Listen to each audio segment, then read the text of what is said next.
Hello, everybody. Welcome back to Wampleville. Welcome back to more of the Sorcerer Kings from Conquest. We did this one last night.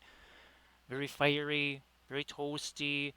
Not toasty here. You can see the references down in the corner. So we're going to be going a little bit less toasty on these right here. But if I can try and do two of them, I'll see if I can do two of them. Not so sure, but hey, we can give it a shot. So yeah, this is super fun. Did that one last night. Now the bases are going to look a whole lot more like this land dress than Armored Wolf. Why? Because we're not going to have all the glowy stuff here. And if anything, it's going to be more translucent, kind of anti-glow. So Landrast, remember that LiDAR thing I was telling you about? I have a feeling that was like the key because I'm printing out one of those magnetized plinths. Remember how ragged it got and it was just all nasty and everything? Well, this, I think it was that stupid LiDAR sensor that had the dust on it. Remember, it wouldn't recognize the build plate no matter what I did. I'd restart the stupid thing. I have a feeling we might have made a discovery. Yeah, with that stupid LiDAR sensor. Actually, Landris, have you been printing anything on your. I don't think you've been printing anything this week, right? Great to see other Armored Wolf. So, Armored Wolf, yeah, I put in that prompt and because I didn't want to forget. And oh my goodness, it might be the best thing I've ever cranked out, which is hilarious because the last three songs that I've tried to do, it's kind of been. There was one I did six permutations of it, and there was barely one usable one. This one here, it's like one time through it, it's like, well, where was this on your last, like, 12 attempts? Man. So sorry about the aside there, but yeah, that's why there was a wee bit of a delay because I just wanted to get that in there because all of a sudden, just for whatever reason, that all popped into my head, and I said, "Well, I better get this down before I forget about it," because I will. I mean, just in these last 5 minutes, I would have forgotten all of the prompt that I would have wanted to put in there. That wouldn't have been good. Just gonna have to move because I'm gonna knock that thing over. Needless to say, there's gonna be lots of blues and violets and teals and that sort of stuff here. Just the nature of the beast. I want to try and get some of that teal stuff in there, Ryan, because I want to keep it consistent with all the other stuff. How you doing there, Ryan? So Ryan, yeah, none of that stuff ever got here. It's like you were saying, but just kind of went all around you. Yeah, nothing here. There was again. I ain't going to complain because that's a massive karma boo boo right there. Is to complain when weird stuff doesn't happen. So we are not complaining. Maybe wait a little bit, Ryan, before you share stuffs. But again, glad that you're kind of getting back into the paint and swing of things. So Armored Wolf, I have right now. I actually have six of those. Uh, the Fey busts printed out. I might try to do one or two more, just in case we might need them or something like that. And like I said, I'll just bring along the Alkids. We'll just keep it simple, nothing else. I think that's probably the best way to go. I have no idea, Roland. I've never gotten one of those. So yeah, that I wouldn't know anything about that, unfortunately. Sorry about that. These are the ones from, and again, there's many, many, many different configurations. These are the ones, the 3D printed ones from Battlecraft Supplies. I'm pretty sure that these are probably way better. There's definitely way more implements to go with them, way more options. Again, these can be weighted, unlike I'm pretty sure the GW ones can't be. Uh, so yeah, Armored I am gonna. They're all FDM printed because they are kind of on the bigger side. Um, Also, I'll try to do. I'll try to prime them. That's it. That's what I'm trying to spit out there, Armored Wolf. I'll try to have them primed. What's the other thing I wanted to have for you? Oh, that's right. Geez, you got to remind me, Armored Wolf, to make something for pallets. Right, I got to cut up some pallets. Um, I might. Do I even have? Oh, I do have them here. I know I have a bunch. I'll maybe try to bring some of these too. So yeah, Roland, they're weighted in a couple of different. Look at this. So there's it again. I've got pennies and sand in there, so I can. This is like for terrain or really heavy things. I can just hot glue it on there. And then you got the smaller ones, and then these bigger ones here. So I can do things like this again. Put different things on there.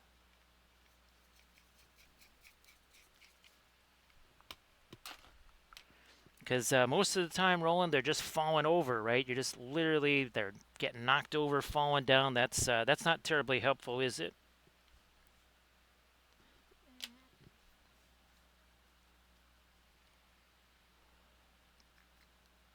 Let me do this.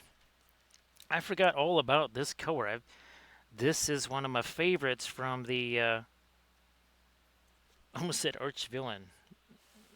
This is from the Paul Rubens. It's another one of the not radiant colors.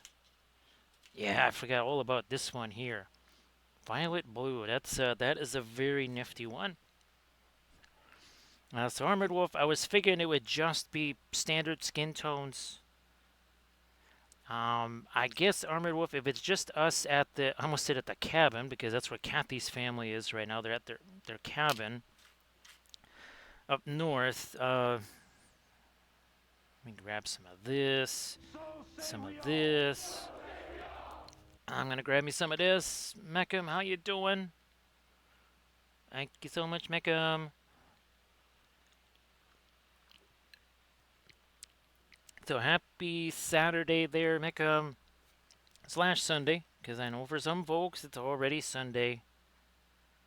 But great to see you there, Meckham. I hope that you are doing super well, of course.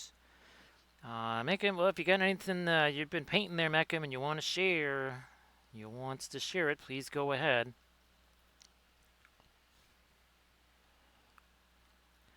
So Armored Wolf, I guess we'll be if it's just like what the four of us there, we can just kind of gather around or something at that big kitchen table or gaming table, whatever the table is that's right off of the kitchen area. Dining room, maybe that's yeah.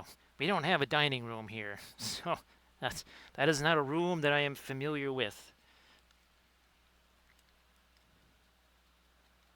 I just yeah, not something. It's like well, okay, some folks must have those, whatever those are.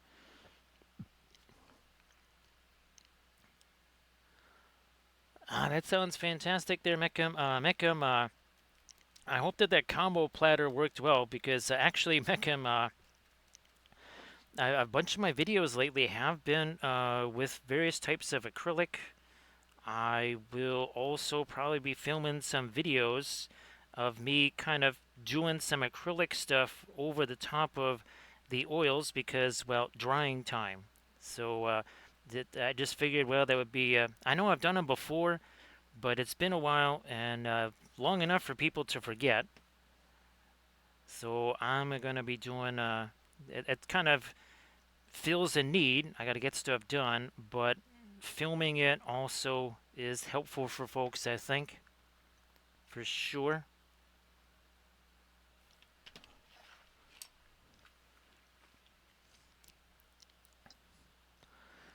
Meckham, it's well, like Landress and I, we've been talking a bunch. It's whatever serves the purpose best. Just use the thing. Use it for whatever it does well. Use the other thing for what it does well. No need to force it. If one thing works, just use that. No need to just go, oh, I can only use this.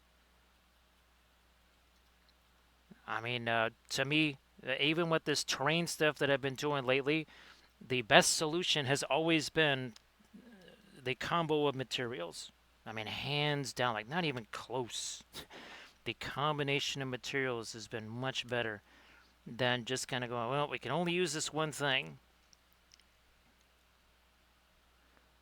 So that's fantastic there, Mick. Ryan, actually, you can share if you want to share, Ryan.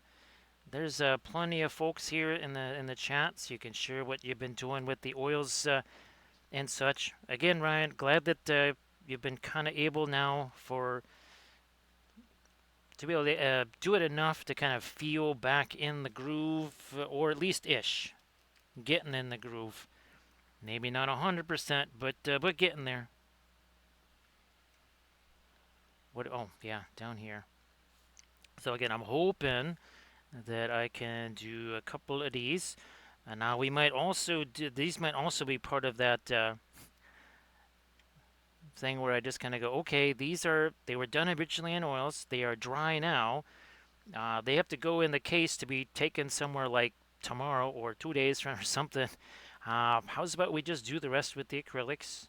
We've got a ton of these fabulous inks to choose from, plus the New World paints and the golden acrylics there. So I got a ton of stuff that can be used. And since it's only going to be used for kind of little odds and ends and stuff, you won't really be able to see the difference, say, in the luster of the color or whatever, like you might normally be able to.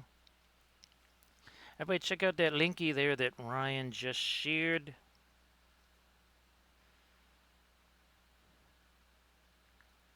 So I think, yeah, you can see there's a little bit of violet here. That is, we're using, again, the not radiant radiance.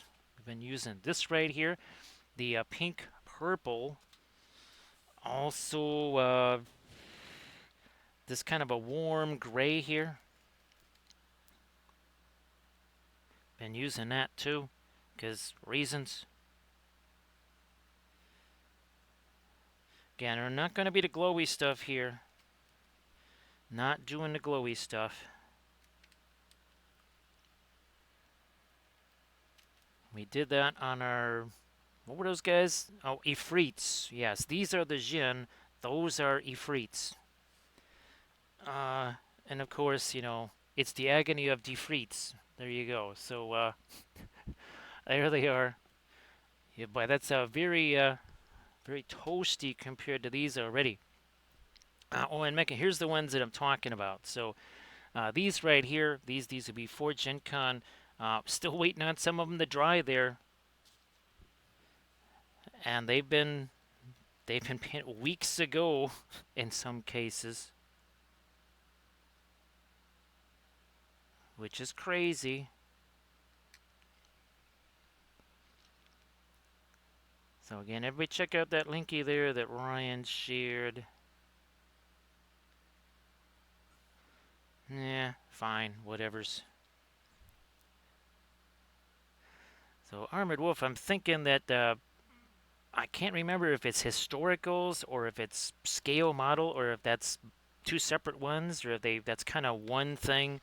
It's been, if it was more than 5 minutes, I ain't gonna remember.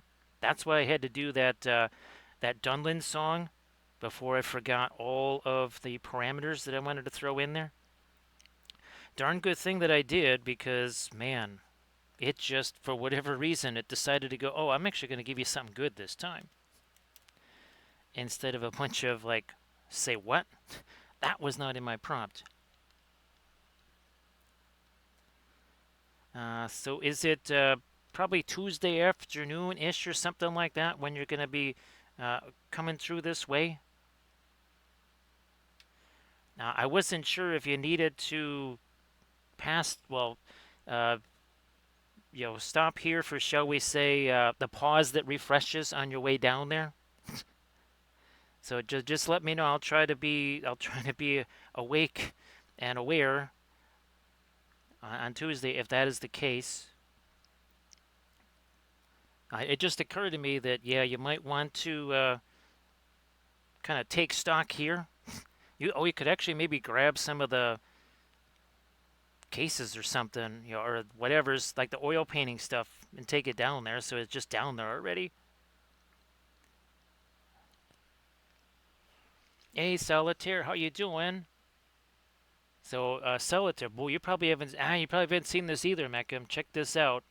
So should your post in the chat be unjustly modified by the autocorrect monster, what you can do is reveal him. And if you reveal him, right, what does this evil want to be? It wants to lurk in the darkness and the shadows. So what you need to do is do this, and you bring him to the light of day, and that way, he loses his power. He loses his power if you do that. So there's the autocorrect monster. Let me get my references back up here. 1 second. Okay, there's that, and there's that reference. So how you doing there, Solitaire? Again, happy Saturday/Sunday.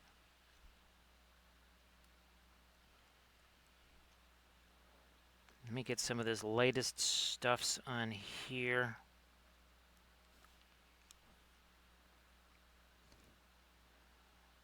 Like you do. Now, some of the glazes on here, they're actually going to be like a semi-opaque lighter glaze. So just stick with me here. It's going to be a little different.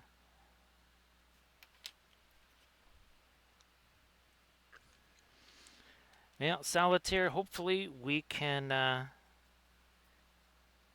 create a nice little mellow environment for you here, and you get back to sleep with visions of new miniatures, busts, and armies dancing in your head, almost like Christmas, but in July. Alrighty, I'm going to take some of you. Ooh, yeah. Let's grab some of you. Bring you over here. Come on, there we go. Blammo.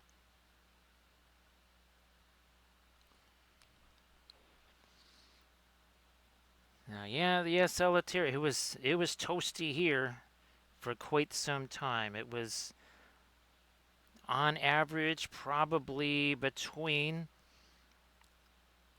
I want to say 30 and 35 or so for weeks.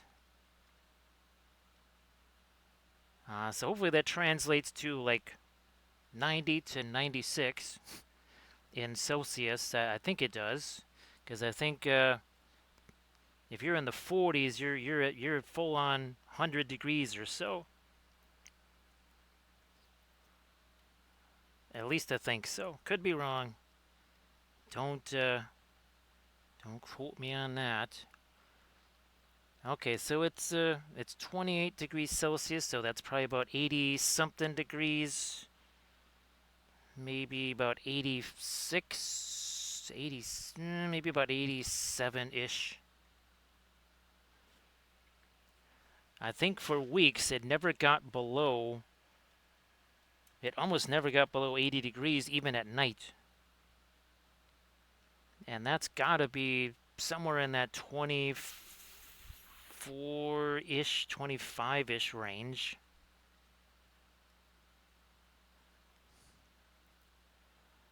Using again one of the not radiant radiants here. Doing the dry brushy thing like we do.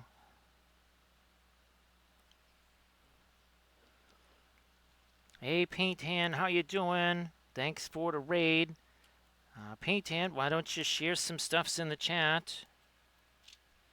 Everybody please give Paint Hand Dan a follow. Great to see you again, Dan.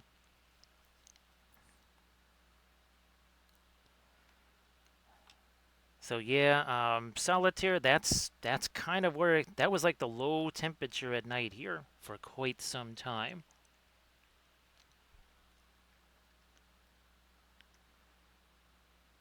That was a no bueno, that's for sure.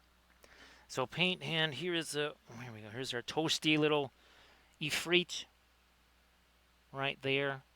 That is from last night. I think that was about 5.5-ish hours. Oh, and of course, our Monday stream, Panel Line Galactica there. That was pretty fun, I gotta say. I got a bunch more of these.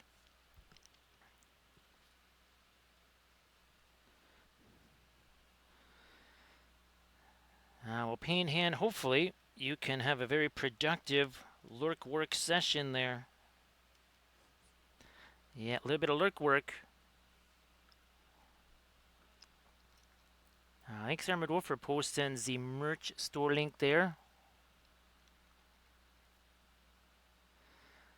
Solitaire, we just let the oils do their thing. That is the key. Is not ask not what you can do for your oils, but ask what your oils can do for you. I mean, you shelled out for them. They ought to be able to do some stuffs for you, right? Yep, they ought to be able to do some work for all that money that you spent on them. Yeah, I might go violet with that. Yeah, that might be the plan. Yep, that's going to be the plan down there. The plan, the plan. Thanks, Pain Hand. Like I was saying, the Rockashar, or Rocky as we call it, I mean, for as big as these are, that's a 60 mil base. This is his base. And he's got like all kinds of fire coming out of it. Just like it's insane. There's just fire, like the fire has fire on that Rockashar figure.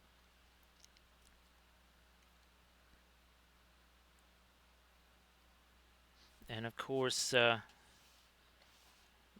here it is. there's Paneline Galactica in 2D. We painted that. Was that on my birthday? No, we painted Babylon 5 on my birthday. That's right. Yeah, we painted B5 on my birthday. Like literally the station, Babylon 5.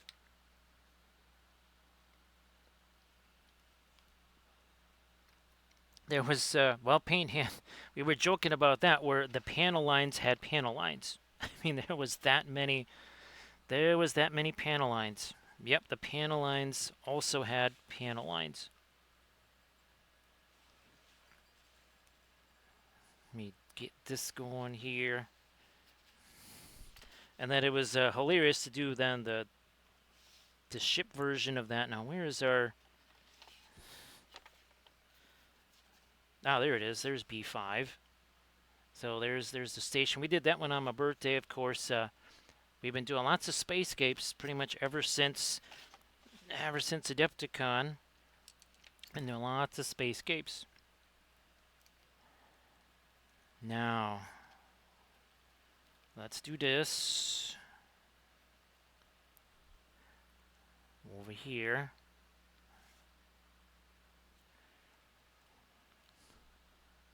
Down here now. Up here. And this is typical what we're doing with the oils.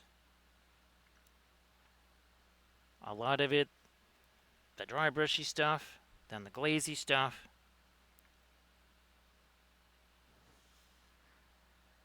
Doing the darker primer. These primed a very dark blue.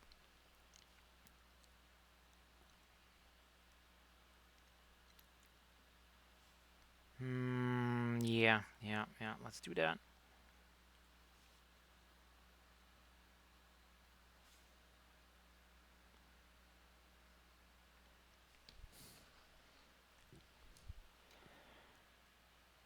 What we got going on over here? More of this for shores. So we're not just painting 2 miniatures. We're essentially doing color test miniatures, even though it's more than a color test because this is 2/3 of the unit. I will be doing the last one. I'll be probably painting that on Tuesday or something like that. Doing a tutorial vid.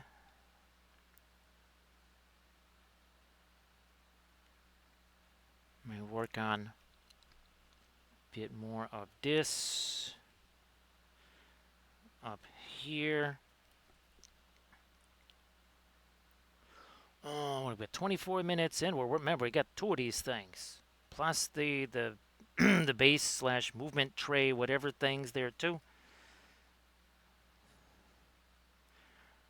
This is most likely going to be a longer stream, just throwing that out there. Because again, trying to knock out 2 of these. Also, I think Armada Mondays.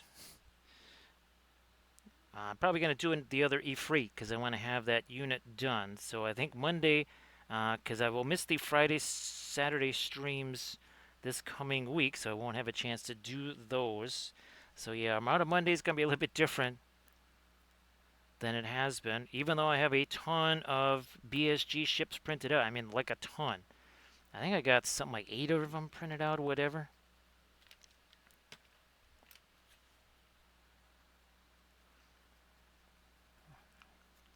You can see that we've been doing the magnetization on these here. That was something that I did after the stream last night, was trying to figure out how to magnetize these. The other guys, I had to magnetize those differently. So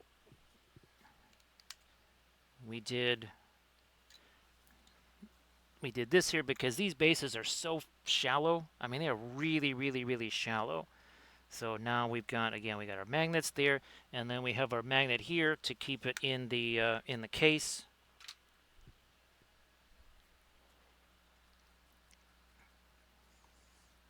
Have we gotten to the point where we can just start to do some glazed? What the heck? Let's just do it. Just do it. Now, remember, these glazes is going to be a little bit different, I think, than what you typically see. We'll just use you maybe for now. Let's see how this goes. So we're going to take this here. Do we do the skin tone? Fine, I'll do the skin tone. Whatever. Don't care. Now, we wanted it to be kind of a blue, right? So, where's that ultramarine?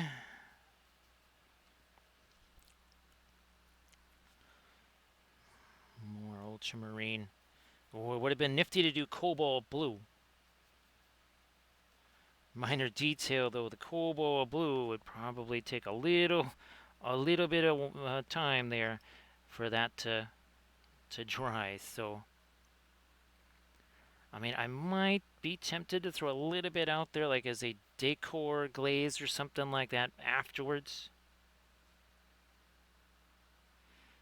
We shall see how that goes. Nice to see you again there, Nurgle Matthew. Happy Saturday. Actually, Nurgle Matthew, have you had a chance to mess around with the oils at all lately? Hopefully you've had a chance to do some painting there. Where are we at? There we are.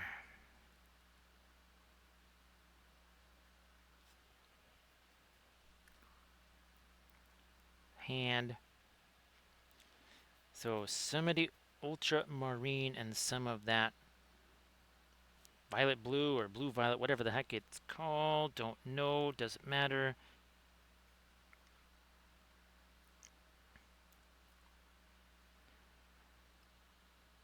It just needs to cover some of this stuff. That's all it needs to do right now. And of course, this is the glorious messy phase. It's everybody's favorite part, right, Ryan? Gloriously messy. Looked hideous, exactly as it should. And that is why, one of the big reasons why stuff gets painted faster. Because we're willing to go, well, you know, okay, it would be neat to have this one thing painted completely so that I could see it at the end of the session, but we say, well, we're just going to sacrifice that. It's going to look awful messy for a while, and then all of a sudden, boom.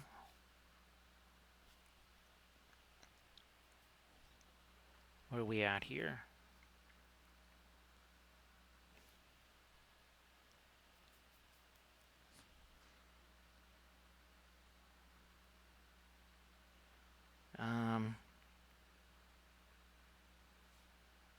Does that actually get all of our skinny tones there? I think so.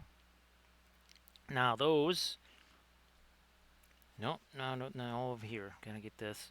So those are gonna be allowed to just kind of set and do their thing, like they do.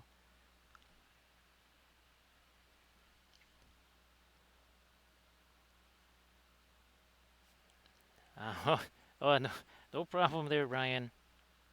Now, Ryan, again, as the efficiency starts to come back, right? It's.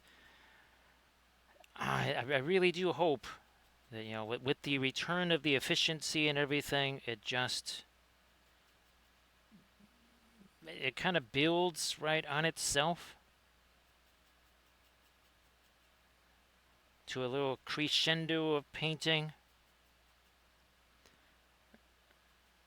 Now into our greens here. Now again, this is a look at that. See, that's like a semi-opaque glaze. Have we not said many, many times you can thin the oils, you cannot dilute them? I mean, it's right here in the great book. Where there you go, in the great book. I mean, it says first, things must be messy before they can be neat. And of course, you don't layer the oils. The oils that they layer themselves. And of course, this is all about less is more. More is way too much. And of course, oils can be thinned, but guess what? They cannot be diluted. Nice to see you there, Paintwater. Welcome back. So Paintwater, why don't you share some stuffs in the chat there? Everybody please give Paintwater Smollier a follow. Look at this. So that's that dark primer. Yeah, look at this. Look at our dark glaze, which is at least, I want to say, about 70% thinner. That still covers that. You ain't doing that with acrylics. That is not a happening with the acrylics. Nope. Not at all. See, we're doing a similar thing here. So that's some of our phthalo green, little Prussian blue.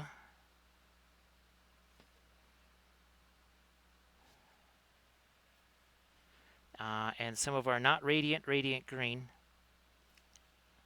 Everybody check out, is that Discord? It's gotta be a Discord link. It's gotta be a Discord link. Check that out. And again, please give Paintwater Smollier a follow too.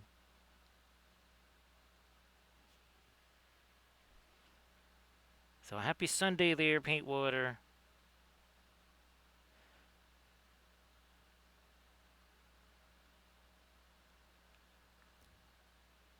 There we go. So again, see that let's get the other one out here to so you can see. Look at that. Look at that difference there. So yeah, we got all the folks in here.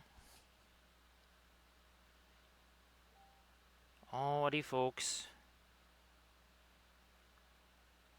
And again, everybody please give a Paint Hand Dan a follow. Give Paintwater Smollier a follow. Do the good stuffs.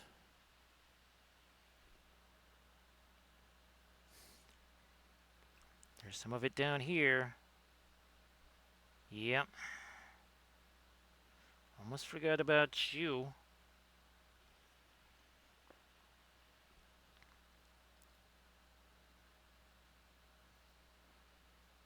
That skinny tone there. Yeah, okay, that's skin tone. All right, well, we'll change that. That's fine. We can do that. No big deal.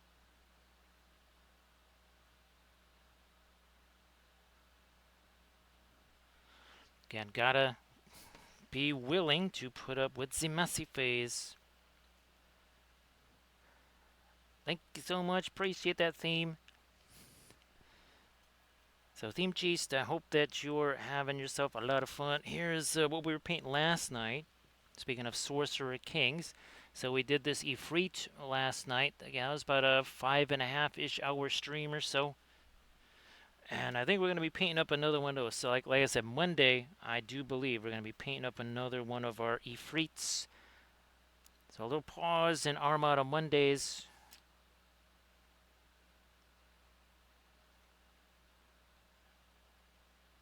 And I'm pretty sure that when we do get back to our ships for Armada Mondays, I think we're going to be doing some more of our BSG stuff here. Again, because I have a ton of these printed out, and I have actually the larger bases printed out also.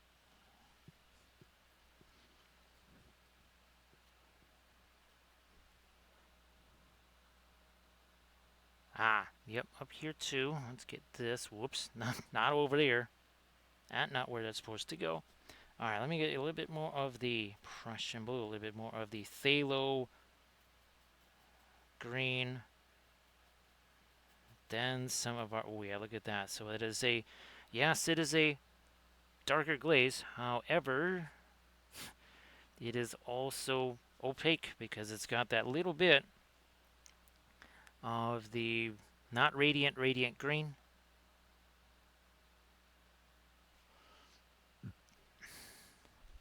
More of that here.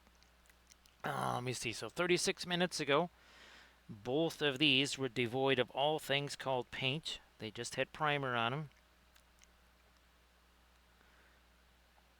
And of course the oils, well, they really do facilitate working very quickly.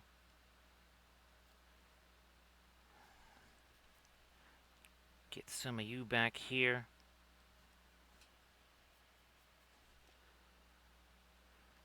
These hard to reach areas, I mean, there is no sub-assembly on this. You just paint it. There is no sub-assembly or nothing like that. And the oils, of course, make it a whole lot easier to deal with such things.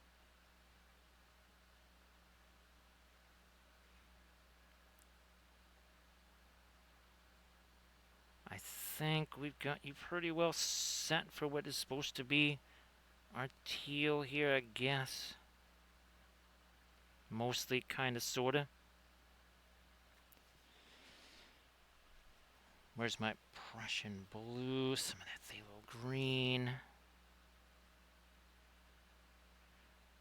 Yeah, lots of wet into wet here. Because, I mean, oils, right? I mean, why not? Might as well.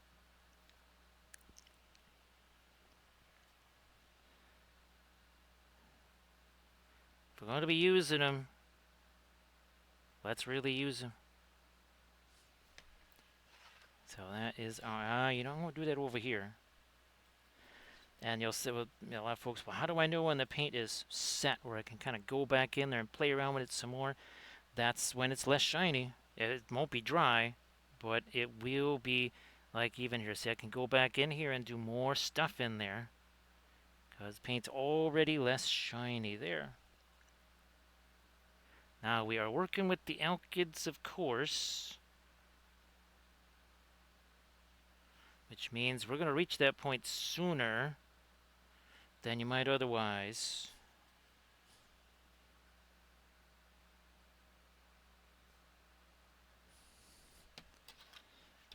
Let me do a little something here. I will take ultramarine blue, maybe a little touch of our Payne's gray there. You know, I'm just going to go directly to drop in some stuff on there.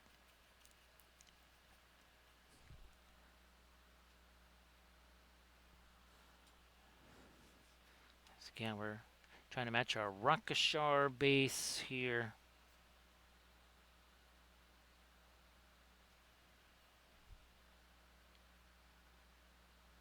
Our our Ifrits, it won't matter because they're all of this stuff is basically just orange because of all the source lighting. So that's not going to matter.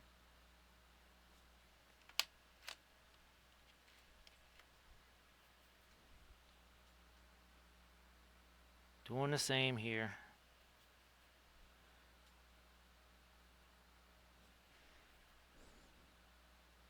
There we go.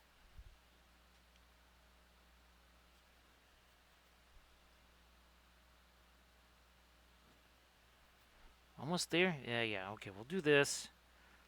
Now we'll, no. Let me go to the main bases first before we start getting that other stuff on the brush and palette here. more of our thinner, breaking this down. This is pretty much full-on pinline wash right here.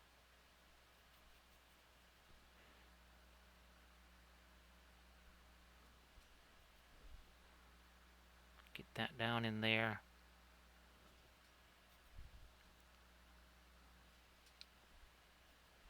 So again, we have to be able to accept that for a wee while here, this is not gonna really look like a whole bunch.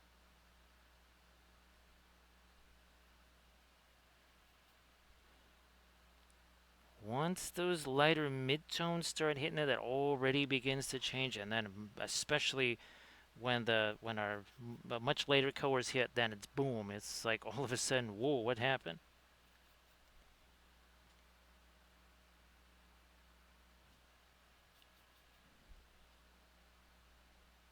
Getting there on our blues.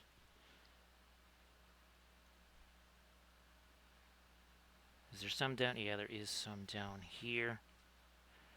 This is the green stove texture roller.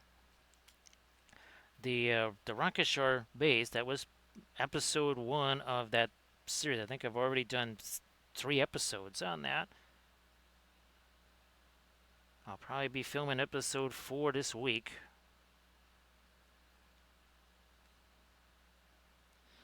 Alright, so we gotta let that stuff set there too. Now I'm going to start doing some thingy-doos in here. We're going to take this this violet, maybe a little bit of that violet. Oh, Payne's gray, that's right.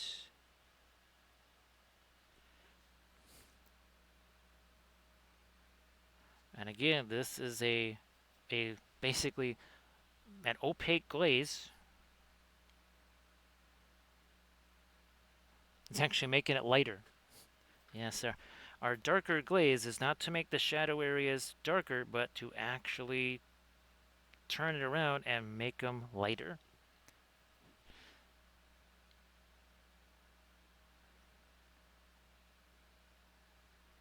But all the while, it's actually mixing with some of our lighter colors there.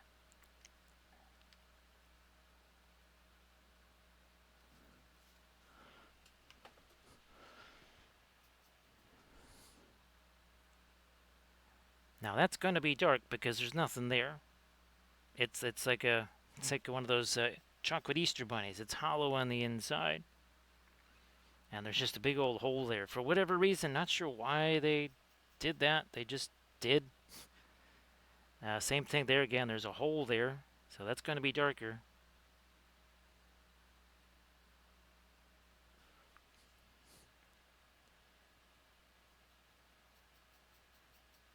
I will also be doing an army painting series, whatever the kind of the heavy infantry is for your Sorcerer Kings. That's what we'll be doing.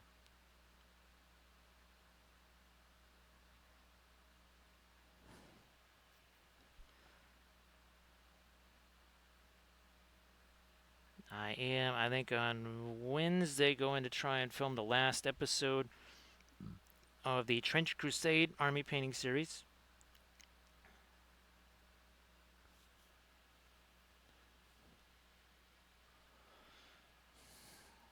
More of this kind of not violet or not radiant violet here. Well, it's a little bit more bluish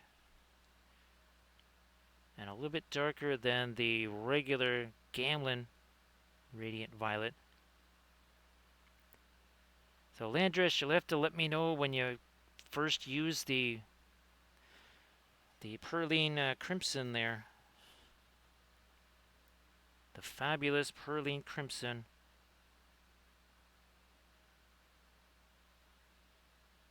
Get down in there.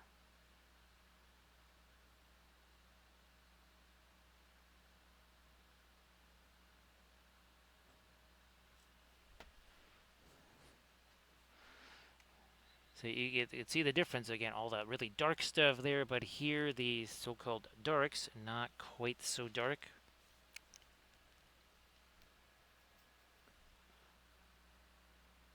Doing the same thing up here to the bow.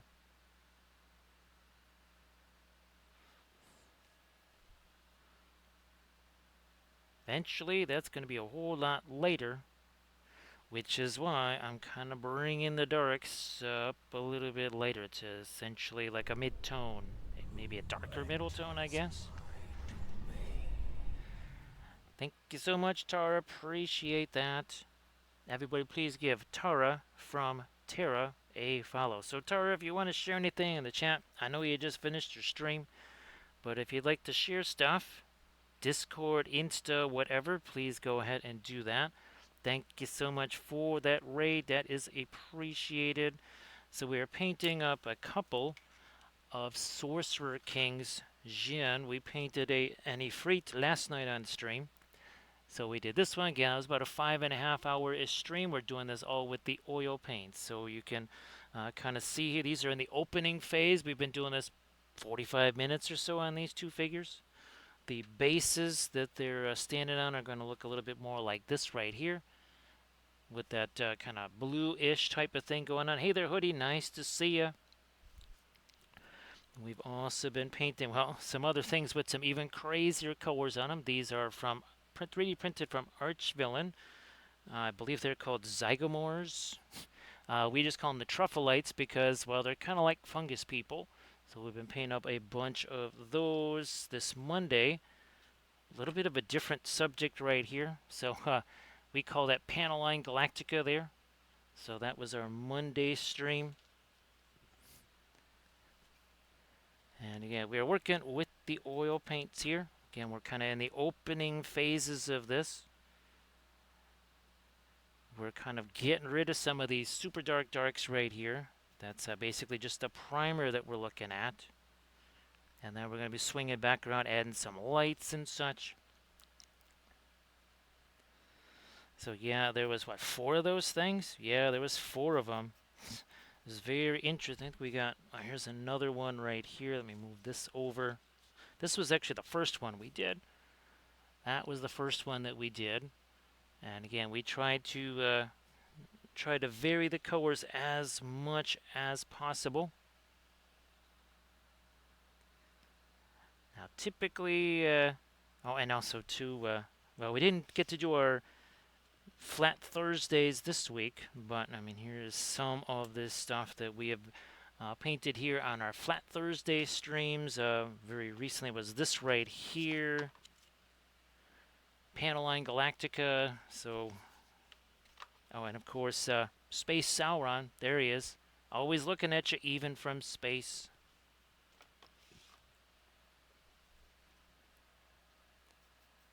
And again, everybody, please give Tara from Terra a follow.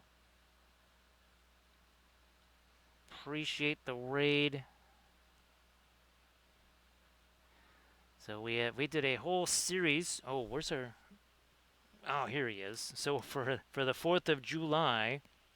Hello, little hobbits. Spark my gun. It looks like Happy Hoodie just conjured up Gandalf right here, because this is what we painted on the 4th of July. Thank you so much, Happy Hoodie, for that follow. He's like, yeah, so note to future self, the fireworks they got there, he's like, yeah, this is going to be great. We're going to party like crazy. He's like, well, maybe less party, and maybe you use those against the Balrog. I'm just saying. It's like, nah, man, we're going to use them all up at the party. Yeah, Gandalf still doesn't quite get it. He's still not quite grasping. Actually, we did have we had a 6, that's right, on our big Gandalf 6 the last stream. Well, a little shy of that here. So we got ourselves a 3 for Happy Hoodie. So thank you so much for the follow, Happy Hoodie.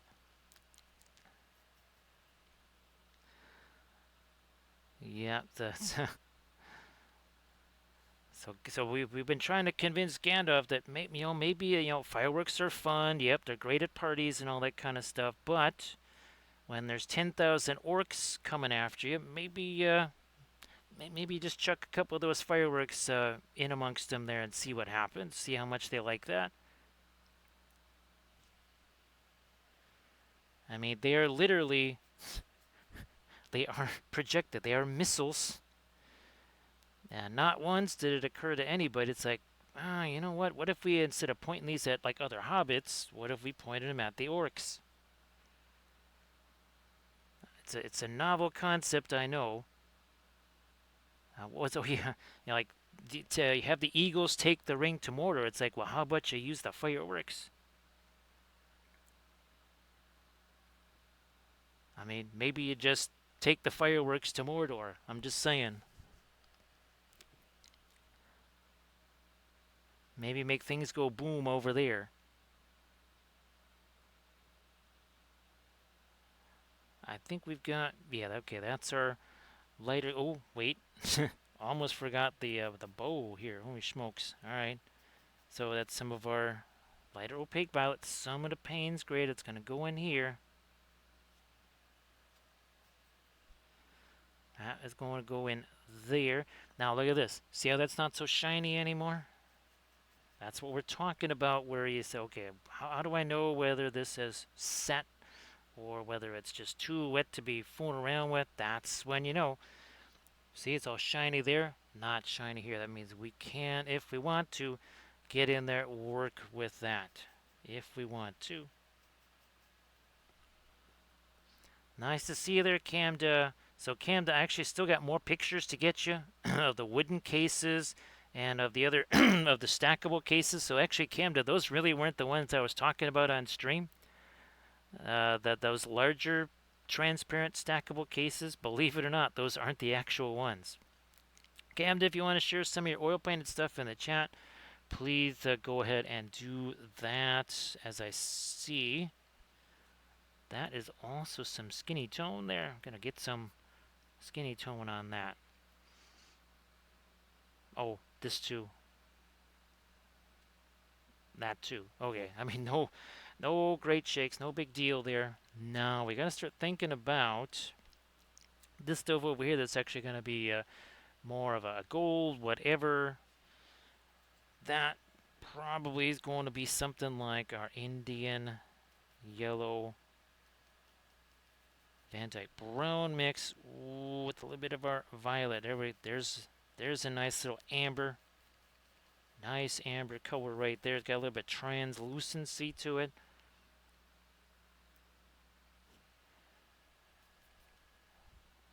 And we're going to work that into here.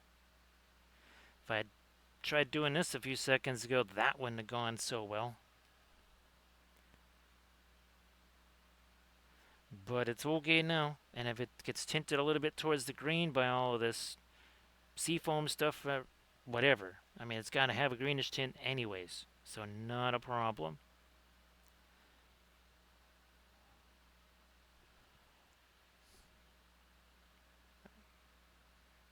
Fine, I'll just hit these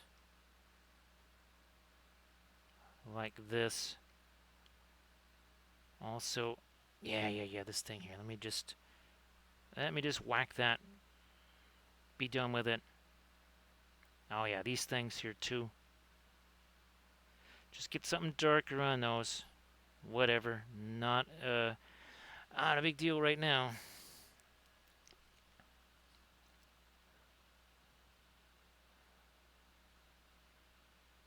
Let me see.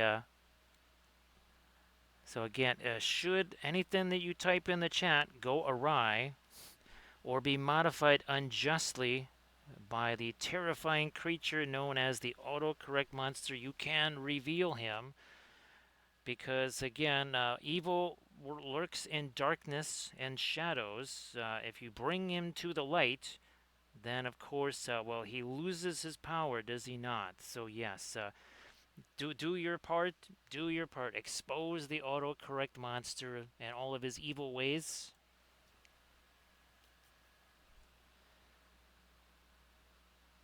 So nice to see you there, Mute Freak. Looky there, looky there. See, that's already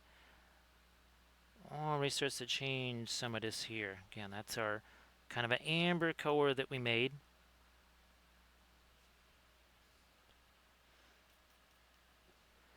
So Alfie, yeah, that's something new. Ooh, geez, a couple of weeks ago, right, Cam, does when we added that, the autocorrect monster.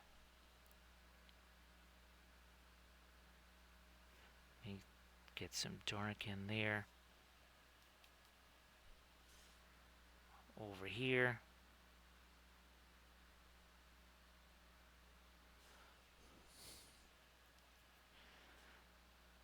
We'll wait on that.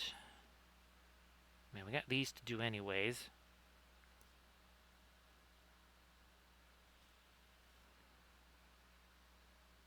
I'm gonna mix up a new batch. I mean, we need it for the other one anyways, so we'll just mix ourselves up a new batch here. Where's my violet? There again, that's kind of an important part of our amber. The Indian yellow and the violet together. Then a little bit of the Van Dyke Brown Chaser.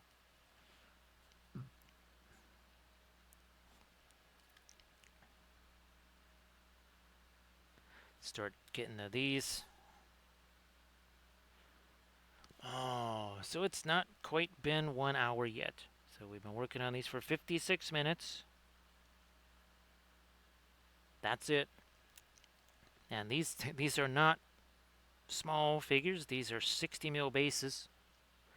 Everybody check out that Insta link there that Camda just shared again for some fabulous oil painted miniatures. You know, I'm just going to do that here too. For now, I'm just going to change all that. Just easier that way. And we'll go from there. No problem there, Camda.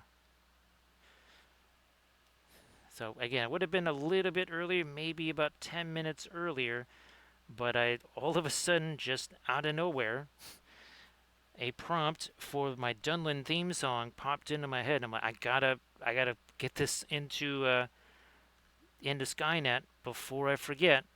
And believe it or not, Camda, after the last couple of the last 3 songs actually the last 4 songs, even having trouble getting one usable thing after several tries, this one just cranked out something like holy smokes, first try. And again, all you get is a 200 word prompt or 200 character prompt, not 200 words, 200 characters. And that covers everything. And by everything, I mean everything. It's what the song is about, the type of music, voice, whatever. You got 200 characters. No more.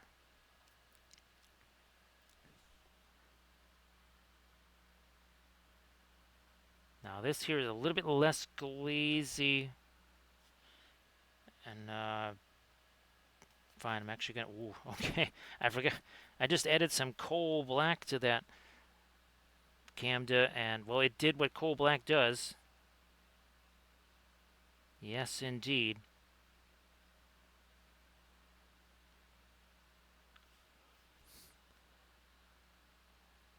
So again, everybody check out that link that Camda just shared. Fine, we'll get that too.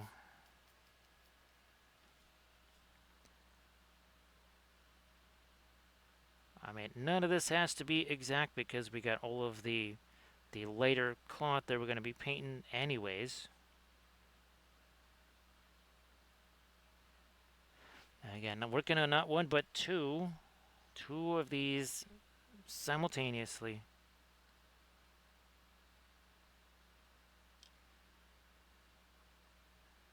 That's how we roll here.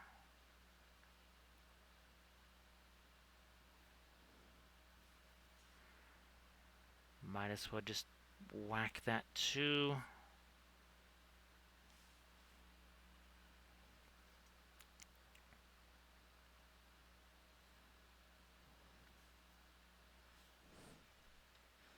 So you can already again see the big difference that is going to make.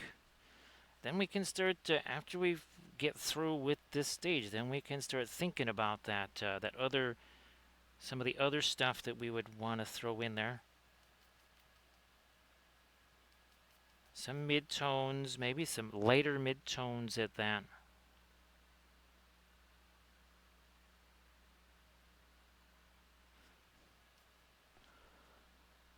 We work quick. We don't linger. in any one area. No, no loitering. Oh, that's there we go, Camden. We need a no loitering sticker. No loitering on the miniature, not allowed.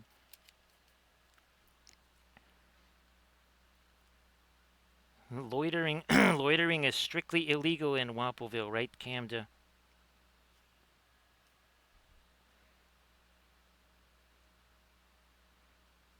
Hit you too.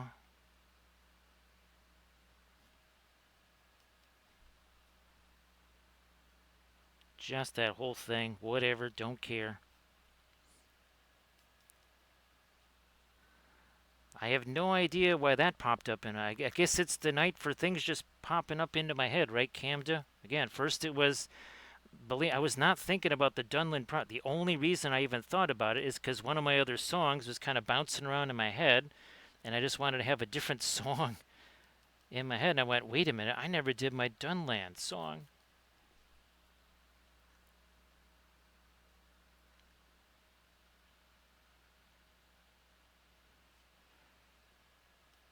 So yeah, Camda, they're ones that, again, they're not as tall as those, and they're just from Loctite.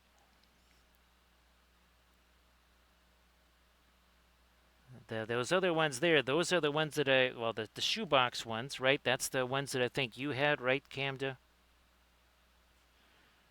Those were the ones that were the doors that opened from the sides.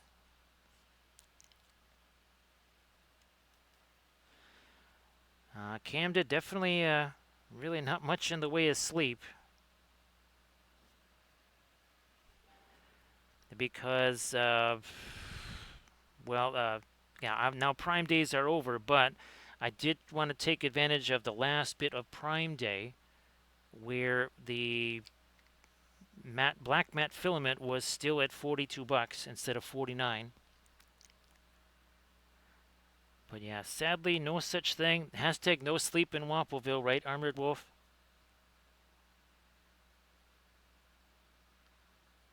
Hashtag no sleep in Wampleville.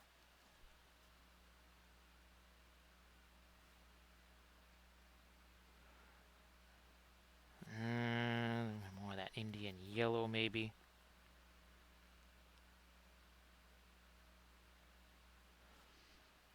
And then we'll let this have a chance to set. We gotta still do our darker stuff around that portion of our bases too.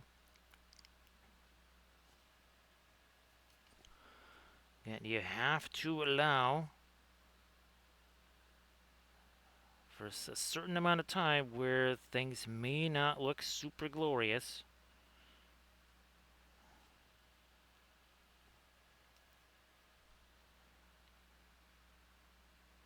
Now, of course, these conquest figs, we were talking about it a bunch last night. That, sometimes the detail can be not so crispy. It's just kind of the nature of the conquest stuff. So again, we've got kind of a little bit of a mix there of the Indian yellow, a little bit of the Van Dyke brown, some of our violet in there too.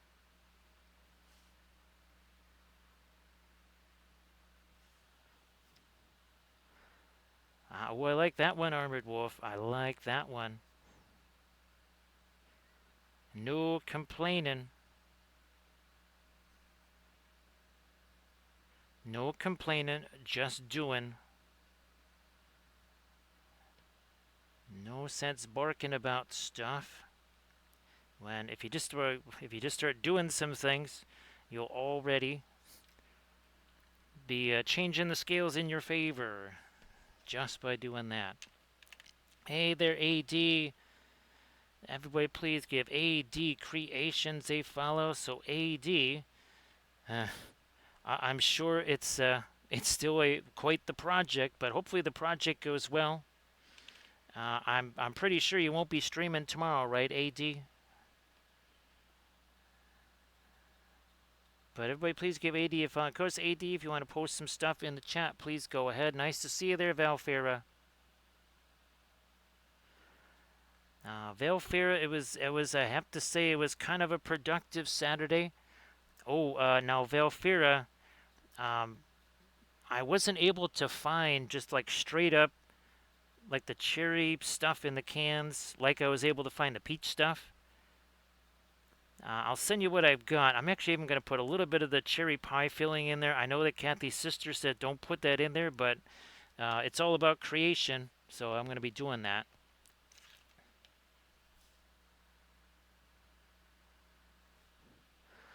So AD, are those basically, are they like, you know, picking up the cat and walking away with the cat? That's about how big they look, AD. I mean, I guess hopefully you don't wake up one morning there's just one of those covering your entire face or something. Not that I'm trying to give you any kind of weird nightmares about it or nothing like that. I would never do something like that, for sure.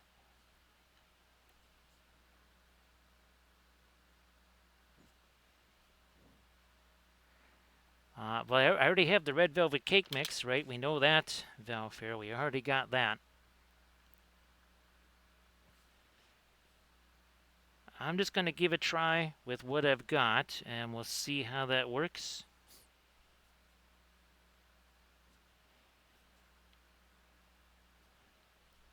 More of it here. At least I did the asparagus. I think I might have. Maybe I didn't send you pictures of the asparagus stuff there, Valfira. But yeah, we did the asparagus thing today. That was super tasty because this is a cuisine channel, right?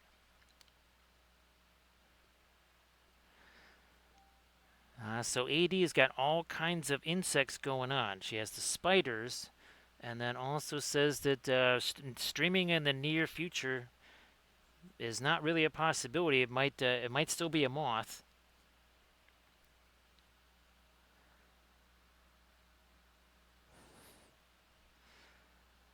Valfira, I definitely want to try some of the like the pear stuff. Oh, and apricot. That's it, Valfira. That's the other one that I want to try is the apricot one. I mean, we already know what the peach one tastes like. It's fabulous. Well, we gotta try some of the other ones now. We are almost we're almost at the end stage here of our darker glazy. Then we're getting there. We're getting closer.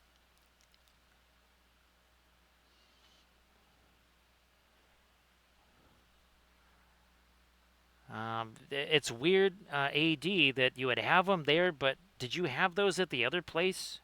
And I guess, do the cats like to hunt those, or do the cats ignore them, or do they flee in terror? Because I could see all three things happening.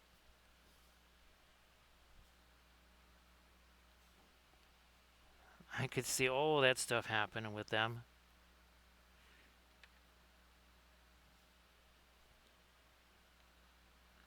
Okay, we're almost ready to go. I still gotta get. There's some stuff. I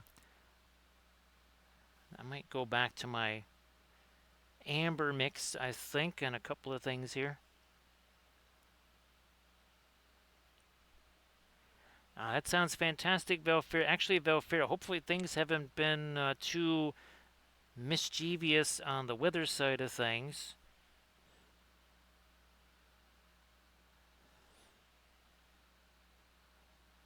And again, we'll take the W from. I mean, it would have been nice to not have all the predictions be so wrong, as in like not even on the same planet, but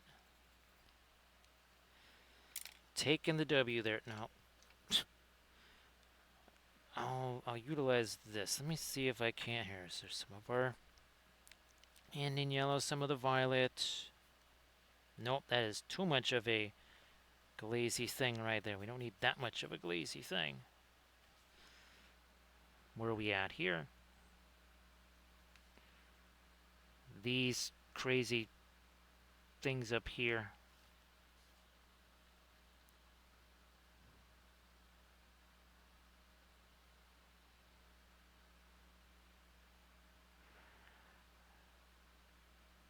Yeah, AD. You never know what they'll choose to hunt down. They'll hunt down your foot or something like that, but they won't. They won't hunt the spiders or whatever.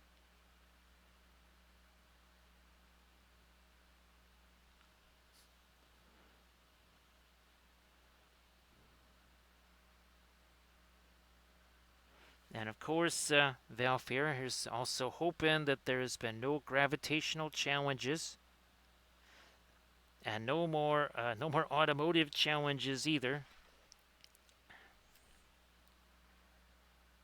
Of course, uh, trying not to jinx. Don't want to do that. Now, this might just be the last of the darker stuff that I need to add. Then we can finally start going in the other direction. Probably we'll do the skin tone because that was the first thing I hit with my darker stuff.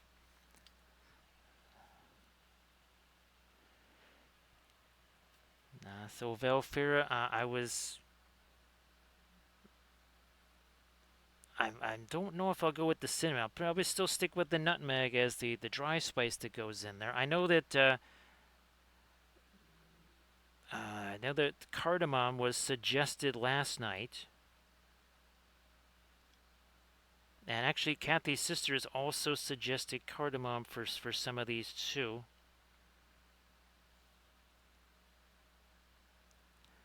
Again, this is a cuisine channel. Okay, do we have our darks in place? I think so. So that's what I was talking about, Valfira, is I might just go stick with the vanilla cake there. There is a lemon cake, Valfira, that I might try to pair up. I don't know if that'd be too much to pair up with a pineapple. That might be too much citrus on citrus. That might be a little too much citrus all at once.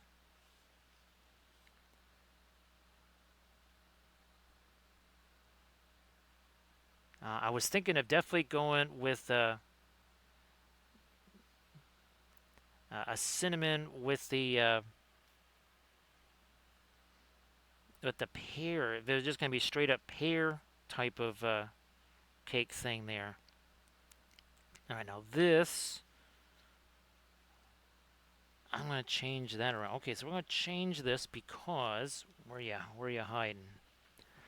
So I'm gonna try to get this violet down over here. That's right. So let's change that. That'll be easy enough. That'll be easy enough. Here we go. Again, just making a little bit of a change. Whatevs, no big deal.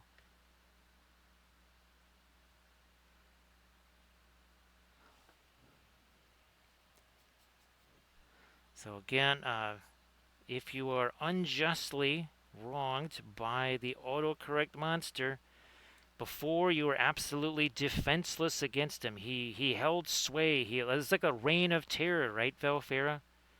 Yes, the autocorrect monster had a reign of terror going here. This is how you combat that reign of terror. There you go. You reveal him, you put him in the light of day, you expose him, and of course, what happens? He loses his power. Yes, expose the autocorrect monster.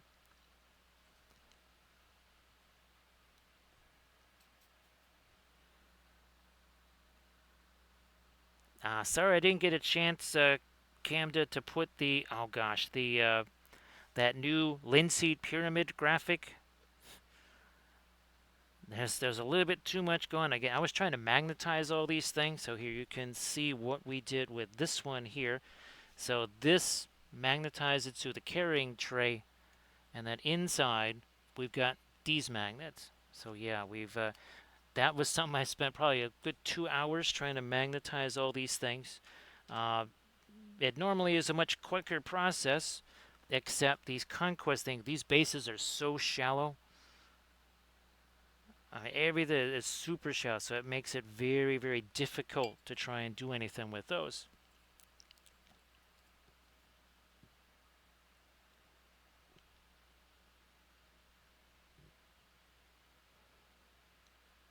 So yeah, well, we're gonna be trying basically Valfera pretty much every week is gonna be a different. It's gonna be a different flavor of some kind.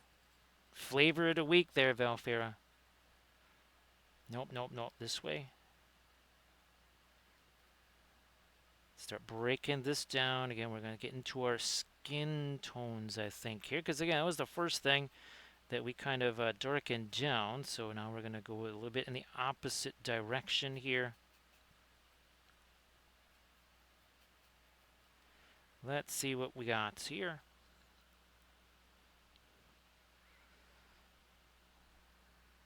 So yep, Velfira.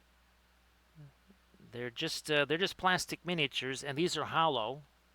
Same thing with the Ifrits; those are also hollow.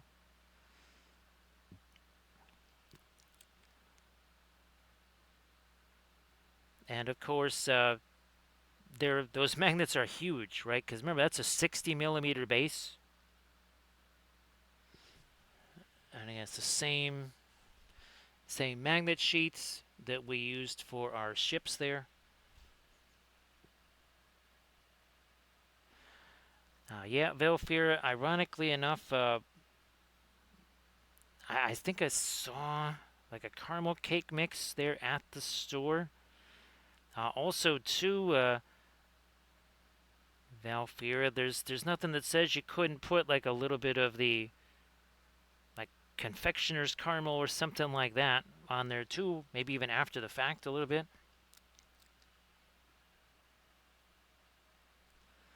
So these are sizable, but again, they are hollow on the inside. So they're kind of like your chocolate Easter bunnies.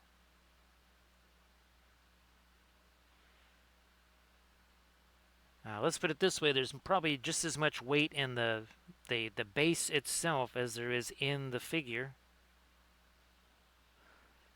Hey there, Horns fan, how you doing? So Horns fan, I guess I don't know. Have the Rangers made any kind of moves at all? Actually, geez, it's gonna be close to the trade deadline, right, Horns fan? It's gonna be getting close to that trade deadline.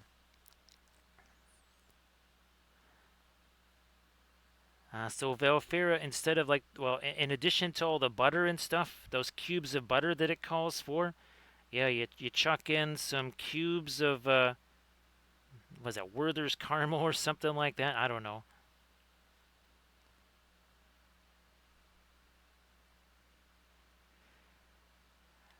Actually, Horns fan, I was wondering if this new era of, most everybody makes the playoffs means that more teams have a tendency to just kind of hang on to guys and that the trade deadline is not as exciting anymore. Horns fan, that is opposite. That's like, are you sure they don't have Fu Manchus, Horns fan? Yeah, maybe they're not the Texas Rangers. Maybe they're Texas Schmangers.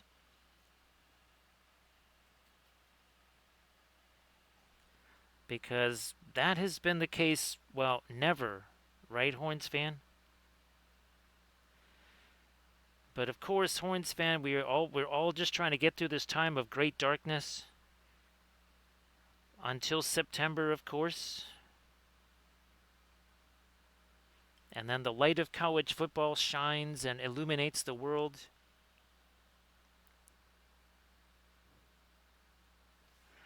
So again, that we're starting to get some of our lighter skin tones on there now.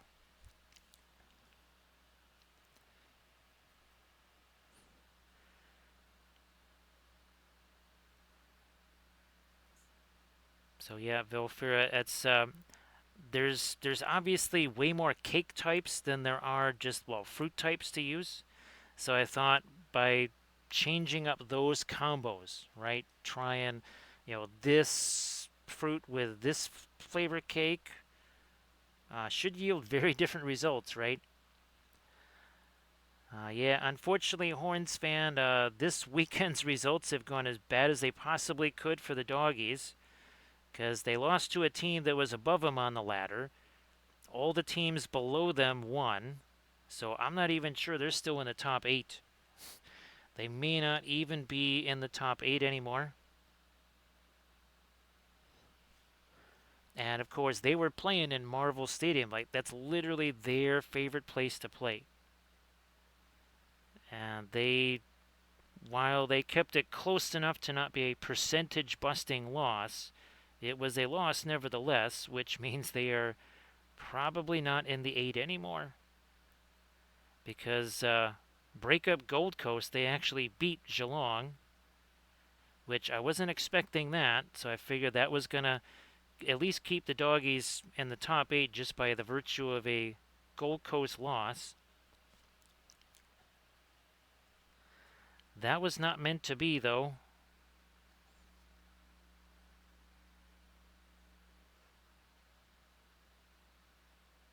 Things don't get any easier for the doggies next week as they play Brisbane. And they don't tend to do very well against Brisbane just anyway, no matter where they play them. Again, all things Aussie rules football here. I believe, actually, Paintwater, weren't you bringing us the sumo report last night?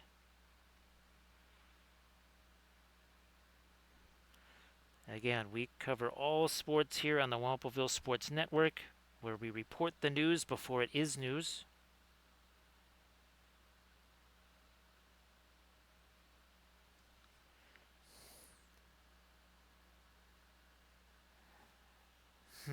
Yeah, okay, that's starting to take effect there.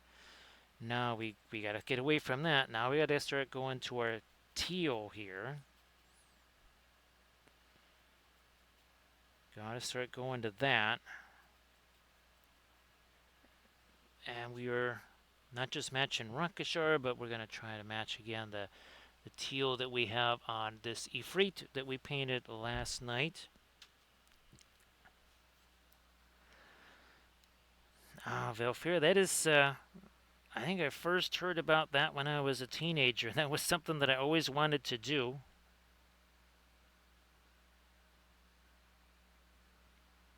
Because I did learn to push brooms at an early age.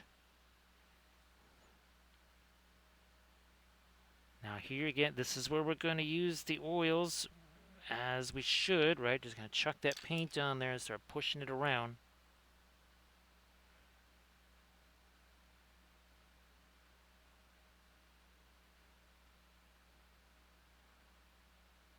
Just try and get some of that lighter stuff down in there too.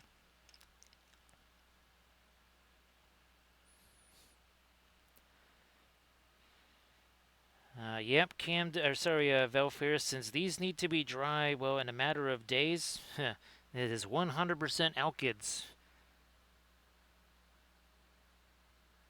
We'll just, when Doji comes in, Velfair, we won't tell him that. We'll just, we won't disappoint him. We'll just say, yeah, it's cobalt teal bluish. Because otherwise he would probably be a mite bit sad if he heard that there was no cobalt teal bluish here.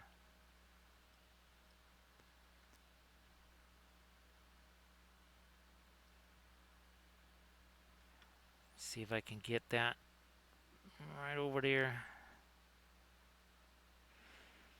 Actually, I might make this portion violet too, but we'll see. We'll see how that rolls. Not sure. Don't have to decide right now, that's for sure.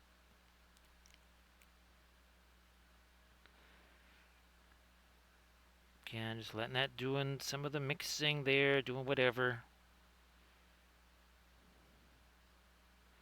That is not our lightest teal color anyhows.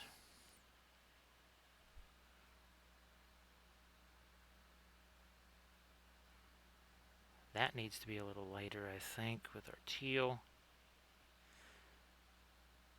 And by lighter, what looks so light on here is really only about a value 4, maybe, as far as light and dark goes. Maybe a value 4.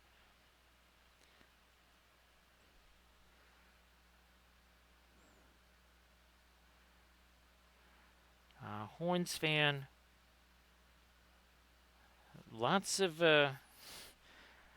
chatter about, was it a 16-team playoff now?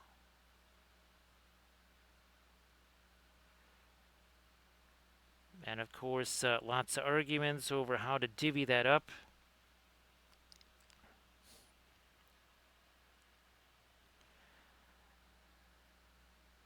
Velfair, I think the NIL, well, in the APCC, of course, Velfair, the NIL is right there in the game, right? As long as you got a jersey, you can just go on the other sideline if you want in the game. You could even change sides back.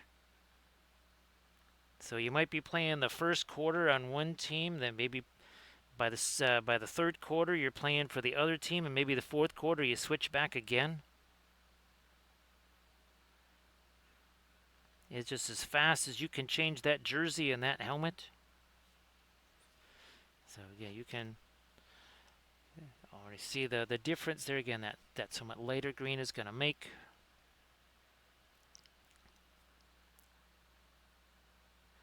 You notice we only did kind of the one little shot on the skin tone, and we just said, nope, we're going to let that have a chance to set. We got other places to go, other things to do.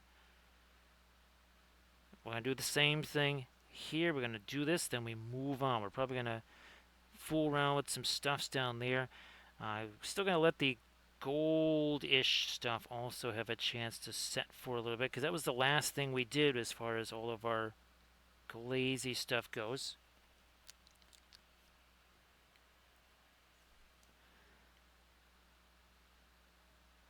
And of course, for folks who know what the heck is the APCC, that is the was it the Atlantic Pacific Central Conference? 10,000 teams, no academic standards. Everybody makes the playoffs.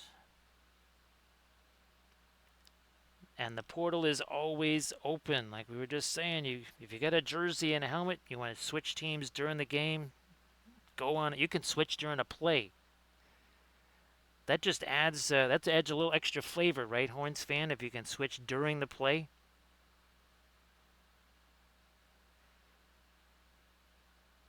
So yeah, you go into the huddle with one jersey and one helmet. You come out of the huddle with another jersey, a different helmet.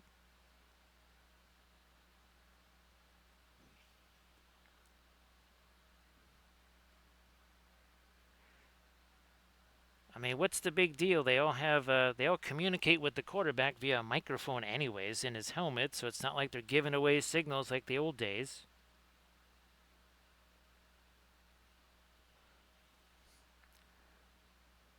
Let me work in some more of our teal over there.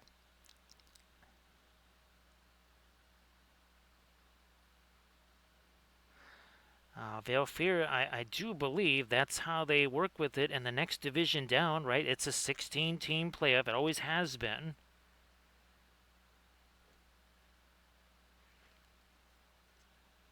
Now, of course, I think the last several years, it hasn't been NDSU or something like that that's been in the championship game. Actually, I think NDSU lost this year in the championship game, or maybe they lost in the semis.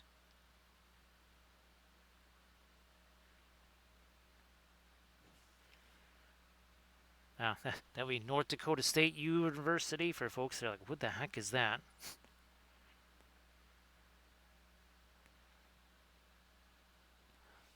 Not sure if Ryan is still awake, but I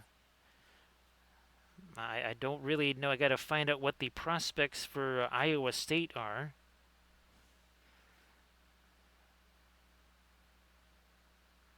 Again, because well, obviously I'm sure they've definitely lost some players to the draft. The running back for sure. But then other teams in the league might have also lost players. Actually, the league might have lost teams.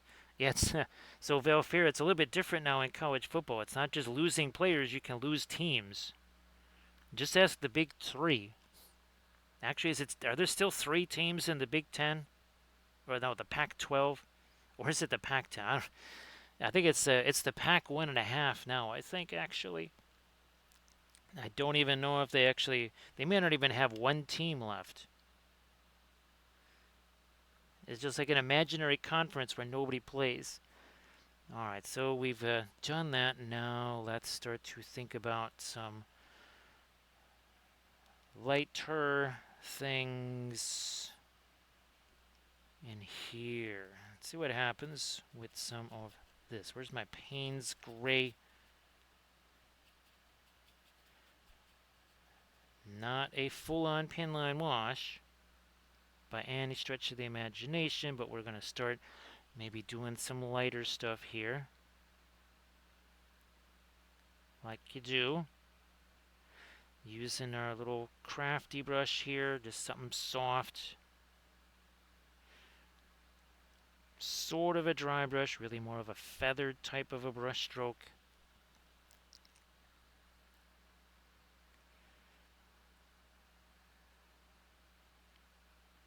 Velfira, you understand the whole injury thing, right?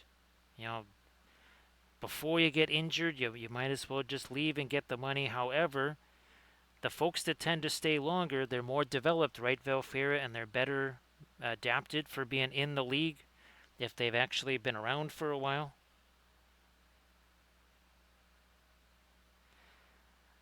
I guess the calculus is that it's just better to not play so well, get the contract before getting injured. I realize there's a few players that can make that switch easier, but the vast majority seem to really, really struggle, right, Velfira? Now we're doing the same thing over on this side here.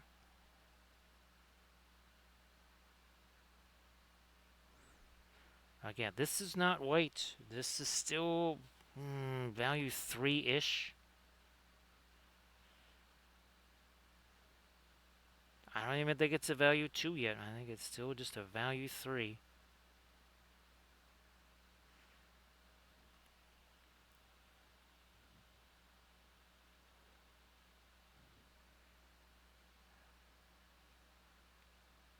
When you see Aussie rules football, Velfira, and just how the chances there are for them to get injured, and yet in these other games, and you see like the non-contact injuries and stuff, right, Velfira?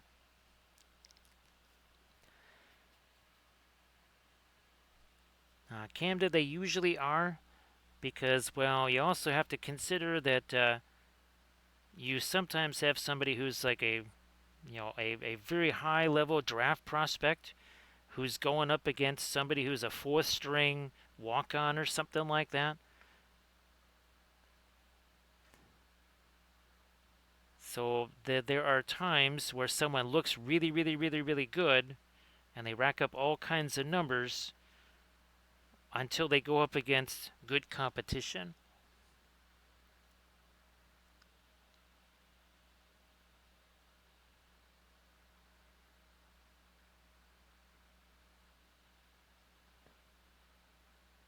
All right, I think we're starting to get something there. Oh, thanks, Armored Wolf, for posting the G's. That's right. Where is my... here it is. So if you want to be able to see these, right, this is the YouTube channel you're going to find them on. That's the Linseed Fellowship channel. There will be no ads there because, again, Twitch took away all the highlights. We need somewhere to put this stuff so that people can watch these. Obviously, once the streams are done, and that's the only place that they can go now, again, because Twitch took all that stuff away. There will never be ads there because, again, all it is doing the same thing that I used to have on Twitch where, guess what, there was no ads.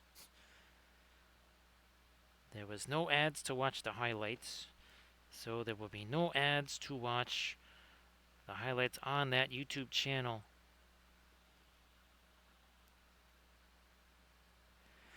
So Velfira, what I try to do is have like basically a published schedule there, and essentially every 2 days. I don't know if you've noticed the pattern now, but every couple of days a new one pops up. Now, maybe once there's not all the conventions and everything to deal with, maybe it's going to be one every day because, well, there's 4,539 hours worth of stuff plus all the new stuff. So I could probably post 3 a day if I wanted to. And it would still take a couple of years to get them all on there.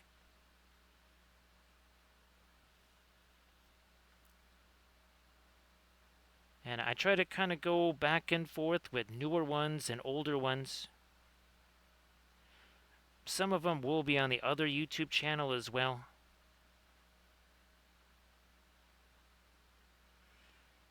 Because, well, it doesn't like it if I only put the unlisted Patreon videos there. So sometimes I gotta have other vids on there too. And obviously they are super long format, so YouTube is not gonna. Those are the enemy of the algorithm, right, Velfira? The algorithm will not be kind to those. So you might want to subscribe, otherwise YouTube will never get you a notification on those.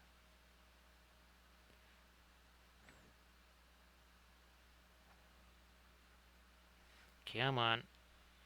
There we go. A little bit more of our lighter gray in there again. This is not straight up white or anything like that here.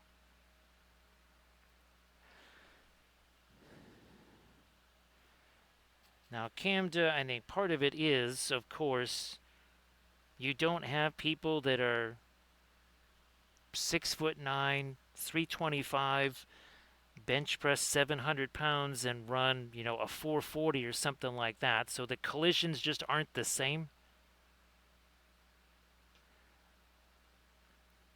So you can kind of understand that portion of it, but still, there's a lot of risky things they're doing in Aussie rules, right, Camda?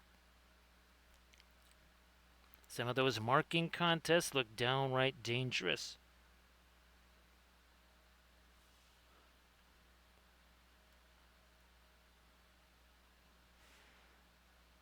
So Camda, Velfair, I'll be sending you guys some new tunes that were just cranked out, I mean, literally seconds before the stream. I don't know if the second one was as good as the first, because it always puts out two versions. If the second one is anywhere near as good, I'll send you both of them. But yes, my my Dunlending army now has a theme song. Very chuffed about that.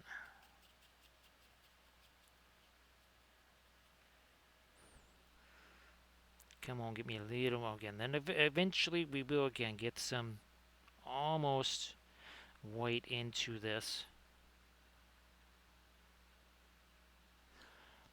I think the next we'll go back to our skin tone. Yeah, because I still see glossy stuff there. So we'll go back to the skin tone next.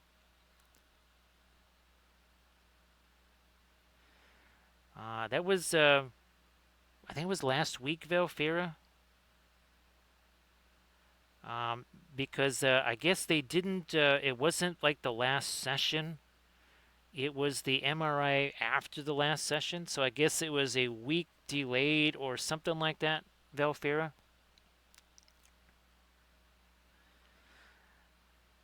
So I think these are supposed to be almost air elemental like, Camda.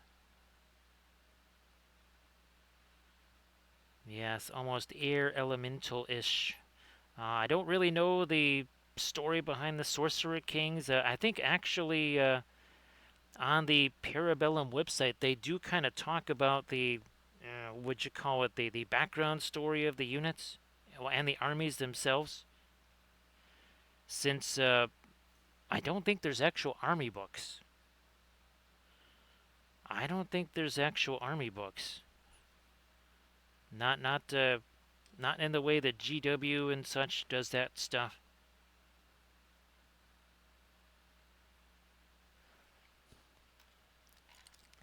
So yeah, Velfira, I think there was the last session, but then there's kind of that MRI just to say, okay,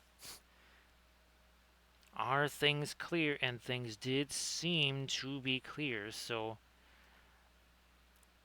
I think the next one would probably be 3 months from now or something.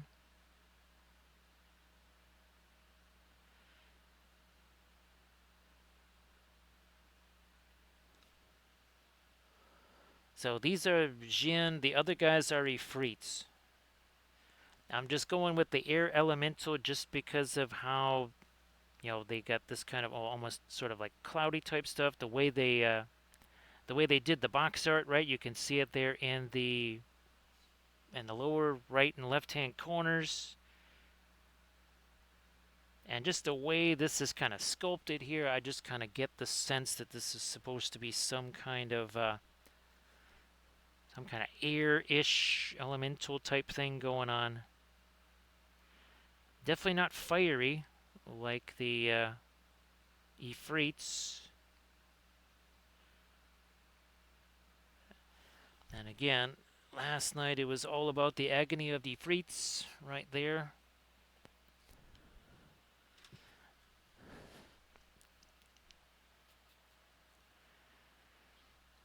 Now, thanks, Velfira. Yeah, that's speaking of September and all things Aussie rules and college football. That's when that all started. That all started last September.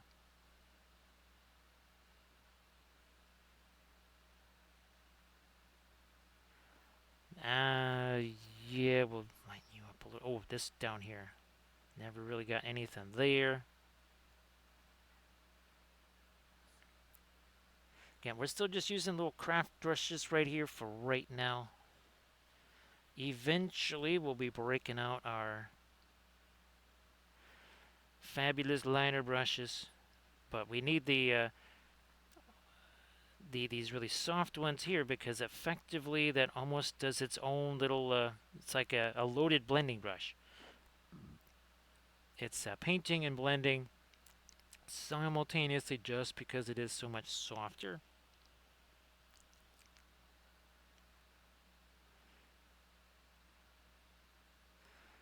Actually, Velfir, I think the human, if you want to call it that, one of the human armies or whatever, that I think that does kind of have more like the Empire, right? With the traditional one, like there's the water wizard, there's the fire wizard, there's the whatever wizard, there's the chocolate wizard, there's the banana wizard. I don't know. There's the wizards with some kind of theme.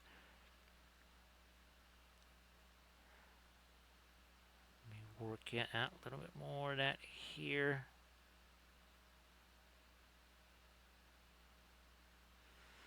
Oh, yeah, yeah, yeah. We gotta get some of that lighter stuff over here. Yeah, nothing but the dark. We don't even have any lighter mid-tone in there.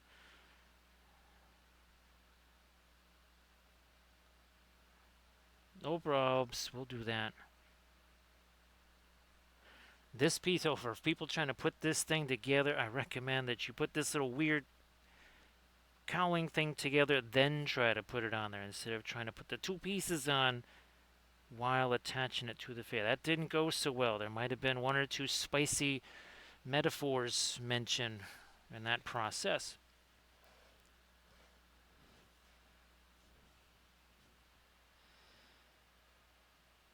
He's one of the more deadly ones, Velfira. You don't want to mess with him. Speaking of which, I gotta start getting me a passel of those for Gen Con now.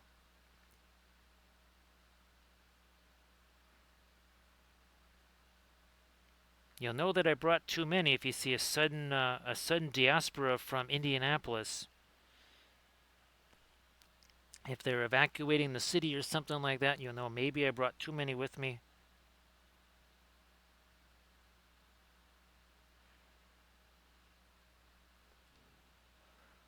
Now, I like to just call it as self-contained crowd control, Velfira.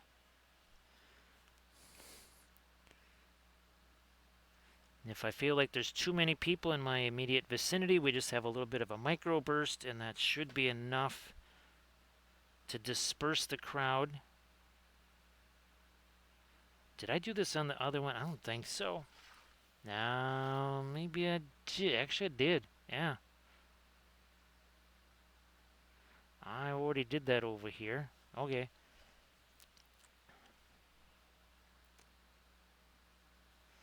So yeah, working on two of these things simultaneously. All right, now I think we gotta leave this alone. Now we get back to the skin tones here. Which are the blue here? Let me grab some. Nope, wrong skinny tone there. That's our skin tone. Come on, we need that lighter.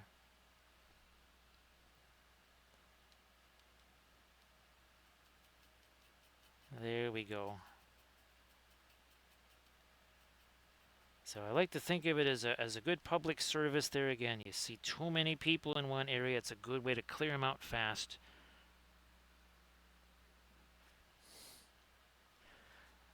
Now, well, ooh, we can zoom in. We can zoom in now. There you go.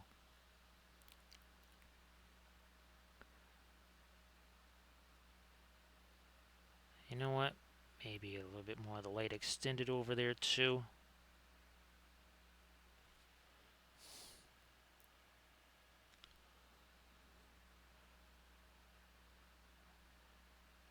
Even this, not as light as we could go. And we will be coming back with some more of our ultramarine blue in the shadows, I believe. So yeah, look at this. So it's starting to look a little bit different there, right, on the face.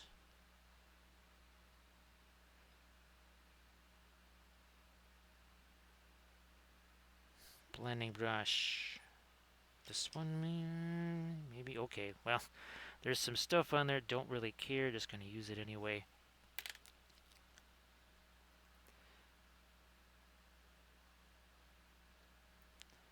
Valford, wasn't there... There was something recently. Didn't we do something not all that... Oh, well...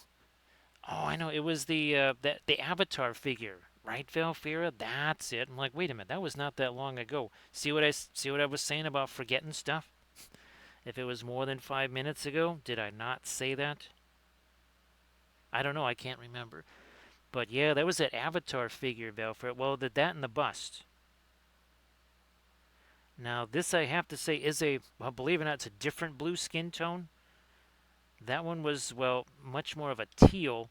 This right here is a more, well, it's like what we were talking about last night with the reddish blues, right, versus greenish blues. So here, the skin tone, right, is more of a reddish blue. This, you could argue that the clothes or whatever, the cloth is a greenish blue.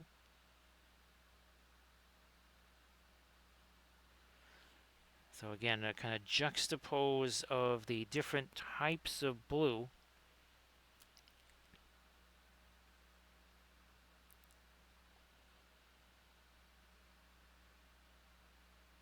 I wonder, no. I'm gonna leave that. Gonna leave that. So again, here was again, you can already see the difference there in the skinny tones there. 1 hour 48 minutes ago, both of these had absolutely no color on them at all. No paint, just primer.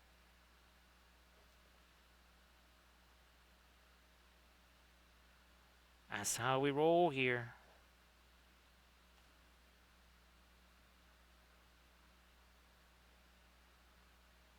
So Cam, I'll try to get you some pictures of those other stackable cases. Again, they're just they're from Loctite, and I mean I've got some of them stacked 12 high or whatever.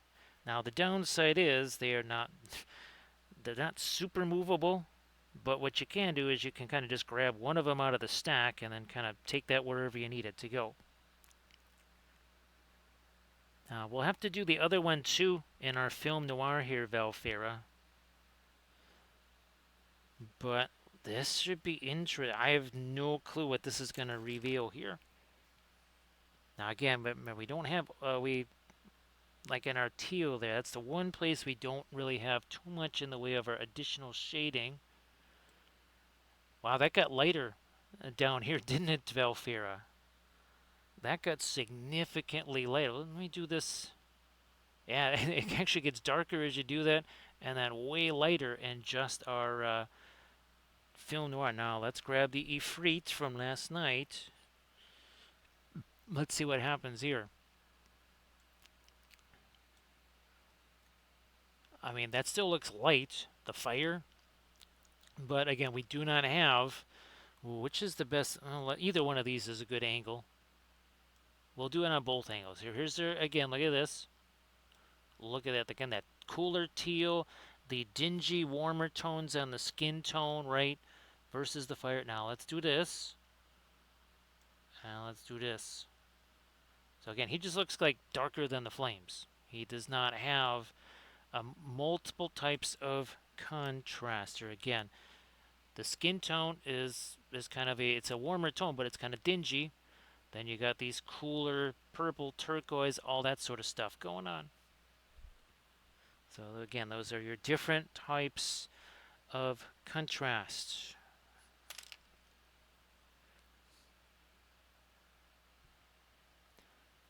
And again, this is not our latest blue. We also don't have our darkest blue in there either. So we still have a ways to go. This is almost looking like a bit, almost like a violet compared to this. And that's only going to get brighter.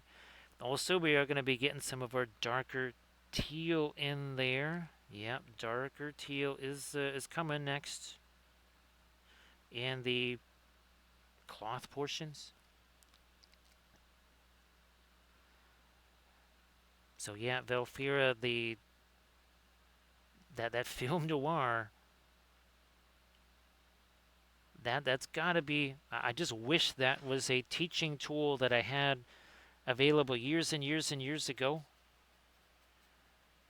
because it just it's so easy to, instead of having to kind of guess and suppose, you just look at it and you say, wow, okay, I can see it. I can see the difference that makes. Now here it looks like I already have, I was able to get some of that lighter blue in there. And again, you can do that yourself.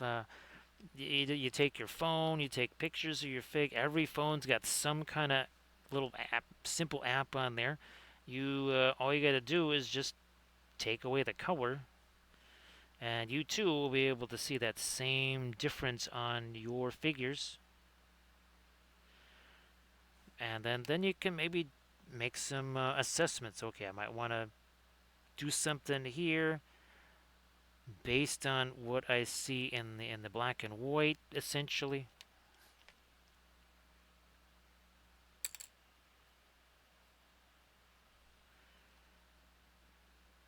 Squeeze some of that back in there.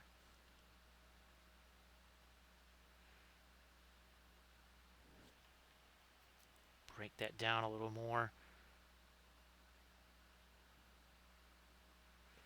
Now, yeah, we did nothing on this side as far as the lighter skin tone there. Nice to see you there, Sea Dragon. So, Sea Dragon, that's just whatever resident camera app there is on your phone, because it'll let you do things like crop. It'll let you do things, rotate. Right? It's just a standard camera app that's on every phone already. You shouldn't have to download anything. So yeah, wherever you see, those functions like crop, whatever, that sort of thing. So great to see you again, Sea Dragon. Well, oh, it's a happy Sunday for us now, Sea Dragon. I was just about to say, I think it's still a happy Saturday, but nope, it is. We're 13 minutes into our Sunday now, Sea Dragon.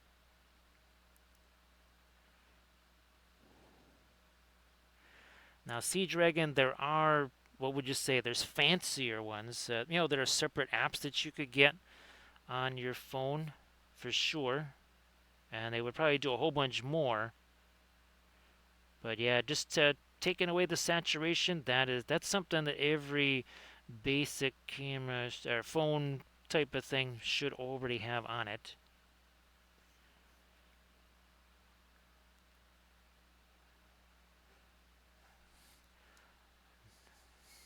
Now, nope, I'm going to leave that alone. Let's get another round of our lighter stuff here on our turquoise here. Let's do that. Got radiant green happening.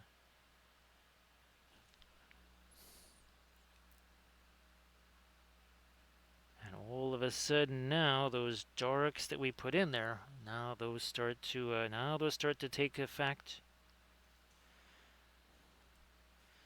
Again, we must be patient. We must not be hasty little hobbitses, right, Sea Dragon?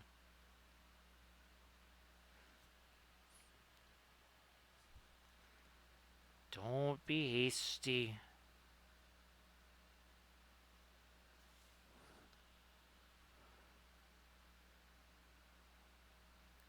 I believe even before I get back into that darker skin tone, now I can start to fool around with this because that is finally set. I'm not really seeing anything too shiny there. So that means I can also start playing around with that too. Okay, we are not working on one, we're working on two of these, and it's only just now been around 2 hours. So, Sea Dragon, I hope that your Saturday was fabulous.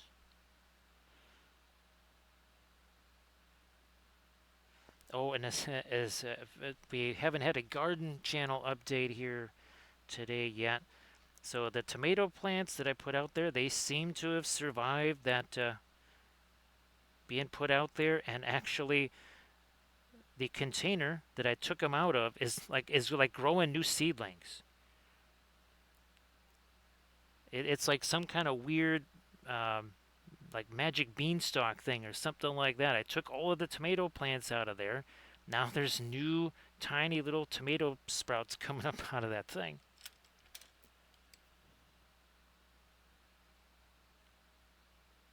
We might be having tomatoes year round. Well, we might just have to be growing them inside if the seedlings are going to keep coming up all year long like that.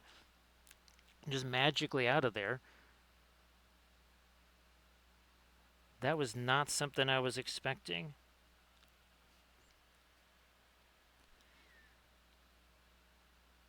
And no, I did not use some sort of nuclear process or something like that. That just is whatever natural thing is going on there.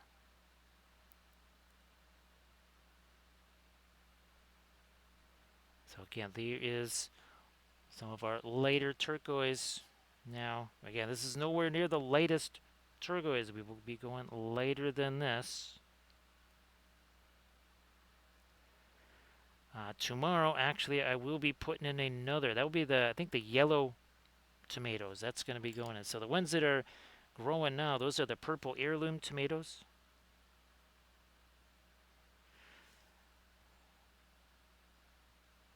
Tomorrow, in go the yellow ones, because that's I think that plant is just about the same size as the other one that managed to survive.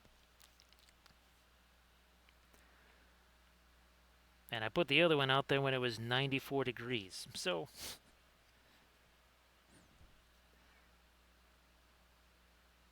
still got to get that drip irrigation system going though.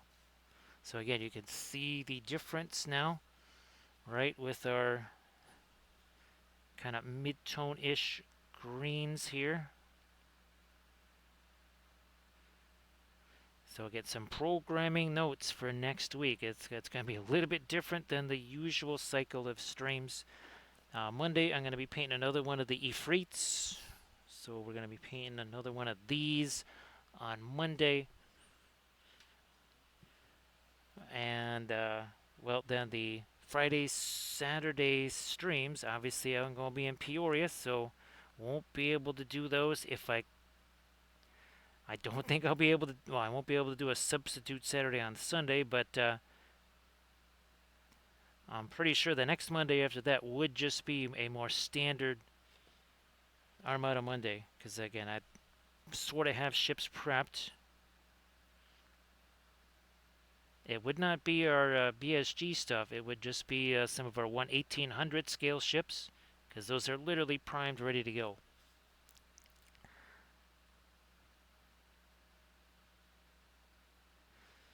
I would imagine we would be coming, just like last year, coming back into town very early on a Monday morning.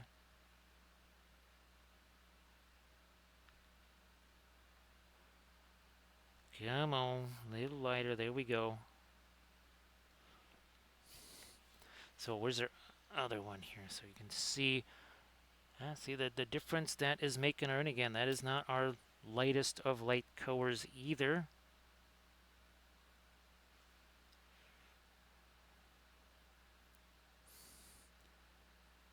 Again, if things hadn't been all wacky with weather and stuff like that on our Thursday, Friday, I would have done two of these. That was the plan, actually, was to do two of the Ifrits on the stream last night. The original plan, anyway. That wasn't quite how it played out. Now we're going to get some of our lighter teal over here. And then we're going to start getting into some of the golds, too. We need to see what some of that stuff is looking like before we move on to stuff that's too much lighter with the teal, with the skin tone. This we know we got to get lighter because we want that to kind of have that very light, kind of eerie feel to it.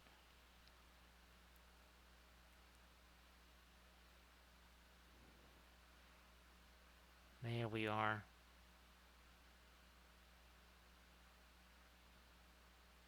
Yep, something like that. So again, Sea Dragon, great to see you. Hopefully you're able to get a decent night's rest there. Blending brush. Well, look, it's already got some of the teal on there. There we go. The old plop and push there.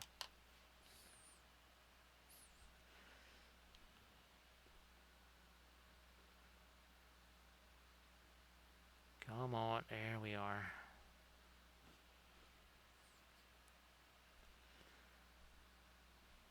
So this right now it might be a value 3. Not so sure if it's really that light. It's maybe a value 3.5.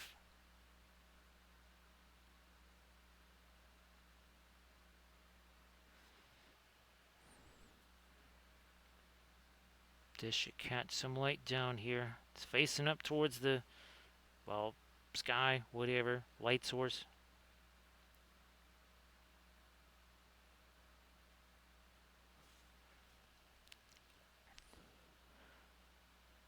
So there won't be any kind of glowy stuff on these, not like the Ifrits.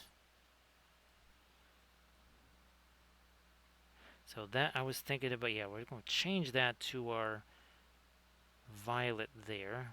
I think anyways.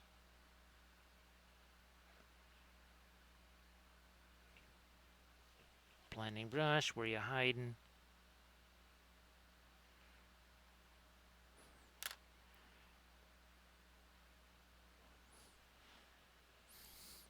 Bring back more of our little bit of green there.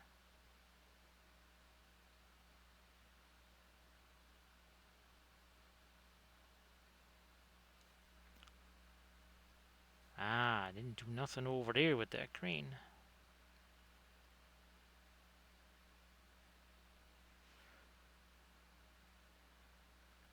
Shove some of that back in there.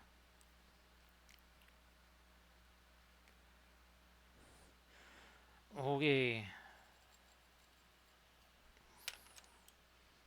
Yeah, we'll use this one for right now. Get this one out of the way here. So let's start to play around with some of this gold here. Maybe let's grab some of the, basically, you could call that's the ochre from Paul Rubens. It's not quite the fabulous. What is our favorite souped up ochre? Ochre on steroids. That would be our Winsor Newton. It is from Winsor Newton, right? Yeah, it is from Winsor Newton here. That would be our Mars Yellow Deep. That is really powerful stuff.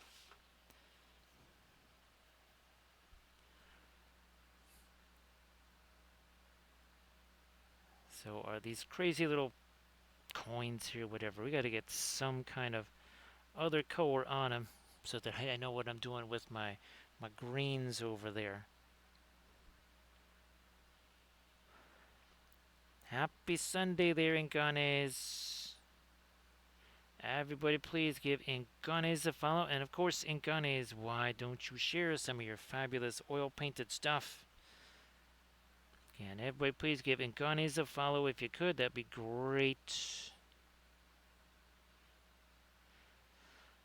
So we're hammering away at 2 of these here, Inganes. 2 of the Ifrits.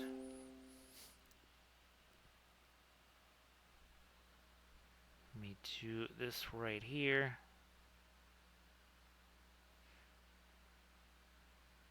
Now on this stuff, same deal. Everybody please check out that Insta link there that Encanes just shared. And again, everybody please give Encanes a follow.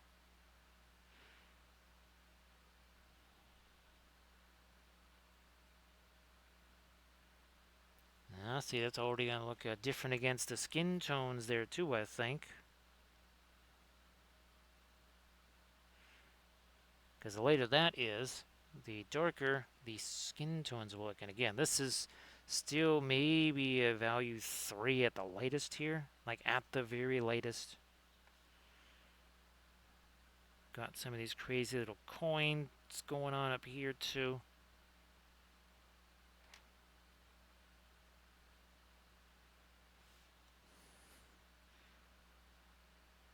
Is there one back? Oh, there's a few of them back there. All right, fine.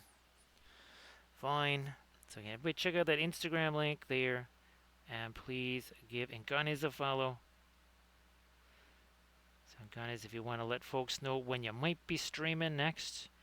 I know so sometimes, right? I mean, it just happened to me this week, right? Well, I'm supposed to be streaming this day. Well, the universe decided otherwise.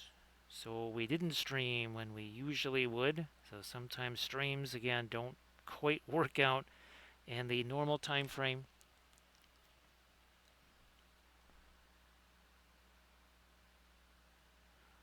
Oh yeah. That's mixing with some of our fabulous amber right there. That is very nice. So a little bit of Monday afternoon UK time. Streaming for Inganes. So a little bit of Monday stream. Everybody again, please give Inganes a follow so you'll be able to catch that fabulous oil painting stream there.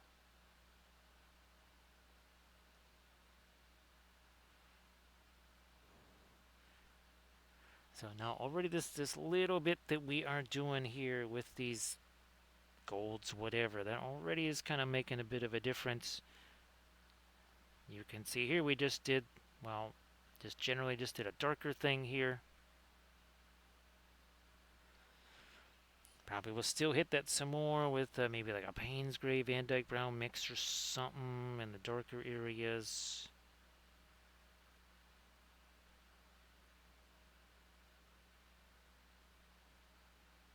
Some of that down over there. And yeah, very little simple mix here. Very simple mix of the yellow ochre and actually now some of our lighter violet that we use down in the this little the air elemental part, whatever, if we want to call it that.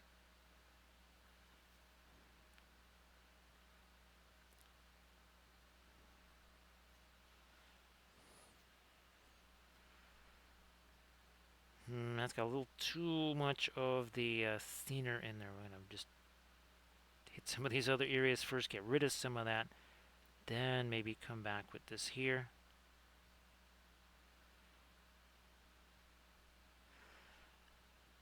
And again, we're going to be coming back with much lighter stuff in those golds, for sure. Quick little notation here. Come on. There.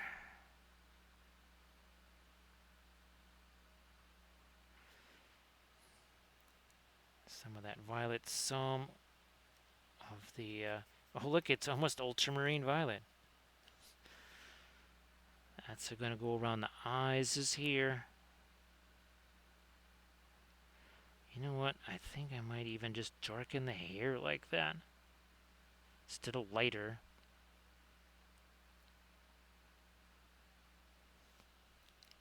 Where are we at? There we are. I think I gotta hold it this away to get at that stuff.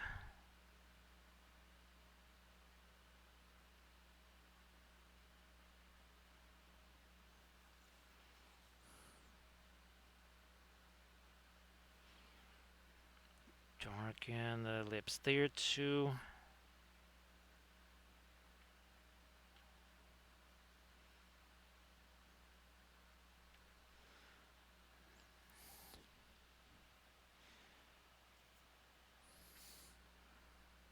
And a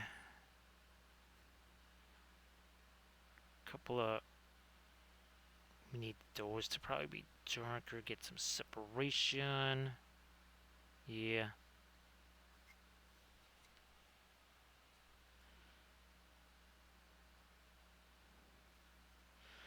Alright, I'm gonna do the same deal over here.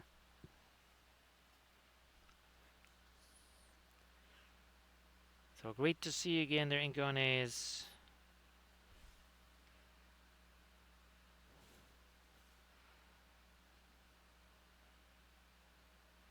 Just get that hair, just make that darker. Actually, here before, let me restore this real quick up here. This one little bit of our lighter blue. I just need to have that up there. We get our darker stuff here for the lips. What we did on the other one, now around the eyes.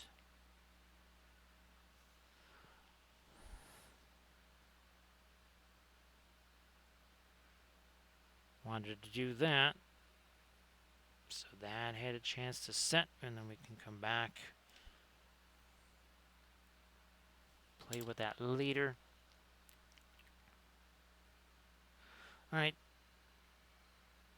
Going to leave that be. Let's get some of this other stuff now.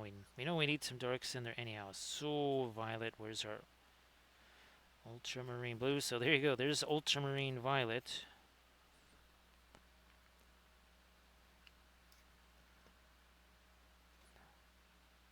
Darken that. So there. Then we'll try and get some of our golds in there too.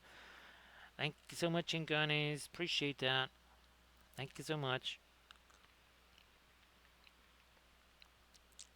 Oh, and of course we do have the bases, right? We will be doing some of the later things on the bases too. We haven't forgotten about those. Yeah, we're doing our rotation here, right, Inganes? And again, everybody please check out that Instagram link that Inganes also shared. And of course, please give Inganes a follow. Inganes does the fantastic, some very fantastic oil painting stuff there. You know what? I think I want to put that darker stuff there too for the hair.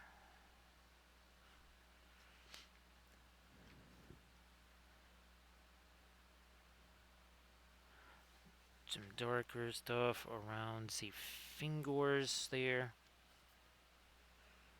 So appreciate that, Inganes. Thanks to everybody that did all the cheering of bits and such last night too, and the subs and the follows. I think we had ourselves a bunch of follows last night.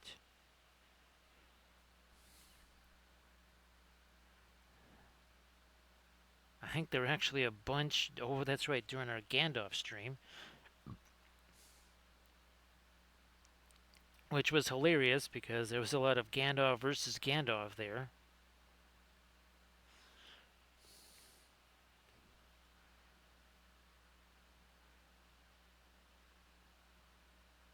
So again, that's our liner brush action doing that. Fabulous liner brush. The other brush that we were using would not be fabulous for this. Not at all. That is not what it does well.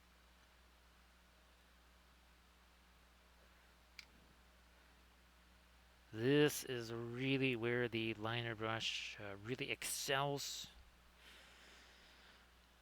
Okay, now we will start playing around again with some of our gold stuff here. Just gonna kind of get the initial,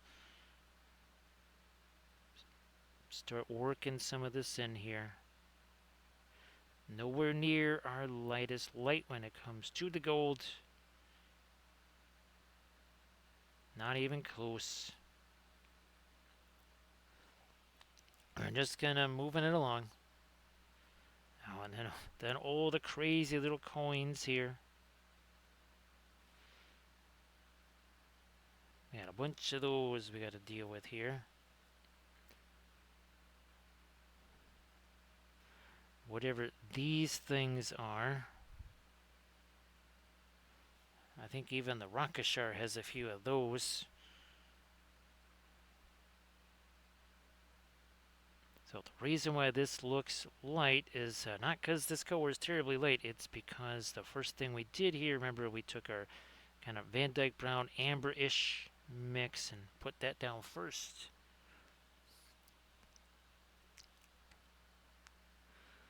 So everybody do like Camda and go check out that link that Inganes just posted. And then of course go give Inganes a follow.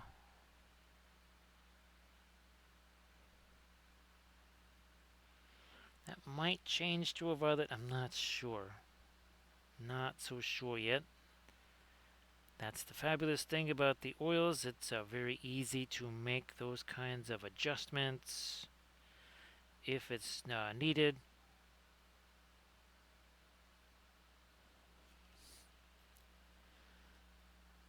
Start working some of that up into here.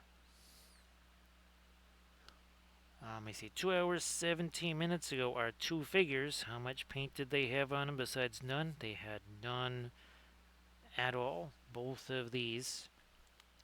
These were paint-free objects 2 hours ago. And that also includes the other bases too. This is not just the bases directly underneath them. There is also the rest of the bases. That would be these things right here. So we've been working on those too.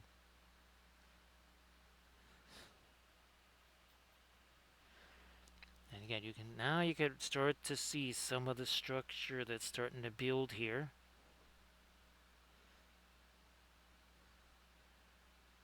We were very, very patient, right? Patient, not hasty little hobbits. I think the next thing we will do, speaking of the bases, that is the next thing, because then all this stuff can have again a chance to kind of chill out and set a little bit. We don't want to just keep hammering away at it.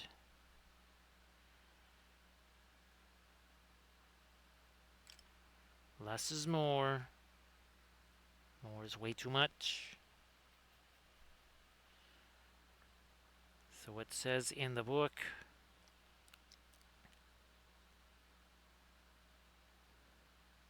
more of that. Then up here, I think we'll be doing our gold stuff up there too. Well, first let me get these things here on the show. Now that might change to a red or something. That might bring it in line with again what we've done on some of our other guys.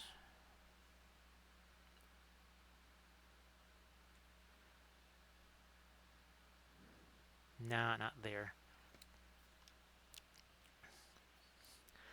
So this deal up here, gotta start getting some of our lighter stuff on that. We'll eventually have to get some kind of reflected light there too.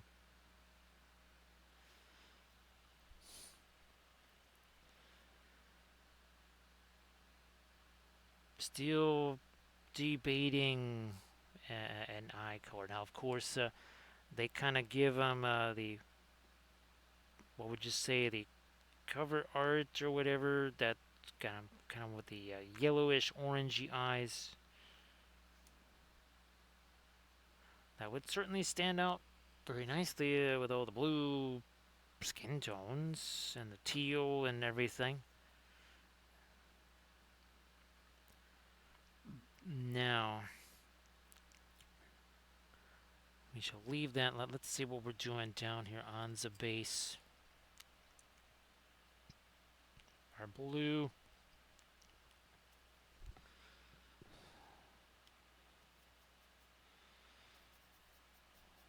Something lighter here. Couple of different lighter blues.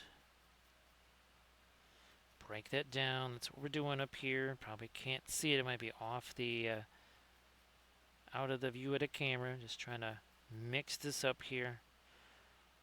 Got this lighter blue going on. That's going to go on these lighter stars. Like here. Are there... okay, that does not have the stars. Scopy and the Green Stuff World texture rollers.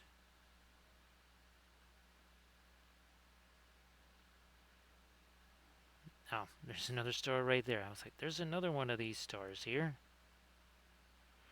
At least there should be.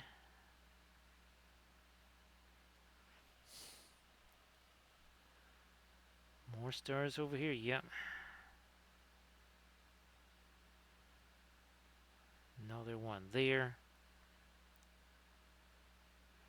And of course, this stuff, this blue here, yes, that was a glaze thing that we did. And yes, it is still very much wet. And we can mix in with that.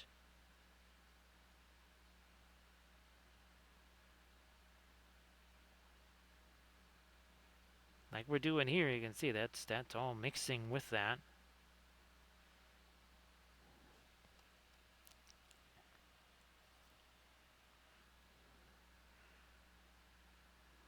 More of our stars here. So again, the exact same approach that we used for our Rakashar. And I've done 3 episodes now on this guy, so this is just his base. Now we've already done one of the episodes. The first one obviously showed the creation of the base, then the painting of it. 2 episodes of, we've done additional paint on that base. Eventually, he's going to be standing on it and covering most of it. That most likely will be the very next episode.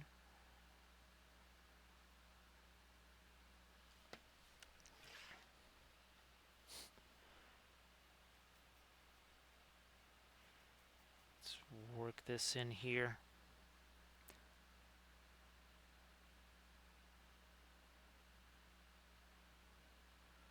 Yep, more of the latest stars over there.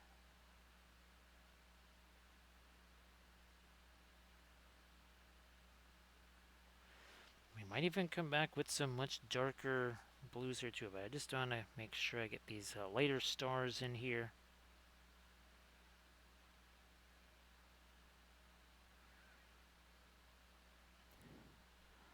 There's another one over here, another one over here.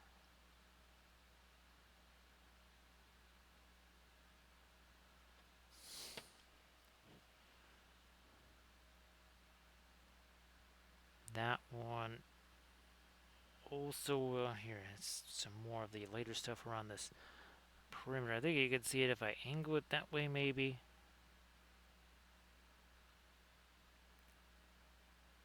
Oh, another star over there. So we're using the gray extra firm Sculpey.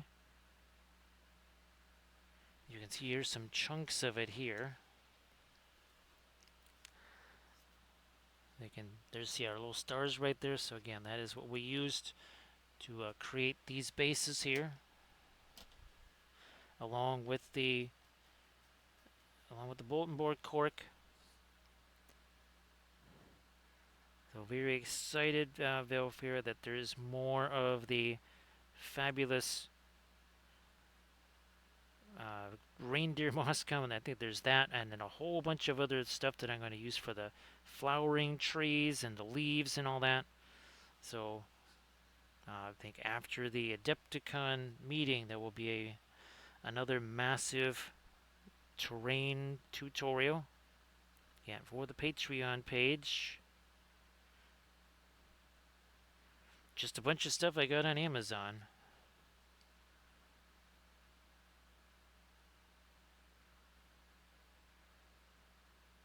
And some of it is looking really, really, really nifty.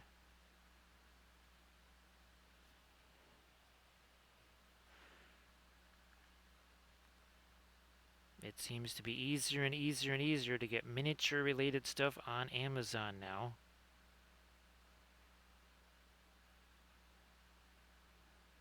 Not so sure I would recommend getting paint on there, but all these other supplies, like for your basing and stuff, does pretty well on those.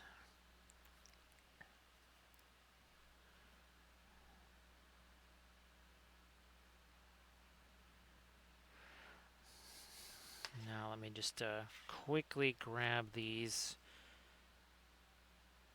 and we'll do a little bit of our light over here. Not a whole bunch necessary, because we don't actually have any of the lighter stars on that one. We do here.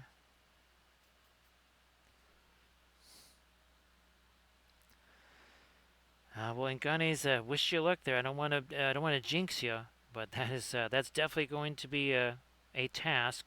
I mean, even magnetizing these, just because of the way Conquest does their bases, they do not make it easy. They make it pretty much as difficult as possible to try and magnetize the bases. Their bases are so incredibly shallow. That makes it tough.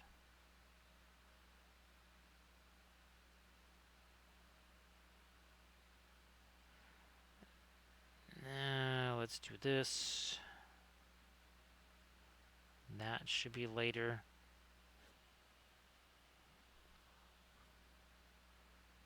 This one too.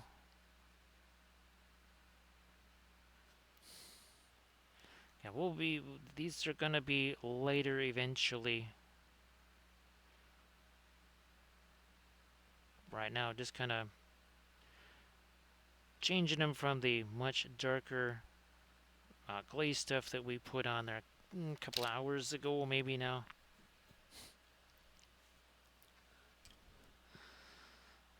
So now I'm gonna fool around here with this, and I'm gonna actually put some of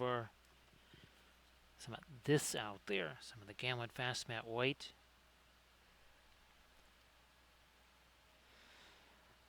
Boy, Inganes, I think you might have seen the tutorial. Was it possible I can at least just grab this? Let me see. Can I just do this? There we go. So, these are some colossal magnets right here. I mean, well, this is 25 mil. They're almost 30 millimeter magnets right there. That's how big these things are. And I got a bunch of these, and those are for those magnetized plinths. So some colossal magnets for those.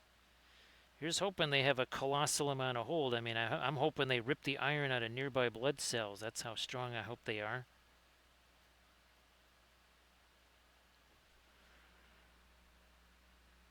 Bingo. There we are. That is much lighter here now. Oh, yeah, look at that.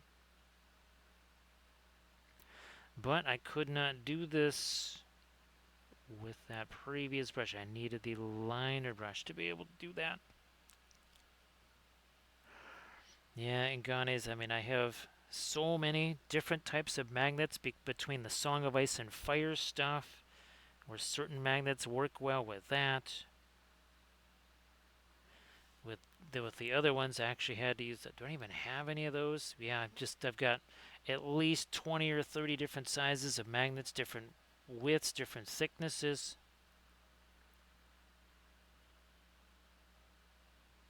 But here's hoping that goes. Here's hoping that goes well for you, guys. I know that is not the easiest thing ever.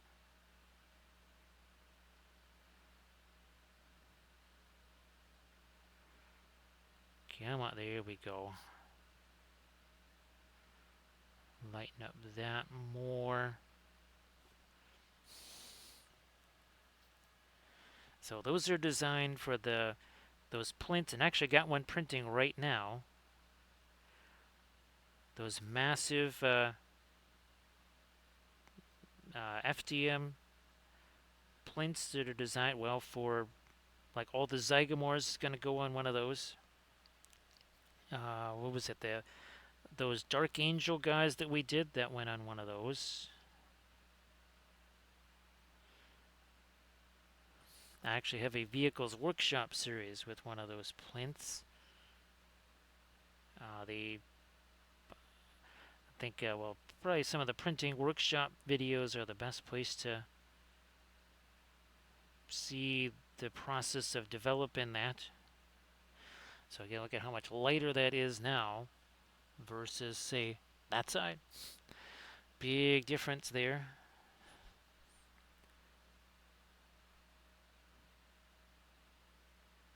Let's get some of that light down into here.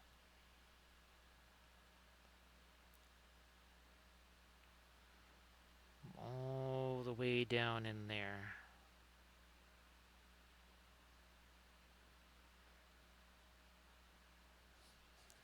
Is nice. Boom, another thing like right there.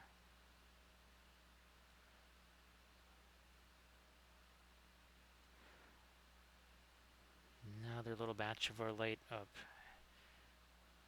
here.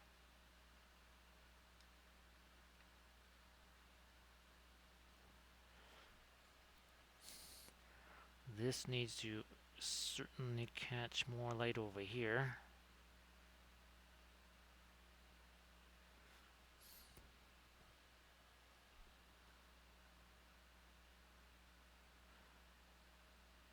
And this all started out 2 hours 32 minutes ago with essentially just some dark blue primer. That's all it was.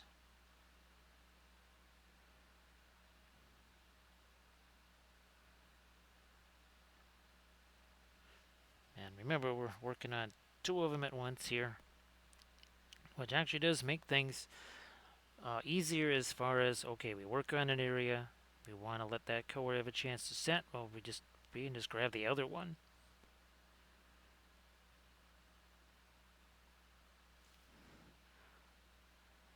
Come on, a little bit more of our light in there too. Nice to see you there, Pascal. Everybody, please give Pascal Ruse a follow. So, Pascal, great to see you. Of course, happy Sunday. And of course, please go ahead and share some stuffs in the chat. So, Pascal, we've got not one, but 2 of the Djinn underway here. And of course, here's the Agony of Defreet from last night. We'll paint another one of those on our Monday stream.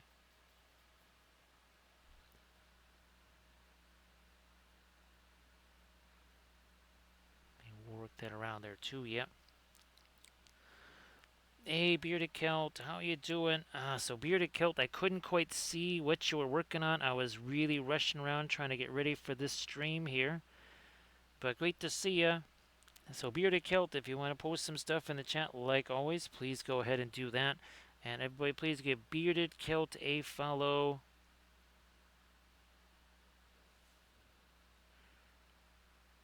So Bearded Celt, I don't know how long your stream was there. But here's hoping that you maybe got some stuff done. That's never a bad thing. Getting stuff done on stream.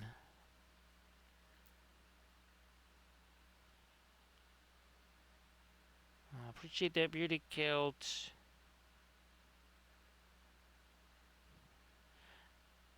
Really do want to make sure that it gets people kind of jazzed about painting, no matter what they're going to be painting with, no matter what they might actually be painting.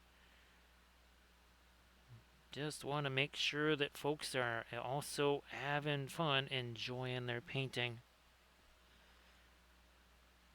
No matter what it is.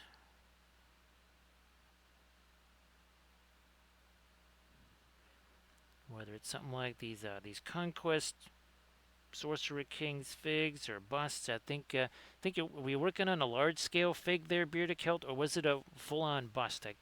I couldn't quite see. I just only got again a few seconds glimpse of it. That's it.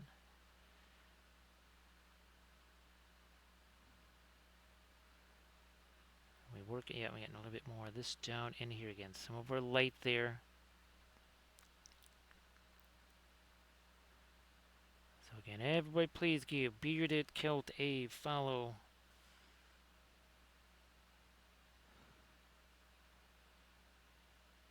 And let's work this up into here. Yep, a little more there. So it was 100. Well, okay, I was right about the large scale. Now, hopefully, it's again. It is fun to be able to kind of go from the small scale to like some of the really large stuff. To me, it's kind of helpful when it's not all miniatures of the same size or whatever. And it sort of gets you in a little bit of a different mode as far as the painting, and I think that actually does yield some plus things when you come back to say some smaller regular miniatures.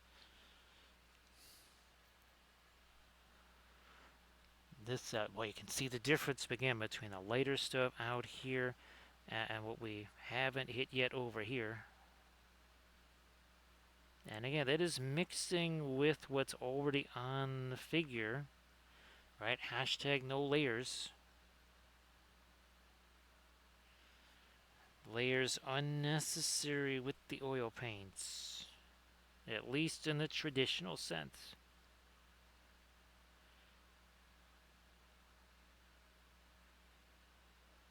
And we've done a couple of film noirs with these, and with one the Ifrit from last night.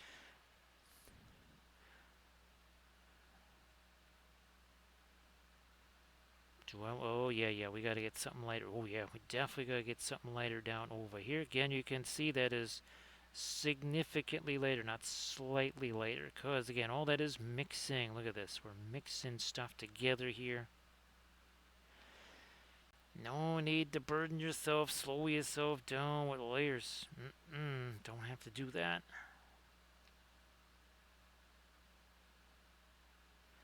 Just rock and roll here. See, I'm going to chuck that in here. I'm going to grab this guy. Blending brush style there. Yeah, why would I screw around with a bunch of layers when I can just do that? Also, this too. You know, always have some kind of blending brush sitting around here. That is why. Hashtag no layers. No layers in Wampelville. Also, no sleep. No sleep in Wampelville. No complaining. So it is written.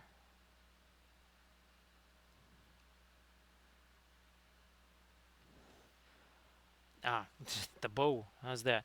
Oh, and then we do have to, again, we're getting some of our even lighter stuff in those golds there.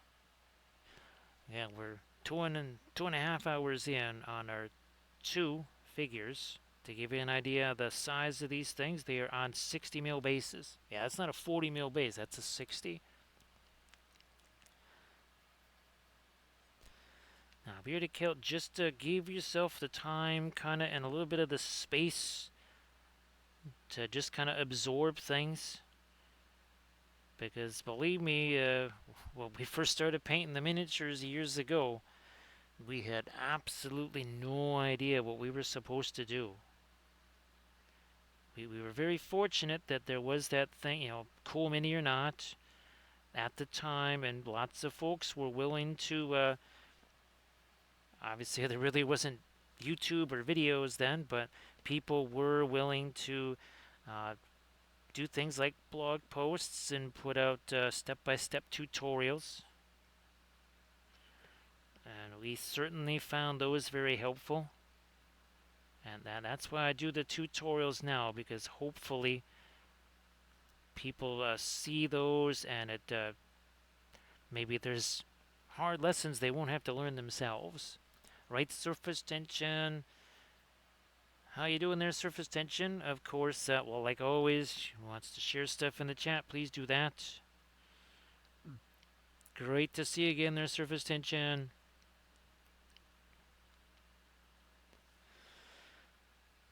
Surface tension. Boy, you'd think with all the grays that I'm working on here, you'd think this came from Welshlandia or something.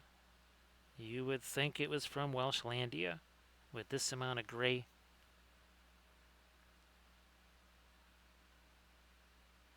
I guess, do you still need to protect yourself from the giant death orb in the sky, or has that been subdued? Have the Welshlandic safety shields activated and screened you from the death orb?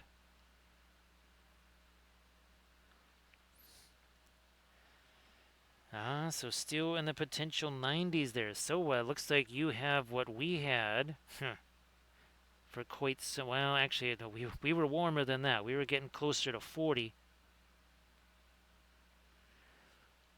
You're still doing it kind of mild there, only in the 30s.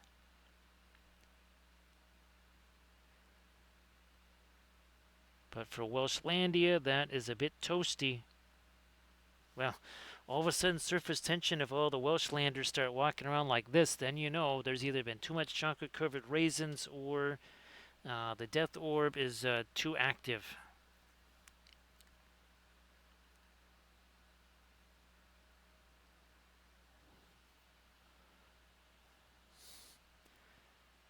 So surface tension, a very rare event in Welshlandia. The artificial addition of water to the soil. That's I think that happens about once every 5 years, right? Surface tension in emergencies. Is that like a once in a thousand year sunshine there? The surface tension. I think that's what they call those type of disasters. At least in Welshlandia.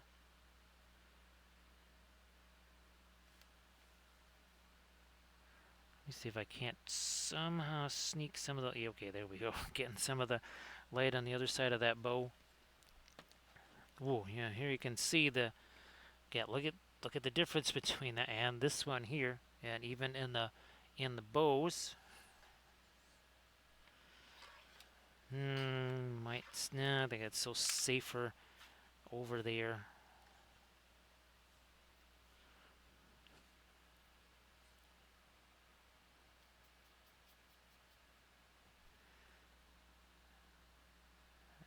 And we're going to do this just like we did with the other one. And of course, we always have the blending brush at the ready here. Look at that. Again, why would I want to do a bunch of layers there when I can just literally just drop that paint on there and go from there?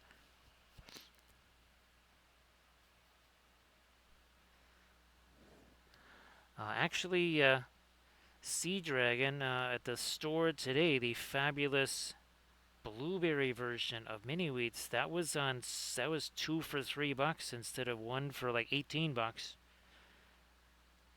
Needless to say, we got a couple of them.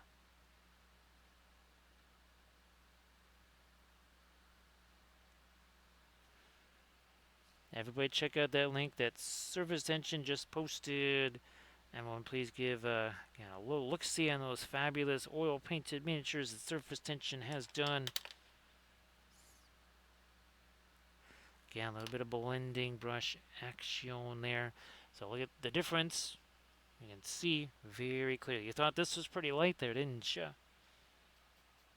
Until we get into some genuine, actual light stuff here. So yes, Sea Drag. There's actually the chocolate ones there too. But the blueberry one, now of course, the other thing we like to do sometimes do in the summertime is get the frozen blueberries and put those in things like a cereal. Because let's just say that the milk turns a very distinct shade of purple with those blueberries in there.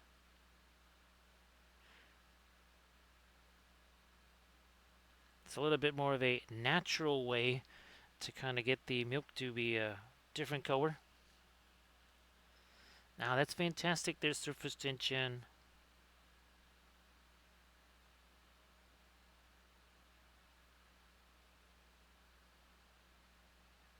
Let me do some more here. Yep, yep, there we go. Again, look at how that changes big time with the addition of this lighter color here. And it all is, again, mixing together. Speaking of mixing together, let's mix this medicine together in our insides. Medicine's better on the inside than on the outside. Sea Dragon, that's, well, in addition to all of our not radiant colors, we'll just have to call it that. Frozen blueberry colored milk. So that would be, well, it wouldn't quite be Egyptian, but actually be somewhat close to this right here. Is this the, no, this is the one. I think, yeah, it would be somewhat close to that.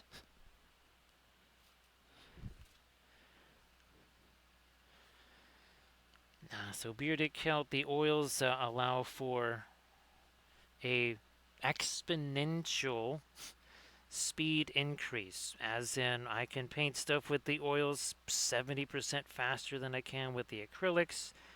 The colors are far more vibrant.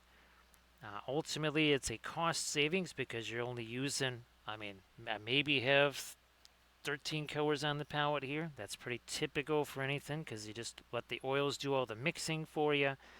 The oils are also far more rugged. I've unless it's got a little bit of a shine to it, the amount of time I do any kind of varnishing on the oil painted minis is never. So there's more time savings, more expense savings. And again, the oils themselves are orders of magnitude more luminous than acrylic paints. It's the nature of the beast.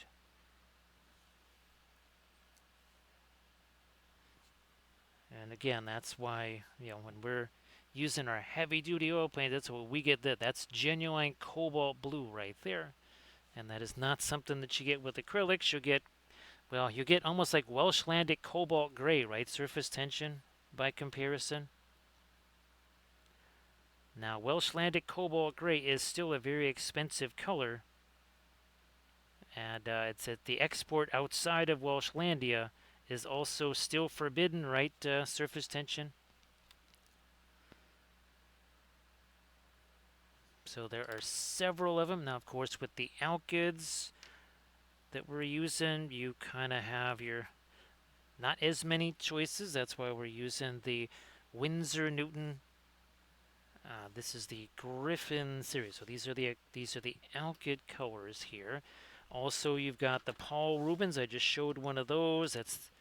These are easily available on Amazon right here. Big sets of those. Now, when you start getting into your pricey stuff, well, then you're getting into something like a Williamsburg here. That's going to be your top of the line stuff there. Things like your Gamlin, your Richardson, and your regular Winsor Newtons. Those are, again, kind of down the middle there.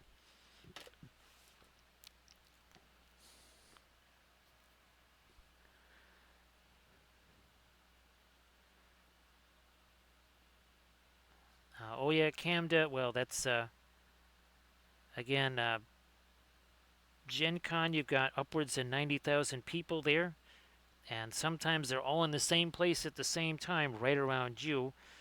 And that's when you just kind of decide we need sudden and immediate crowd dispersal, and that is the easiest and safest way. Well, the slow release is the safer way, because if it's too fast, that could create a stampede effect. And you don't want that either. So you want it to highly localized. So yeah, you kind of want a blast radius as maybe a dozen feet or so. Again, just to kind of clear out your immediate area.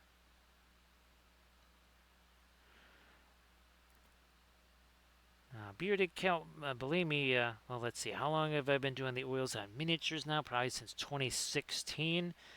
And, well, we learn new stuff pretty much every day, right, Camda? Almost every single day, every single paint session, some new situation comes up, whether it's, something that you have to do to get a certain figure painted.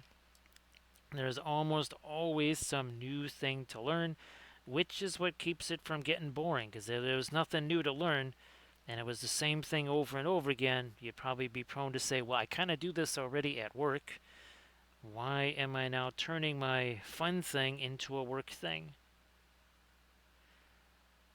So, again, that kind of, we say it all the time, be kind of willing to experiment with new things, learn new things. It will eventually be, well, very satisfying and a lot more fun.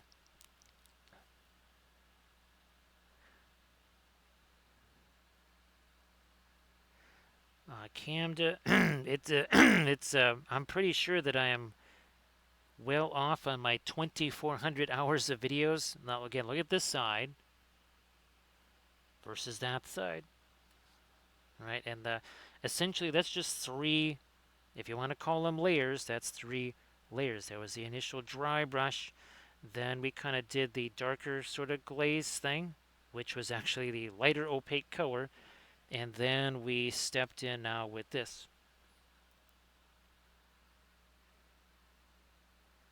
Now, of course, I've been using a lot of acrylics on the last few videos because we were painting some terrain and we were trying to test a few things like the GSW Dippin' inks and the New World acrylics for terrain purposes, because some of the things I was trying to actually mix modeling paste with the paints to create a sculpting primer paint type thing. I couldn't do that with the oils because that's kind of a oil and water type thing. We want to do that.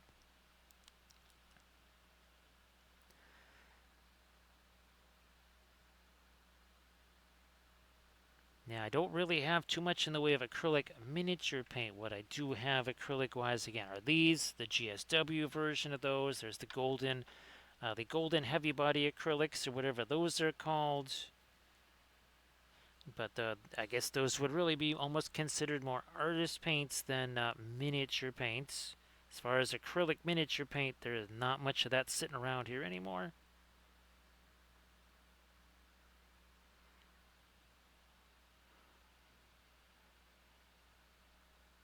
Hey there, Grant Oracle. How you doing? Thanks, Grand Oracle. Appreciate that.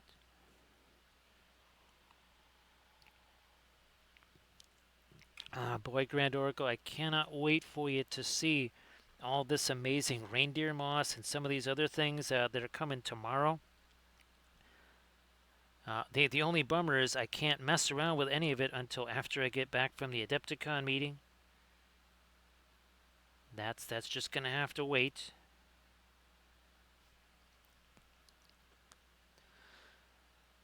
Well, Grand Oracle, here's safe travels and such.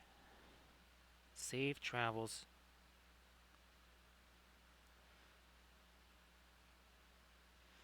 Now, in Bearded Kilt, you don't have to necessarily, buy tons and tons of oil paint stuff. What I have now is not what I started with. What I started with was some of the AK, no, sorry, the MIG ammo oil brushers. Those were given to me, and then some of the, and even that was just the Winsor Newton, was that the student grade colors. I didn't even bother getting regular oil paints at that time. It's come a long way, right, Grand Oracle?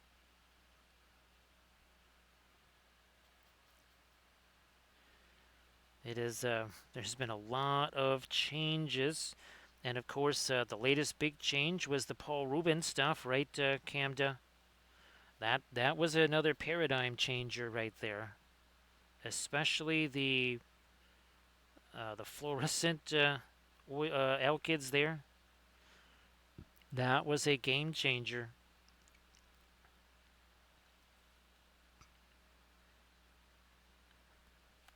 But yeah, Grand Org, I'll try and get you some pictures of that stuff when it arrives tomorrow.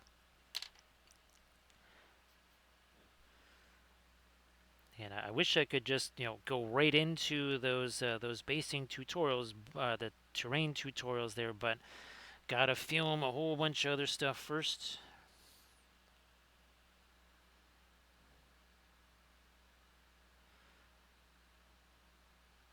So yeah, Grand Orc, ironically enough, this is probably about the same level of lightness, minus the fluoros that we have on our Ifrit there. Yeah, probably the same level. Uh, Now this will, let's see, which one do we want? Let me use, no, we'll use this one. We'll use this one. Do a couple of these film noirs here, Grand Oracle. So check this out.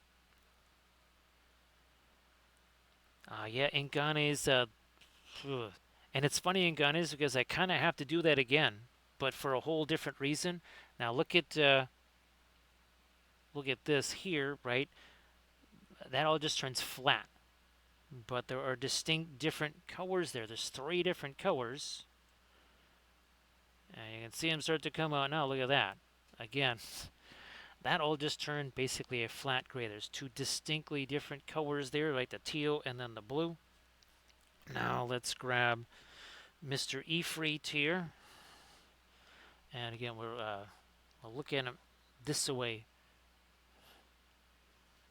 Take away the color.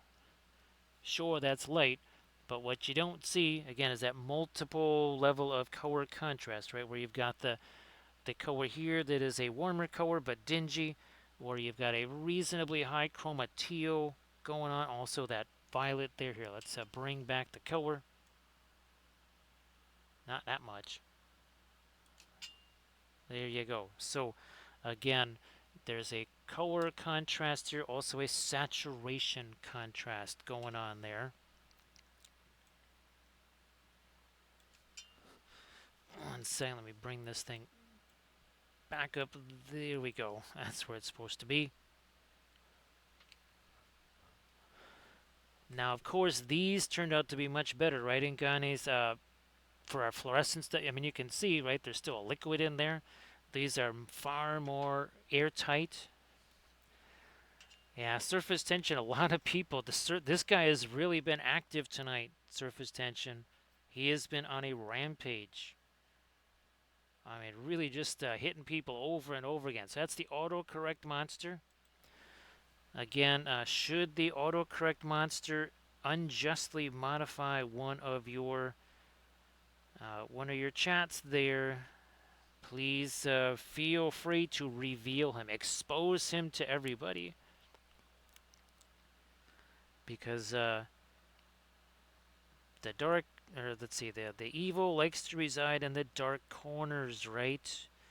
Expose the autocorrect monster to the light of day, to the light of linseed. Yes, expose him to the light of linseed. Nothing can withstand being exposed to the light of linseed.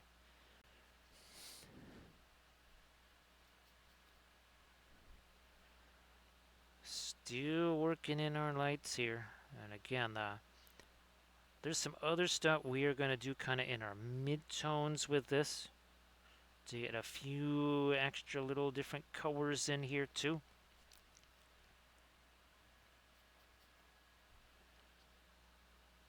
But of course, it's all about keeping things simple.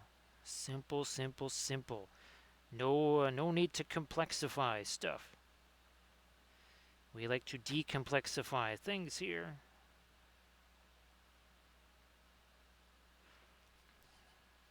Think long, think wrong. Well, look at that. Man, that is really good. But see, look at this. See, it just mixes itself. There's no need for layers there.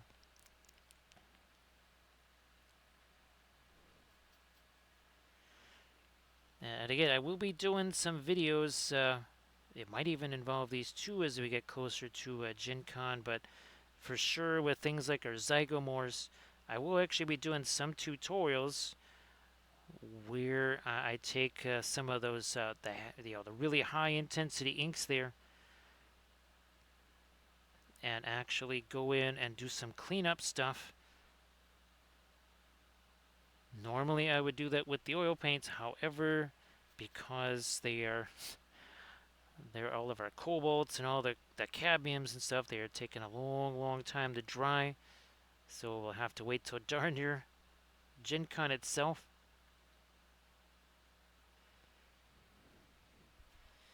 I am printing out another one of my specialty plinths that's going to have the giganto magnets inside.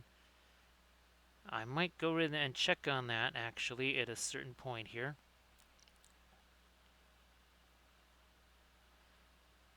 Because while Bambi will show that it's printing, it doesn't necessarily show everything I need to know about these particular ones. Alright, here's again our blending brush, just doing that.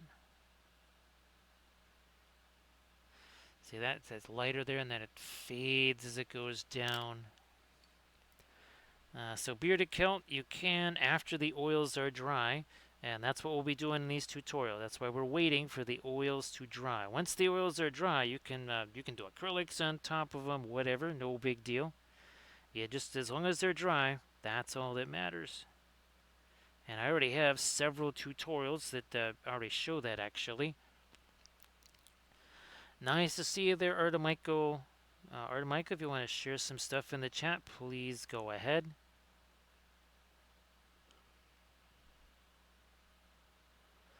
So again, with the oil paints, no layers. No layers. This is your palette right here. The figure is your palette.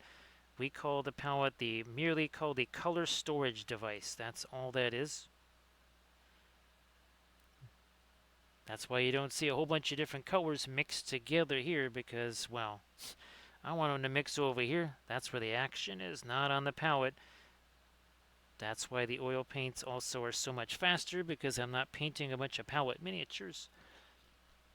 Having in the old days of acrylics painted many thousands of palette miniatures, which are no good to anybody. You can't play a whole lot of games with palette miniatures. Those are not terribly useful. Everybody please check out that link that Artemichael just shared.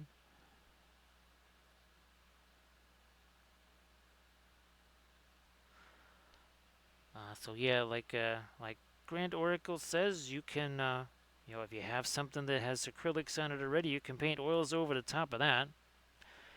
It's just each thing has to be dry, whether it's oils over acrylics or versa versa. They both got to be dry. Yeah, not gonna be blending those together.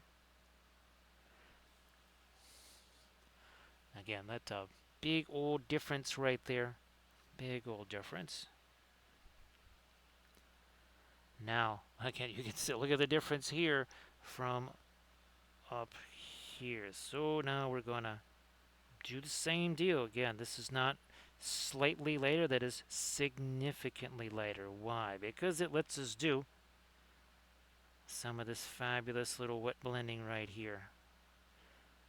That's what also keeps the paint to a minimum. Less is more, more is way too much. So we only use the thinner to thin the paints, and that's generally something like this here. Mona Lisa is the sub-brand, Speedball is the main brand.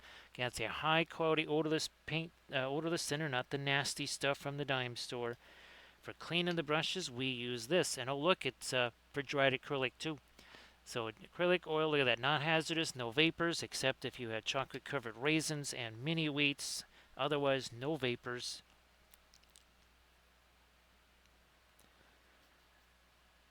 So yes, we only have a tiny little water bottle cap with some thinner in it. That's what we use for thinning the paints. For cleaning the brushes, we use the brush cleaner. It does a way better job of it, that's for sure. Yep, there is no wet palette here. Ooh, I may not have, unfortunately, any more pieces of my palette paper. Oh, wait a minute, maybe I do. Yes, I do. Look at that. That's just a piece of parchment paper clipped to a piece of cardboard. That is all that is. Very simple. No need for wet palettes. Not that I have one for acrylics. Where's my acrylic palette here? Let me see if I can grab one of these somewhere somehow. I think there's one here. Oh well, here we go. Yeah, look at this. My acrylic paint, of course, these are much more expensive right here. My acrylic palettes. Yeah, these are pricey items. It's hard to find these, and they are expensive. But yeah, that's what I use as my acrylic palettes right there.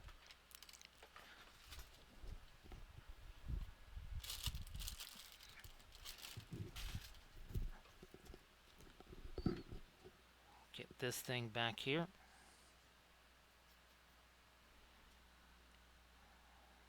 Oh, that's right. I did back in the day. I manufactured myself my own wet palette out of a Chinese food container, a chamois sponge, and that same palette paper, or same parchment paper. It's also the same stuff that I will cook on too.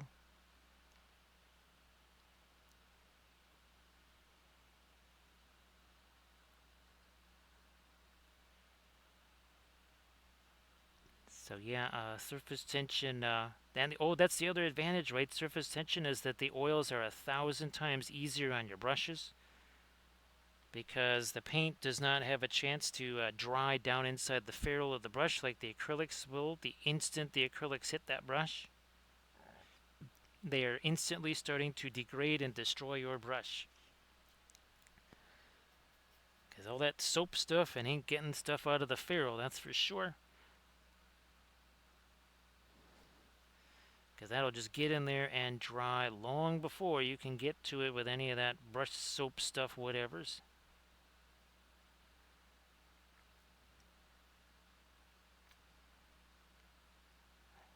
Okay, I think no, we got that deployed now. Okay, now we can swing back around to the skin tones again. Now I'm gonna start doing some stuff with our Goldilocks here. Let's get that Indian yellow engaged here as well. Hmm, fine, I'll just steal some of that.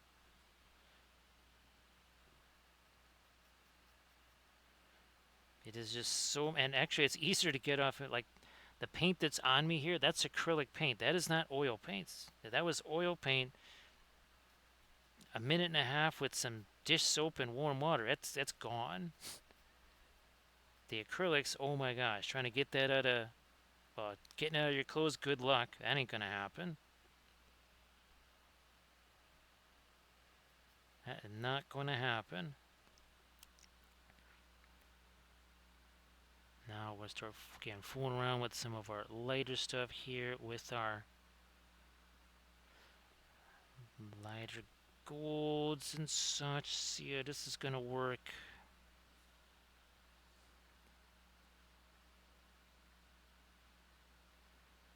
And again, since you do not need tons and tons of colors because of, well, all that mixing stuff that we're talking about, there is no such thing as, oh, I need the 400 or the collection of 400 oil paints or whatever it is that some of these companies are doing.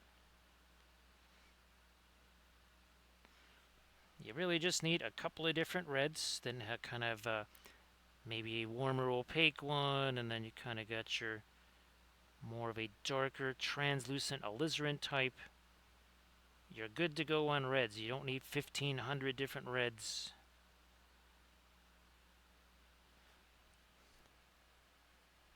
Much easier just to make those yourself. Especially since with the oil paints, the goal is to be allowing that to mix on the miniature, right? Instead of, again, all that palette mixing. Oh, by the way, this yellow here that we're putting on is, wow, that's not the latest yellow either. We're also going to be putting in some orange type things here. Probably some greenish grays.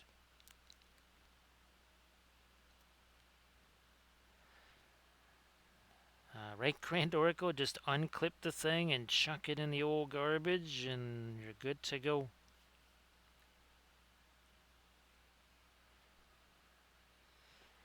Well, Bearded Kilt, I mean, it is, what would you say? It's kind of the the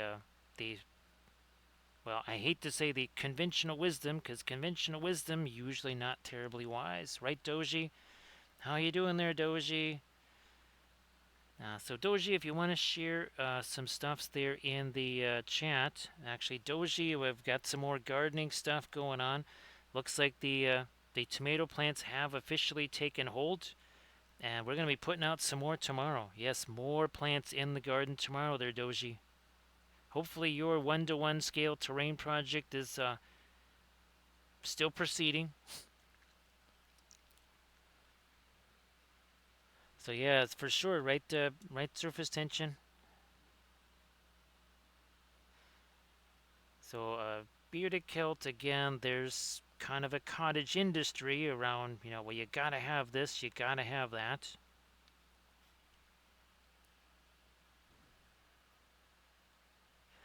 Yeah, Doji. For me, the removal process was mostly in May, ripping out the tree roots and some of that other stuff that was going to be in the way.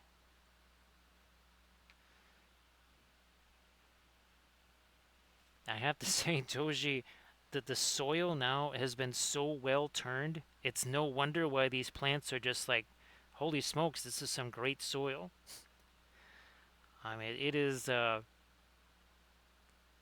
shovel with like bare effort, hardly any effort. You can get like 8 inches down into the soil. So bearded kelp, your best bet with the, and I have a whole bunch of videos on the oils and metallics. Actually, oh, here we go. Yeah, got this thing right here.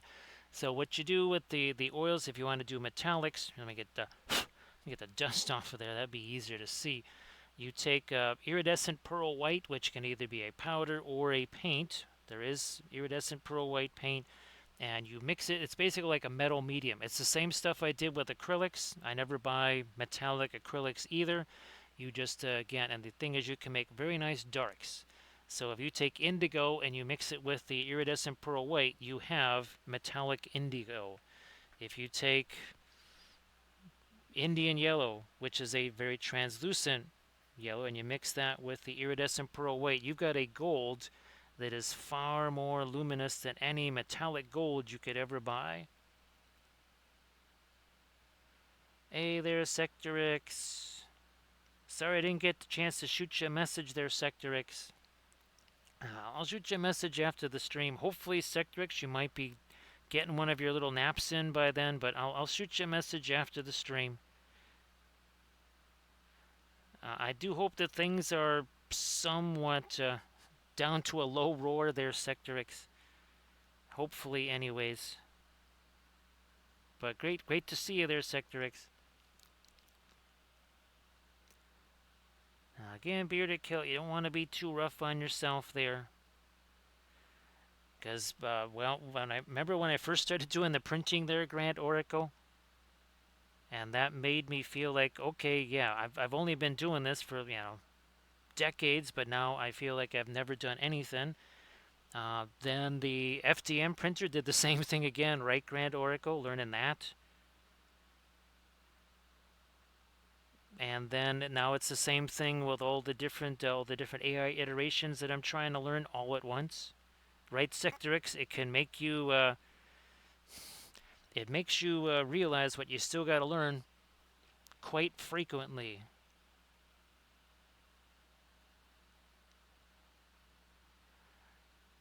So yeah, again, bearded kilt. I know that you want to kind of be able to just absorb things right away and master things right away.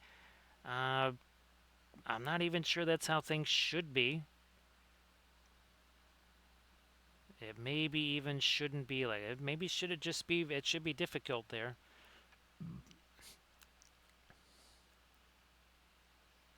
Yeah, and Ghani's, well, those were kind of contents under pressure too, right? Surface tension. The MIG ammo oil brushers, especially the metallic ones. Yeah, because, well, they have alkyds in them. Yeah, the MIG ammo, they don't say it on the packaging, but they definitely have alkyds in them. There is no way they do not.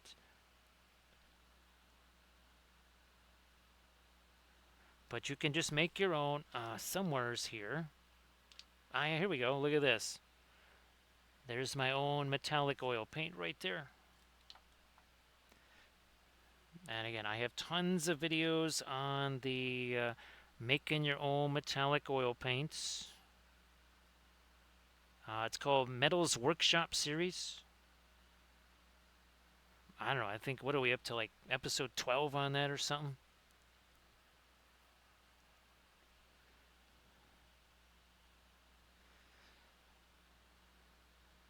Well, Bearded Kilt, again, you still have it.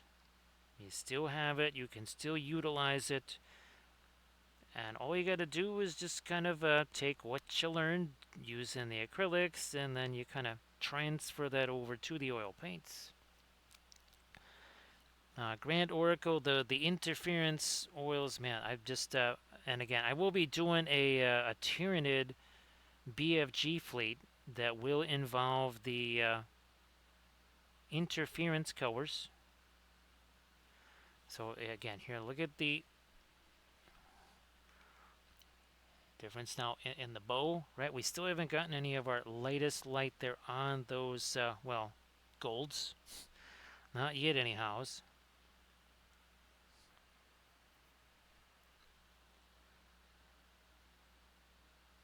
And again, advertising makes you think, well, I gotta have this thing. That's what advertising is all about. And sometimes advertising, the veracity of the advertising can sometimes be called into question. See you in a bit there, Pascal. Now, I'm going to change the, we're going to go with the violet here. We're going to change this to the violet. We need the little extra color contrast going on in there. Yeah, oh yeah, that's definitely a good choice in addition to the value kind. So I guess it's kind of like a semi-glaze here, not a true glaze. There you go. Yeah, big difference. And again, I just, in the last week, I swear, I think I've filmed two videos that are nothing but acrylics, no oils in them. Now again, that was for painting some trees, and the whole idea was to kind of compare the New World paints to the GSW dipping inks. That is definitely an unfortunate thing, right? Surface tension. Uh, Even with the golden maple brushes, right? Let's just say they were kind of wanting me to do one of those videos where it's like 2 seconds long on Twitch or whatever, not on Twitch, on Instagram, and it's speed ramped, and it just shows you like painting the foot of a space marine, saying, "Look at these brushes, they're great." It's like, well, we don't do that here, right? Surface tension. If it can't withstand a month of streams, like a month of 5-hour streams or something like that, we'll just say, well, the brush looks pretty, can't take a hit. It can't take a punch. If it can't take a punch, it don't survive in Wampleville, right, Grand Oracle?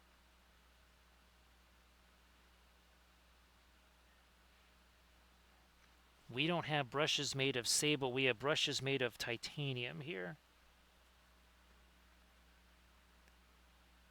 Because those might last about a week, wouldn't you say, surface tension? At least here in Wampleville, where brushes go to die. It's the graveyard of brushes.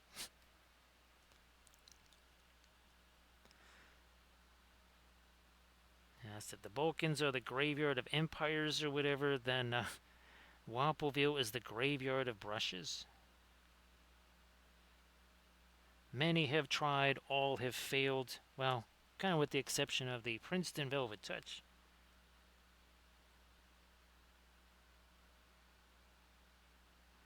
Yeah. Fine, we'll do that. Bit of dark there, whatever's. So that's starting to get a little bit of stuff happening there. That's so good. All right, now we gotta do. Let's do this one. We are gonna move on. We're not gonna linger.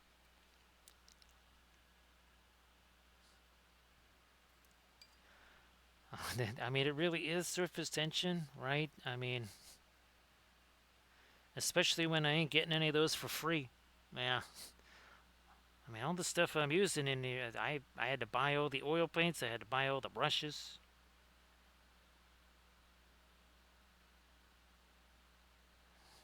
So I got that's part of the problem, right, Grand Oracle, which sets up those. Well, I think there's not quite as much with the supply chain things these days as there was back in say 2020, 2021. But there was literally a battle, right, Grand Oracle, over who could get the stuff first before it ran out.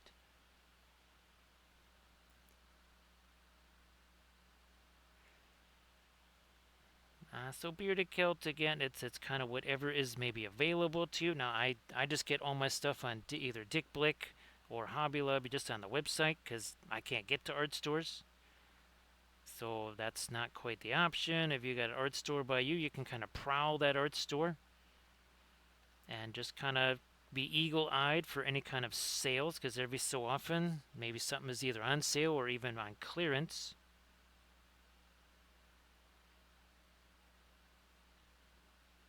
But in the US, again, brands like Winsor Newton, Gamlin are easily available.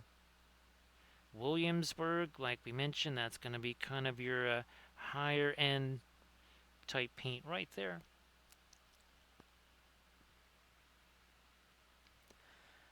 Camda, it's well, that's big acrylic for you, right, Camda? That's big acrylic. Always beware of big acrylic. They've been trying to shut us down for years, right, Grand Oracle?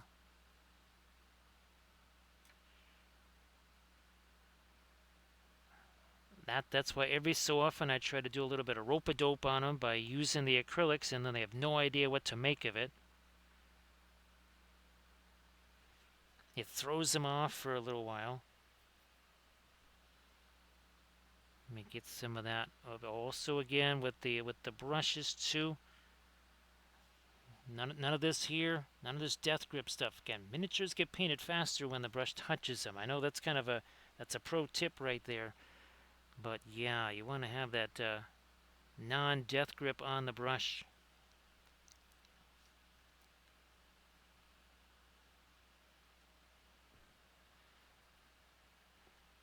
So Bearded Kilt, the Paul Rubens Alkyd oils, you can get those on Amazon now. Of course, I really was tempted because they were sitting at $63 for the big set again because of Prime Days. Now they're back up to 79, but that is, what is that? That's your 38 paints right there. No, Doji, I don't know if you had a chance to post your stuff in the chat there, but please go ahead and do that if you haven't already done so. Sorry about that, Doji. I probably forgot to ask you. But Doji, I mean, I think you distinctly recall, right, the figures that where you just kind of, it all kind of came together for you with the oils, and it just sort of happened. It wasn't any one thing. It just was like, oh, well, okay, this is working now.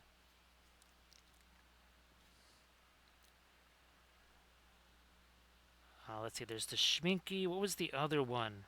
Musi? No, not Musi. That was the. I think some folks use Old Holland too. I think. Everybody check out that Instagram link there that Doji just shared. Fabulous oil painted miniatures there, so go check that out for sure. And again, Bearded Kilt, just do it a little bit at a time. No need to go out there and just spend a whole bunch of bucks. And of course, again, you want to do those color charts, right, that we were talking about. Color charts like this, because again, you can learn so much, not just about what the color looks like, but the consistency of the color. How does it handle And then, of course, keep things simple. Maybe just use one light color, one dark color, that's it. Basically a value study. So there we go. So Doji can attest that the old Hollands also work well. So Doji, there's Mussini and then there's Norma. Is it just Mussini and Norma, or is there a third one, Doji, with the Schminke? And again, if you are overseas, right, Gerstecker is where you can also secure some of these paints. So again, Gerstecker, that should also work for, again, getting your some of your oil paints there, especially some of those other brands like the Gamblin, the Winsor Newton, especially the Williamsburg. And again, I hope I'm pronouncing that the correct way.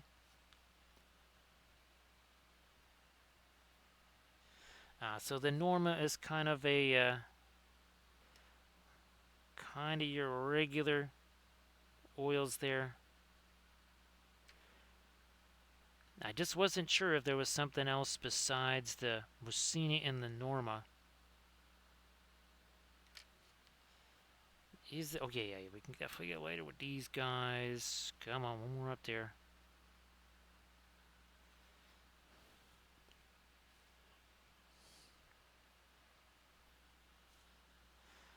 Now again, I can only get so many different brands of paint to try here. I haven't really, I think I might have one Schminke color. I think it was on sale or it was on clearance or something like that on Dick Blick. So I just got it because it was on clearance, and you never know when you can just give something a try.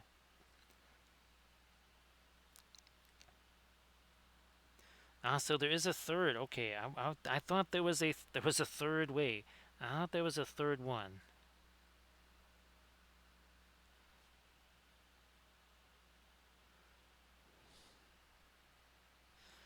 So like Surface Tension was saying, that's kind of what I did. What was it? The Winsor Newton.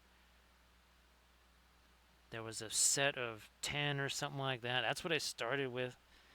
And then I started to branch out. That's when we started to find things like the Indigo, the Van Dyke Brown, the Mars Black, the Prussian Blue, Dioxazine Violet. Those type of things. Those came afterwards.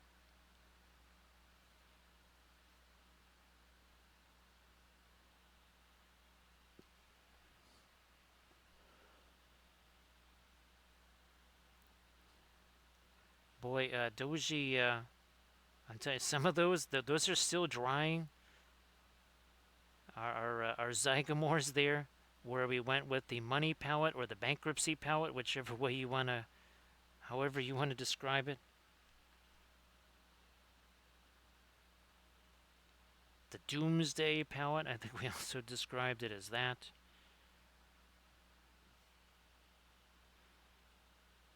So no airbrushing with the oil paints. That would be a colossal mess, and it would take a ton of time. And you don't need to. That's what the oil paints are for. Where you hiding? There you are over here. So this right here was about 30 seconds with the oil paints. Magenta here, teal down here. Third brush to blend them together. No airbrush, no masking, no cleaning an airbrush, none of that stuff. Also, again, you don't want oils floating around the room because that'll make a colossal mess. Best case scenario, colossal mess. Worst case scenario, other stuff happens. Also ruining your airbrush. So no need to be putting the oils through the airbrush. Because again, the oils are essentially a substitute for the airbrush. I believe there was about a 3 year span, or was it 3 or 4 years that I didn't even touch an airbrush because, well, the oils just made it kind of redundant and unnecessary.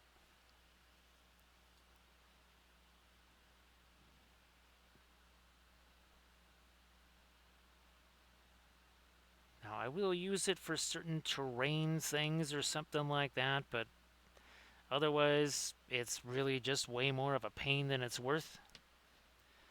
on every single level. There's the cleanup, there's the setup, there's all the other stuff that is just, again, don't want to deal with it. Okay,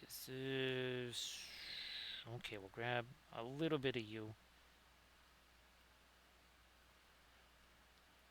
Let's throw some of this, especially on the eyes. Is there just get a little something there?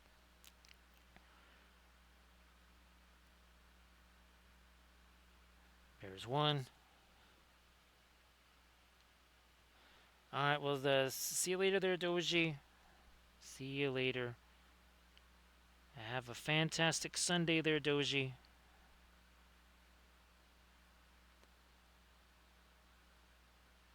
Let me get a little more of some of this here again.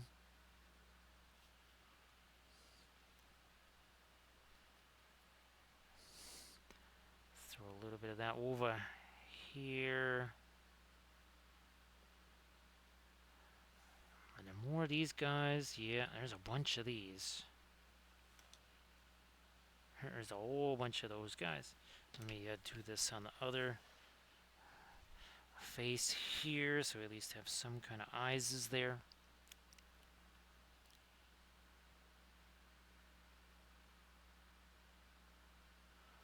Let's do this one now. Now these were all just, I just brushed on the primer. That's generally what I do, is just brush on the primer. Now if you got 100 miniatures or something like that to prime, well, that's where the airbrush starts to become very helpful. So it's not like one of those things where never ever use one. It's just, for me, even with the terrain, I just use the spray cans because I'm using the acrylic paint in a spray can form. So definitely not black primer. No black primer, no white primer. Generally mix in something that is a dark brown primer. Well, the only primer I use is the Stynylrez.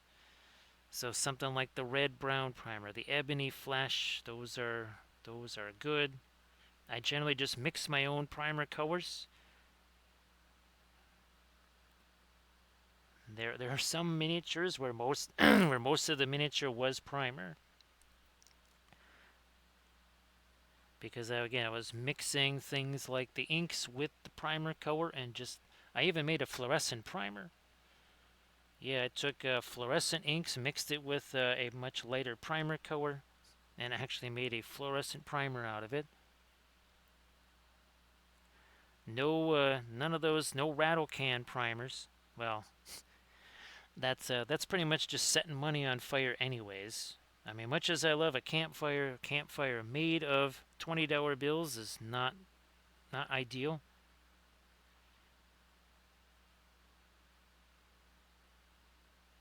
There we are.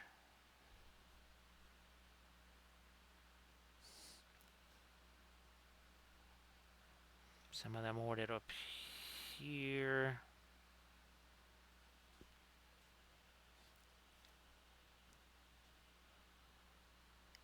So yeah, the rattle can stuff, no. The GW stuff, no. Vallejo primers, no. That was before the oils. That was a no. That was a hard no. Remember getting those years ago and being very, very disappointed in those.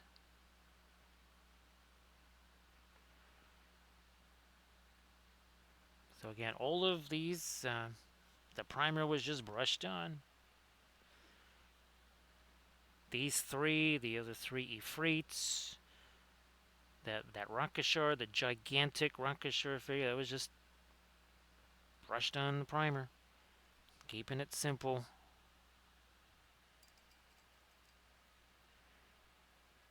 Taking some of you now. Let's see what we can do with some of this. Starting to work in a few lighter things there.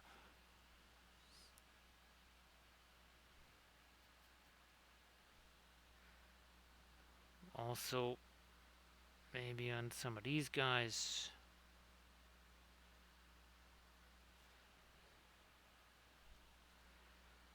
Crazy little coins and stuff here. Yeah, we'll be coming back in with our darks and refining these. It's generally easier to do it this way, and then refine later.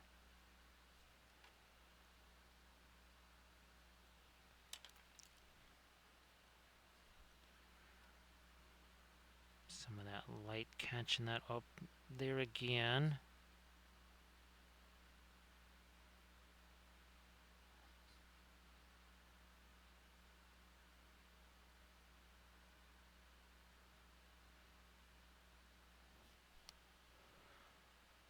Let's see. So there is no oil primer. It's just Badger Steino Res. Now again, if you're overseas and you say, well, I can't get the Steino Res here, the MiG Ammo one shot, well, that's basically Steino Res, because guess what? That's where they make it. It is made in the Badger factory. It just has a MiG Ammo label slapped on it.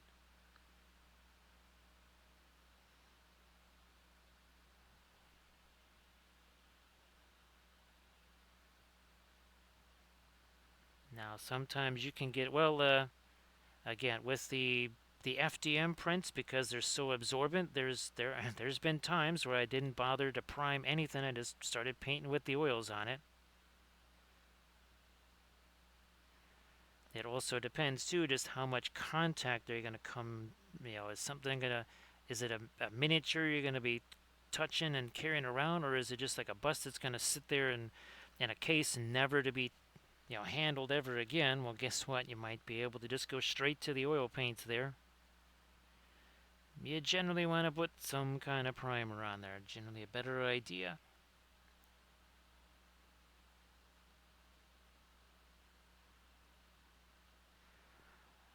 Alright, so now we're starting to get some of our edges starting to stand out here on some of our gold slash metal things here.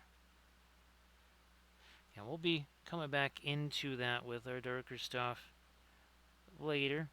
Yeah, we're only 3 hours 37 minutes in. Again, we are working on 2 of these, not just this one. Working on 2 of them. We also again have these base parts that we've been painting as well. Camden can't go wrong with tile grout, right? It's the magic. It's another magical substance.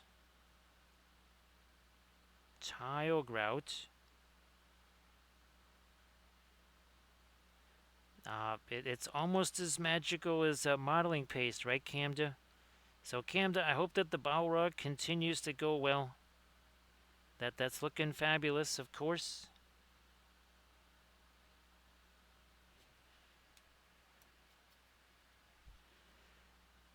Let me see if there we go.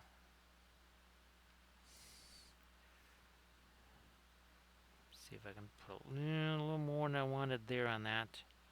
That's okay. We'll probably be doing some, a little bit of mini glazes on those two.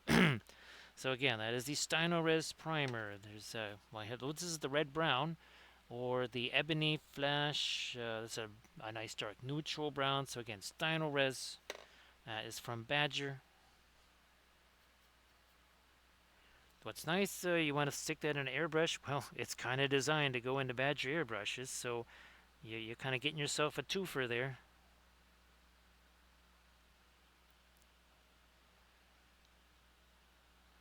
As it's again, it'll be. I'm sure it'll be just. It'll be totally glorious there, Camda.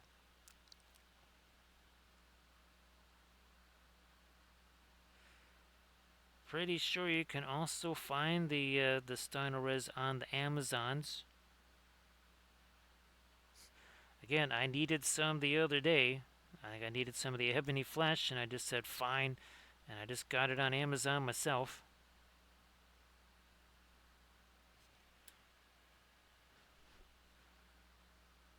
Because it absolutely positively had to be there in a day or two, so that's what I did.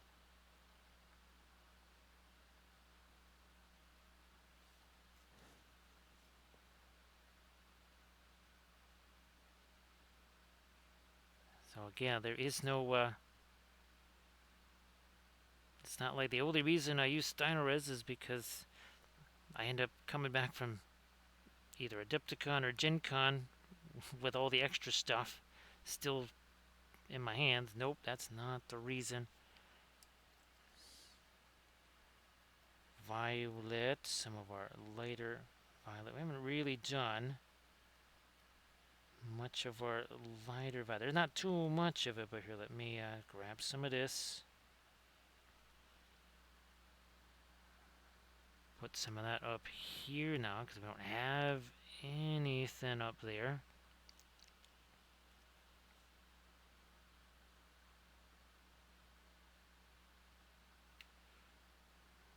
Gonna throw it since if that's supposed to be reflective and this violet's gonna be right underneath it. Well, then we better reflect some violet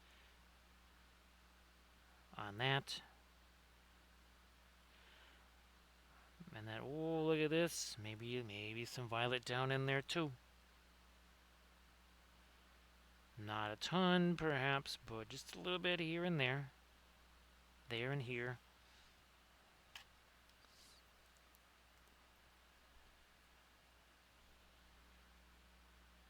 Yeah, I'm going to chuck a little bit of that in there. Now over here, where we just put the darker violet. Now again, that was no slightly lighter thing. That was significantly lighter than what was there. Why? Because it's going to mix together with it and save us a whole bunch of time. That's one of the big things with the oil paints, about saving yourself a bunch of time, a bunch of hassle.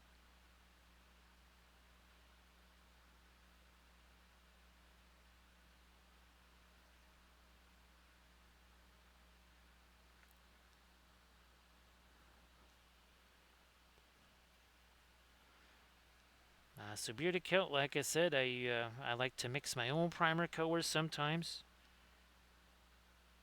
Actually, I mixed my own primer color for these. I took some of the Liquitex, I forget it was like the Prussian blue ink or something like that, and I mixed that with I think the gray or whatever.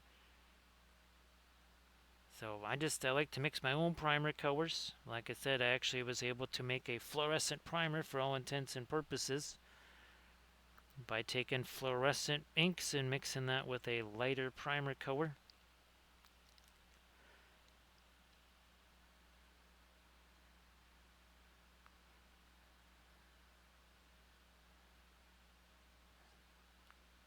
And again, that's not just an oil thing. If I'm doing acrylics, I'm also not using white or black primer, because if it's primed white, everything you put on there will look very dark, and if it's black primer, everything you put on there will look very light. And it'll be very misleading, and you're just going to end up causing all kinds of extra issues for yourself that you don't need to do.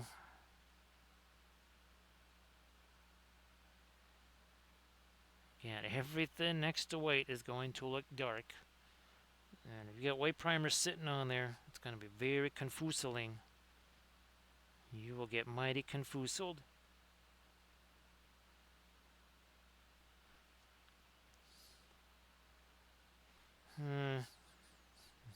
Nah, we'll wait on that. We will just wait on that.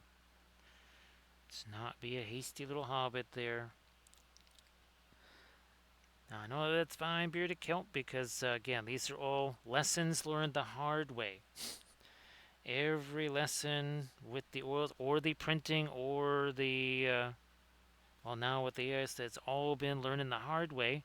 That's why I do the videos, so that people do not have to maybe learn the hard way themselves.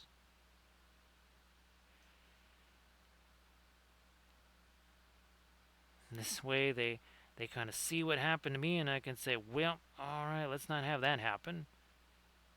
Maybe you want to try this instead so that that doesn't happen.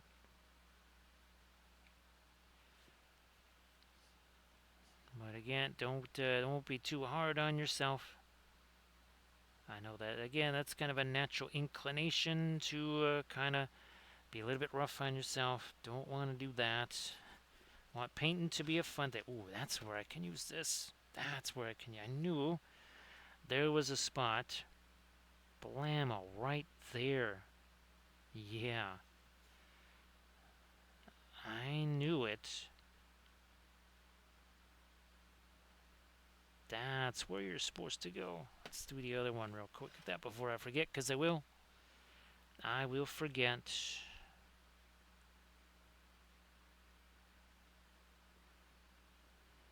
There, there, there. That is. We want there, little violet. Oops. Over here. Come on, get on there.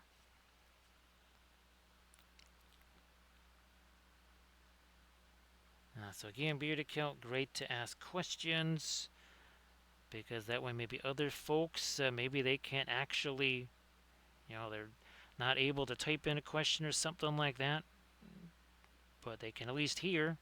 They can hear the question, they can hear the answer, so it adds again to the lesson itself, which is always a good thing.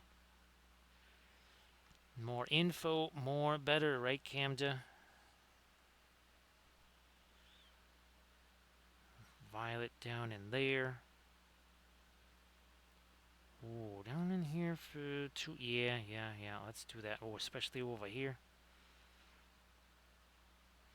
Because we don't want that all just be the same gray. I want to get brown. I'm going to try and get some greenish gray. Well, guess what? Violet and green, what do they make? They make gray. That's why we're going to be putting those two together. And of course, if a color goes somewhere, right, must go everywhere. Must go everywhere.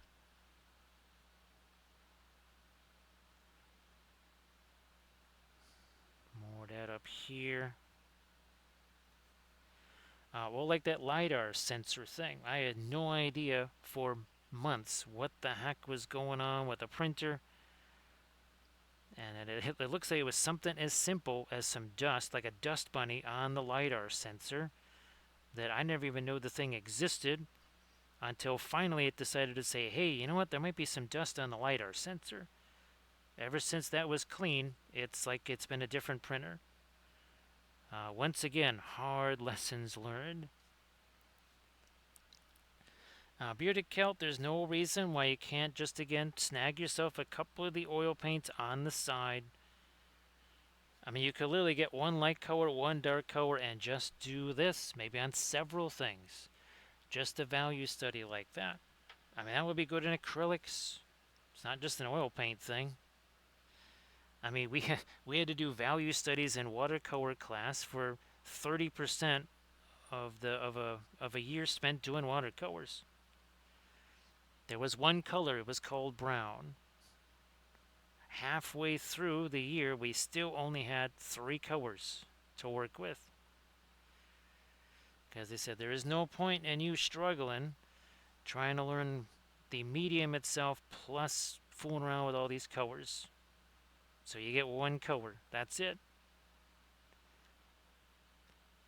Again, that way you get one of them starter sets or something like that. You take one of the light colors, one of the dark colors, and just have at it with that first. Again, keep it as simple as possible. I want this brush here.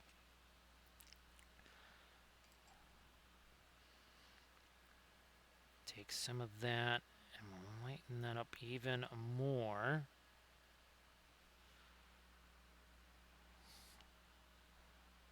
Come on. Okay, that is a little lighter now. That one's going to be a little bit of a bear to get to over there. So yeah, don't feel like you gotta use up all your acrylic paints before you ever touch oils, because, well, it could be a while. And again, you don't have to go bonkers getting a bazillion different oil paints. Keep it simple, just get a few. And then, again, try to maybe do that little value study thing. Keeping it simple.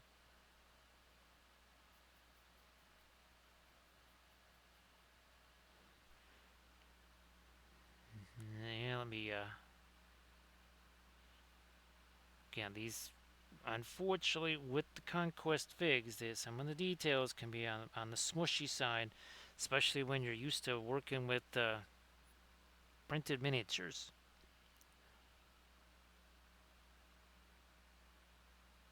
So we are going to try to work in now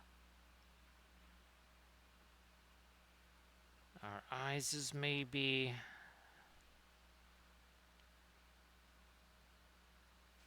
Okay, we're starting to get the dark around him. What about this one too?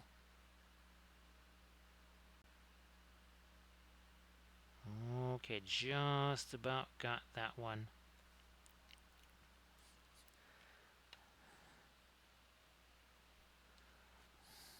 Got to do the same deal over here.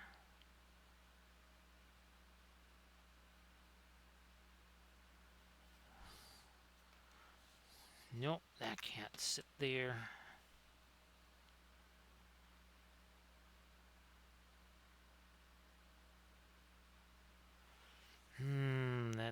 That worked its way too far down. Well, that's okay. We'll just, the eyes are looking that way. So fine. We'll just do it that way then.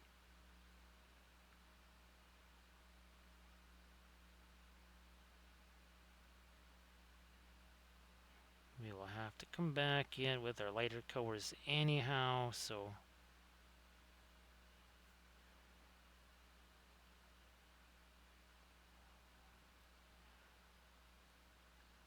Oh, that's right. We never did do the violet over here.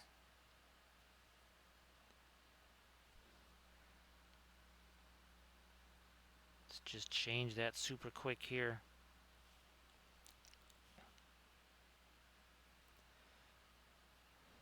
So yeah, see there, Bearded Kilt, just like what Sea Dragon was saying, that it's other folks have some similar questions. Now they're getting those questions answered.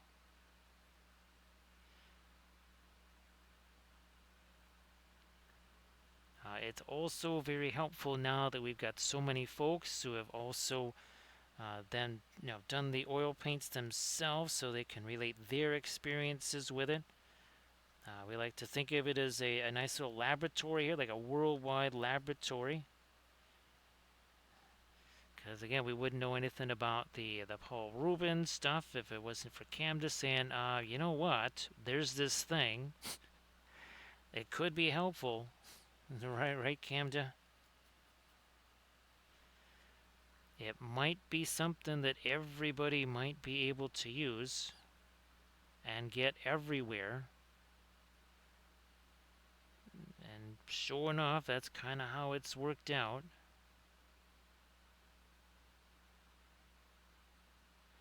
I'm going to change this to some reds here.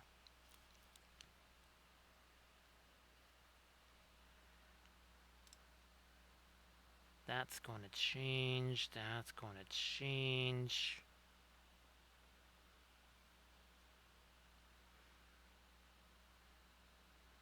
So again, with the oil paints, there is no washes. The oils themselves, that's what we did here.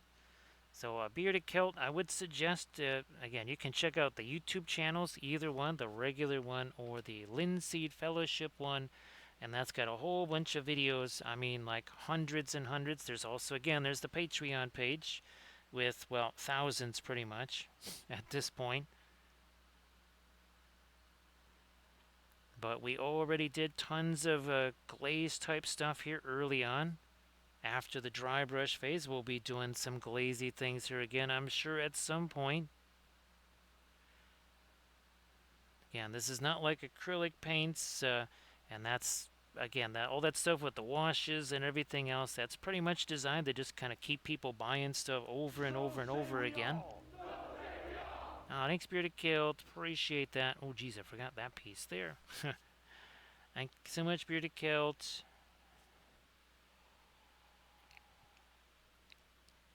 So yeah, there's again, it's just the oil paints. You'll thin them down with the thinner, and that's where your washes are going to be made from. which you can do with acrylics too. I mean, you add some water to them, and boom, they're a wash now.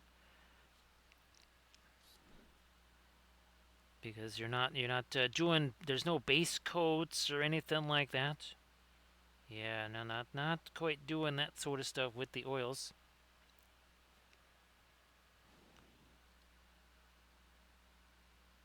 Yeah, we need to get that darker stuff down there.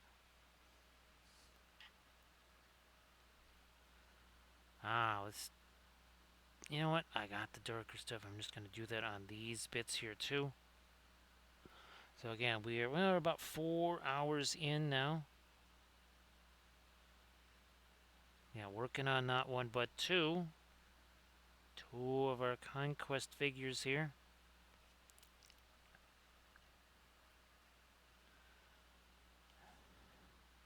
I think the next thing I will fool around with is maybe get some of our. No, if I'm going to do the lighter greens, I'm not going to fool around with that.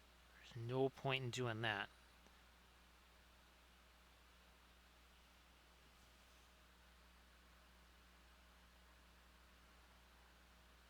What about this? So yeah, between all the different paint colors, the different paint brands, folks all across the world. Well, since it's a worldwide phenomenon and not every paint can be found everywhere, we have had to find all kinds of solutions, even mixing our own oil paints, right, Camda? Like the fluorescents, like the metallics there.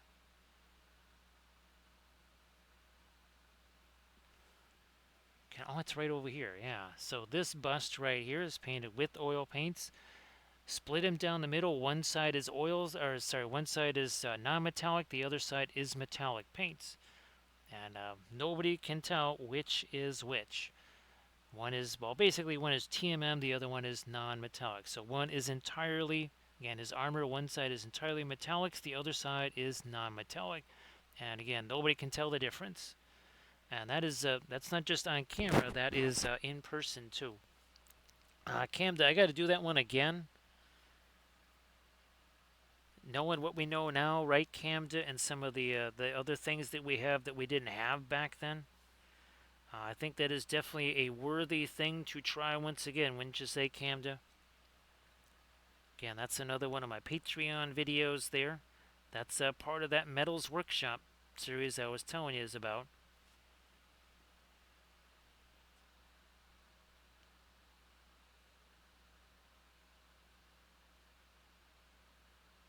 Actually, well, Camda, oh yeah, maybe with the Paul Rubens with the Alkids. Because, yeah, oh, that's right. Yeah, I've never done any of the TMM stuff with the Alkids yet. I mean, the Alkids still are relatively new.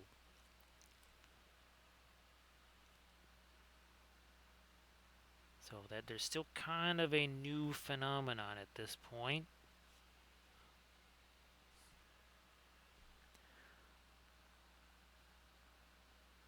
Some of our dark there. Okay, now we're going to get to some of the later stuff, like what we did on the other one. On these yellows is there. Let's do that. Wait a minute. Time out. While we're thinking about it here, let's see if we can't do the eyes on this one.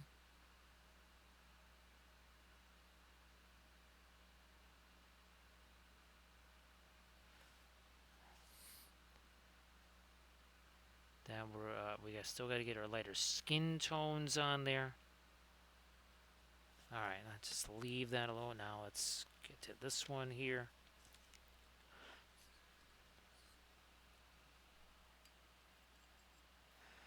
So yeah, getting things like the Steino Res, not a problem. Getting stuff like the Paul Rubens on the Amazons, not a problem.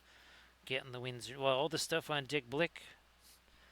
Again, Dick Blick has lots and everything is always pretty much on sale on Dick Blick, so there's no reason not to avail yourself of that. I think every so often they'll have like a $50 free shipping. Usually it's around $70 free shipping You can get to 70 bucks easily enough. Just make yourself a little bit of a list, check it twice, and then take advantage of the free shipping.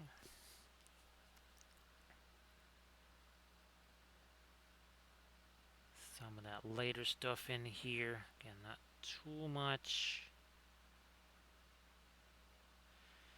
Also, whatever that is.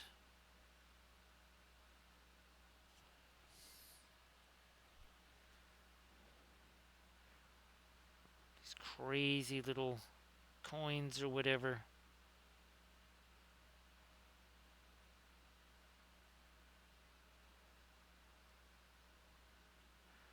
Again, lots of little darks that we're going to add to sharpen up some edges, add some extra detail with shape. That'll be happening.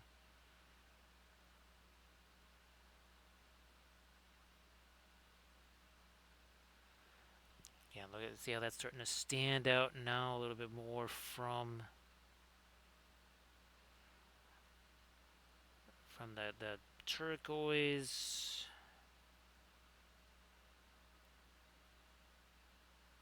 Little reflected light there, maybe.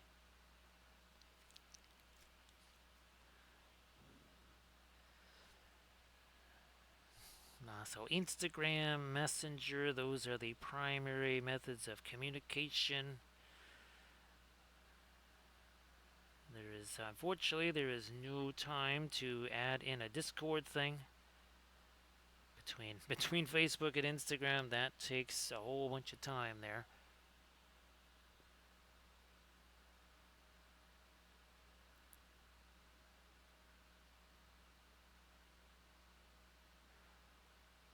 Well, we should get some light up on the top there, and then some light on the top there. Yeah, let's do that.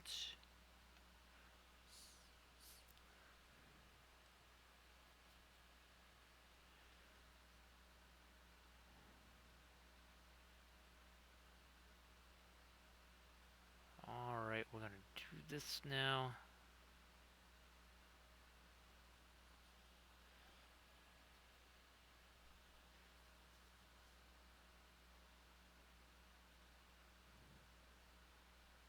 A little something up there.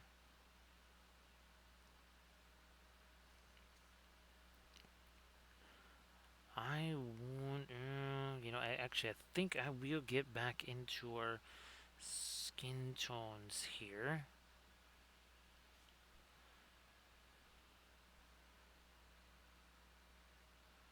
Yeah, maybe work it. Not just only the lights, but I want to get some of that. I might even again grab a little bit of the cobalt blue, a little bit of a cheaty thing there, and maybe we chuck a little bit of that down in again some of our little glazes there,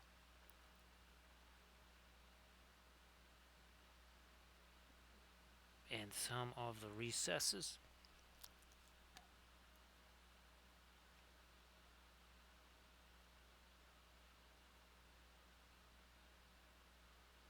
And I'll throw a bit of it that way.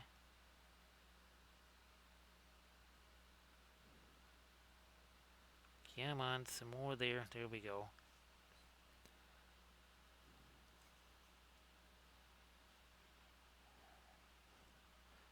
Oh, up here. Here, let me get some of this. Up there. On the bow. Oh, again, there we are. Now, while I'm thinking about it here, let me just super quick like get this lighter violet stuff. Because remember, we changed this around. And I do think that was a smart thing to do. Yeah, we didn't want that much turquoise there. We needed to bust that up with a little something different. Like that.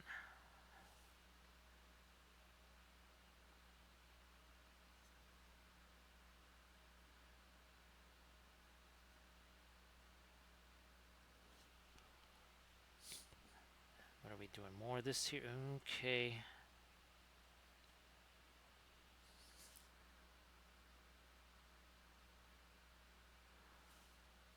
And then another level lighter for sure. Well, actually, that no, that doesn't actually go over the top of that gemstone there. Again, it's hard to tell sometimes with the figures here.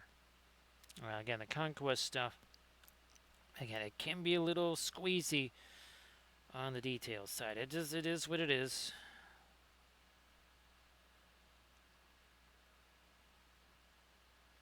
Especially when you're used to the 3D printed figs. Any cast miniatures seems kind of soft and smushy detail-wise by comparison.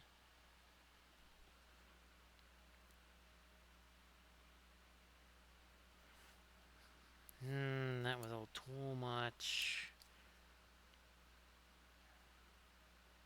Look at that. It's like we have ourselves an eraser.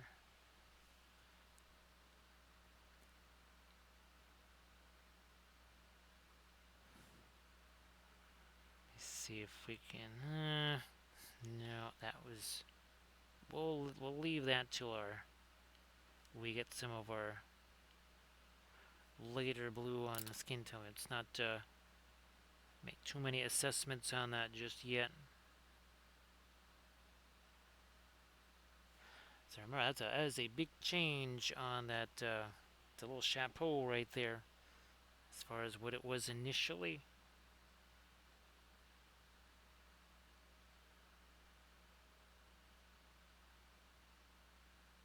A little more of that here now. Blending brush.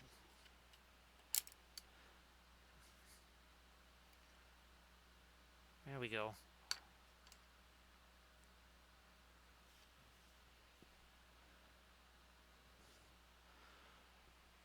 Now what I'm going to do here is, again, I'm going to check on that one print, because I had to do a visual check. Check on the Bambi Cam, not quite going to do it. Maybe even refresh the medicine. Don't go away, because, well, we're right in the middle here of our two fabulous Djinn here. So don't go away. We shall be right back, just like the sign says.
you can't say I never bring you nothing nice because looky here. I'm going to zoom out on this thing.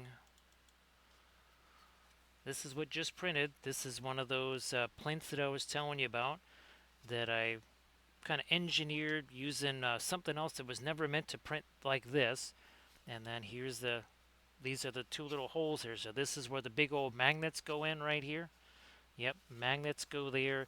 And then this becomes a diorama plinth, and that is going to be used, well, hopefully for 4Ds right here. So that's what we're using to create, again, a little diorama there. So yeah, this just printed right here. And I do think, yeah, that's a way better print than the last time. I did that with the 0.08 layer height, by the way.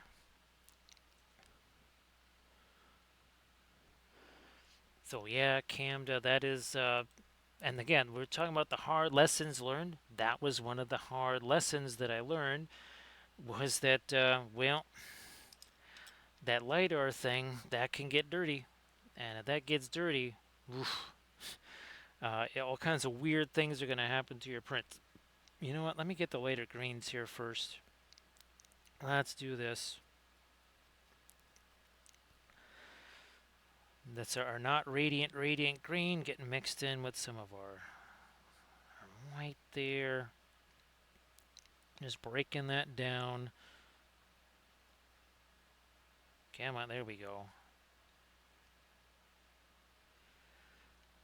Now, how light is it? I want it to be too light. Okay, that is just about there. Let me move some of this stuff out of the way.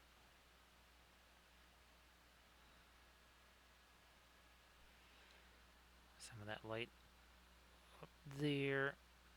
Top of the shoulder, I suppose.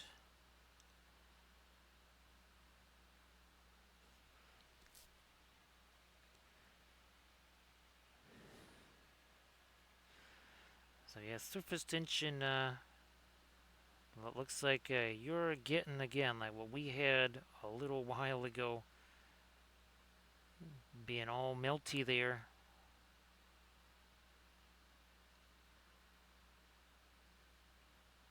So did you already do the stroll with the hound there, surface tension?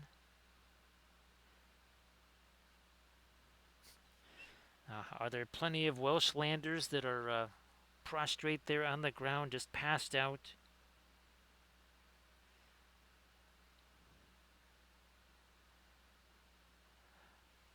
Kind of like climbers on Mount Everest, right? They're just scattered around Welshlandia.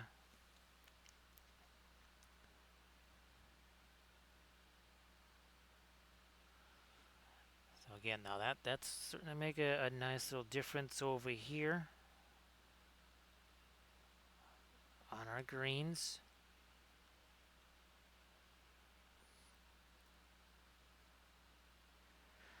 See that surface tension? So we have the underground shelters from tornadoes. You just have the underground shelters from the giant death orb. Those surface tension, I have to say, you have mobile shelters. You have those things. What are they called? Umbrellas or something like that. So you can use those to shield yourself from the giant death orb. Now that doesn't work quite so well with tornadoes. That is less effective than you might think. I think even the even the sturdiest of umbrellas might not do well with a 2x4 that's coming at you at about 200 miles an hour. Again, maybe it's a high quality umbrella or something like that, but I'm not sure how many umbrellas are made out of Kevlar. Maybe there's a fortune in Kevlar umbrellas. Let me see if I get my lighter greens over here. Well, that was actually supposed to be more of a goal right there.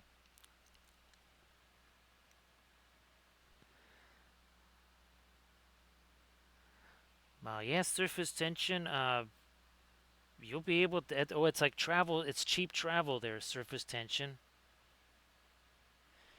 Now, generally, it usually only goes west to east. So that's the one problem there. Surface tension. is that if you want to go west, that might be that's probably not the ideal mode of transportation. You might also want to bring like an oxygen mask or something like that, because you might be brought about 40,000, 50,000 feet up into the air. As long as you stick the landing, though, right surface tension, that's what matters.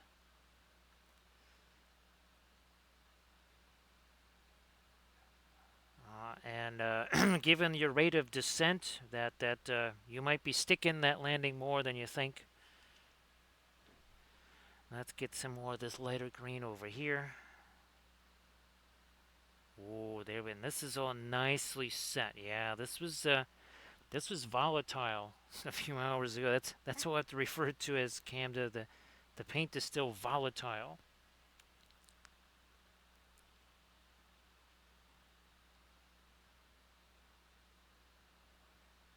Well, every new transportation mode has always had to kind of work out the kinks a little bit, right? Surface tension. I mean, since this is I mean, it's like the Wright brothers, right? It wasn't a clear path from Wright brothers to the moon. There were a few dips along the way.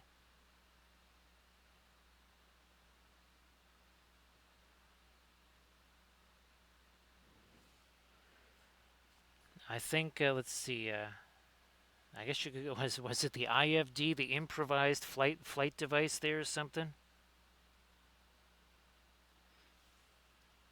Yeah, that definitely is starting to change. That's not our lightest green either. We can go lighter than that, and we probably will. I mean, we're only what 4 hours in? A little over 4 hours. Fine.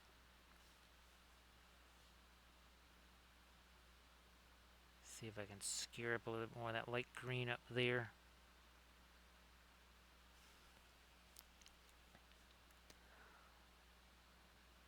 More of it right there. So yeah, I just went into the bamboo slicer and I took something that actually normally has a texture on it. So what I did was I had to take the frame. I basically went in and created a simple object of just, well, a rectangle, a big old solid block, and then I made a negative shape, just a cylinder, and I cut my two little holes there for the magnets. And again, that's what those giant magnets are for. You saw those earlier in the stream. That is precisely what the giant magnets are meant for. I have some other like round plinths too that I printed out just as large as that.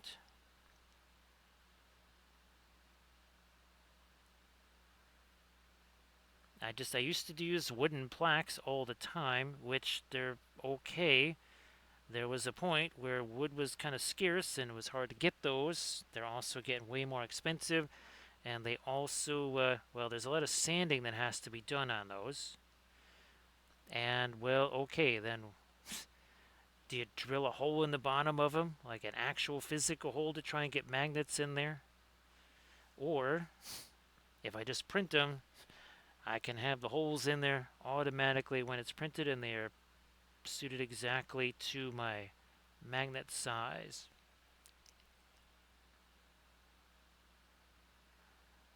Not quite as light down here as on the other side because, well, shadows and all.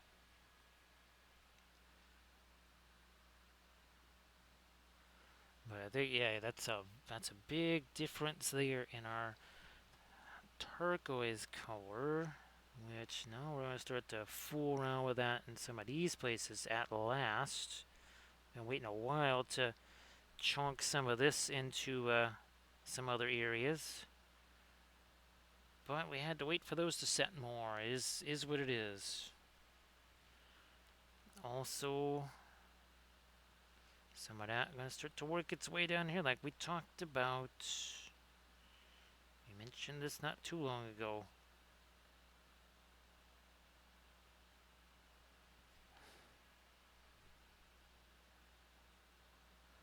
More of that here.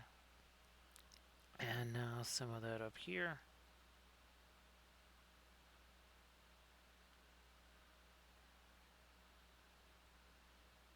Come on, a little bit more.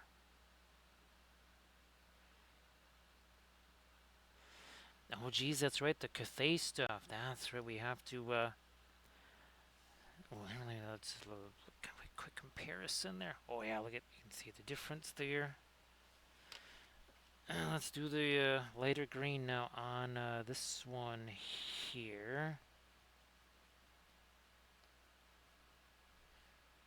Somebody did post one of the balloons or whatever to Facebook. It seems like it's large. It was really kind of hard to tell just how big it was.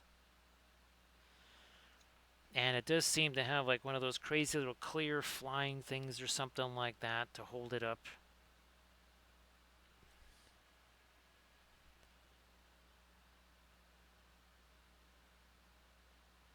Come on, there we go. There's a little more of our light stuff. Now up here. And kind of using a little bit of a stippling type of a brush stroke there.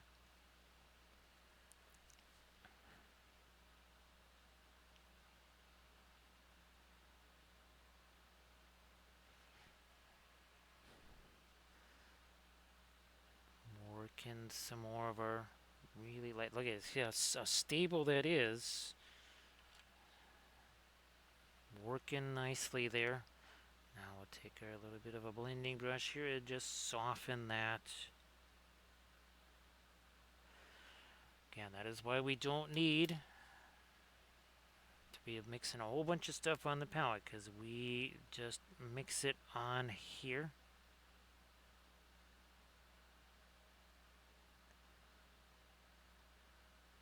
A little more there.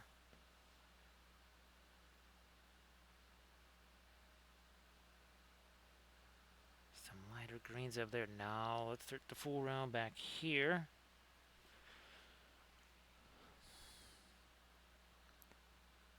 Starting up there.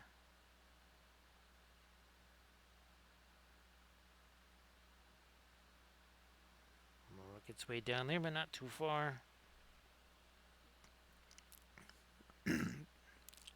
That is a shadow area after all. Let me get some of this. Now, there we go. That's much better. It's been a lot of voice usage the last couple of days. Not just the live sessions, but also doing the tutorial video. Wow, look at the difference that made. Holy smokes. Wow, that's a big difference. Where did that blending brush hide? There you are. Again, no layers. Hashtag no layers.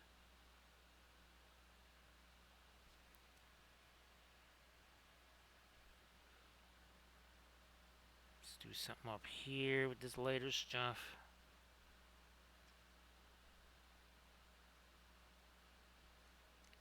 Also there.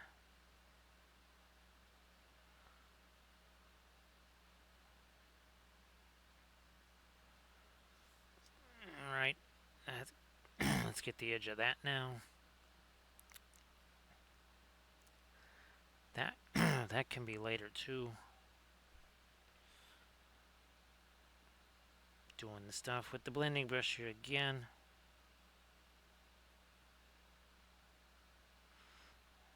And that was significantly later. And we were able to get it away from that real quick, like with the use of the blending brush.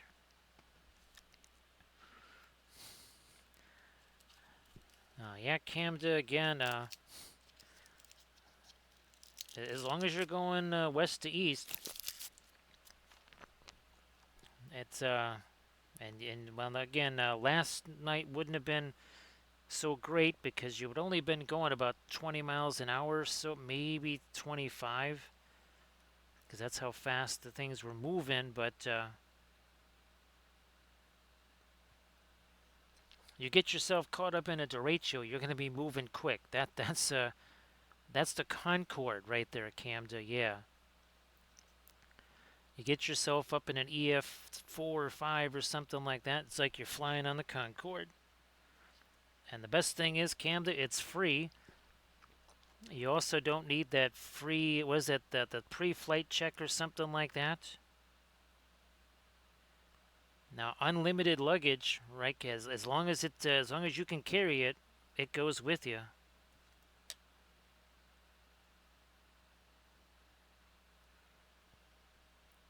So there are many advantages to the IFD. Now, of course, Artemichael does bring up that it is a very much it's a environmentally sensitive form of transport. So it requires no fossil fuels, well, except to make the Kevlar umbrella itself. Other than that, it's a net zero device. There you go. It's a net zero form of travel.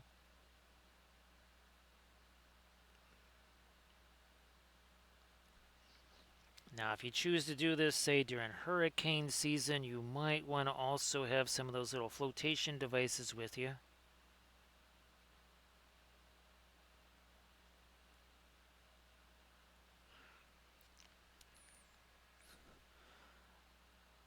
Something a little later right there on that edge. Yep, blending brush again. Like so.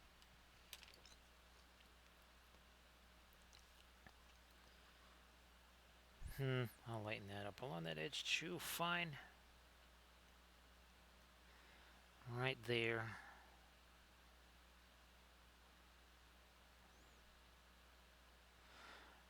Now the skin tones here. Let me see if we can. Let me just see what we can do with the ultramarine blue first. Let's play with you. Let's break this stuff down here. We're not going to do it as a glaze. We're just kind of breaking that down a little bit, and now we're gonna get some of that over here. Blending brush again.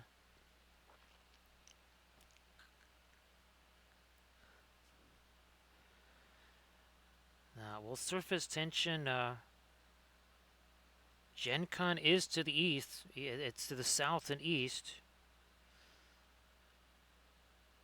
I've never been to a convention in Florida, so that's what's one way to get there, right? Surface tension.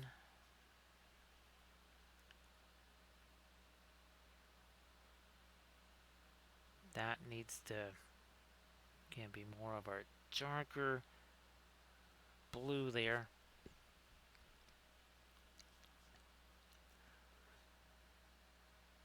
Same over here. Let me just stick some of that down in there.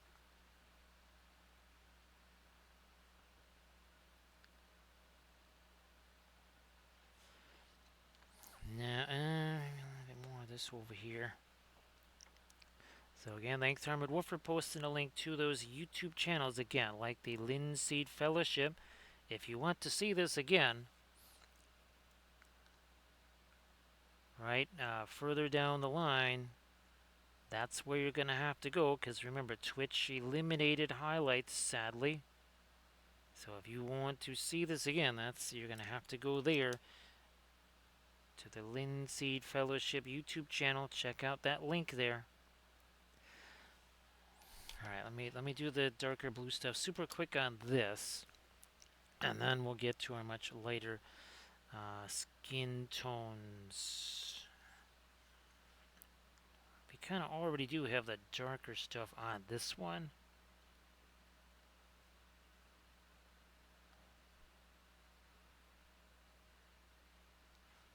Let's get to some of that lighter skin tone now.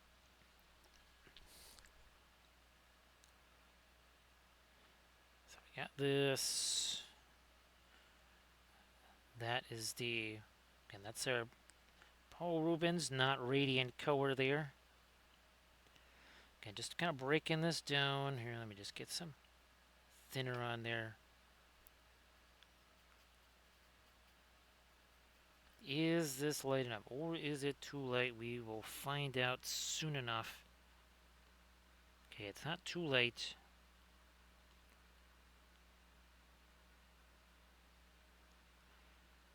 Definitely not too late. In fact, we'll probably go even lighter than this.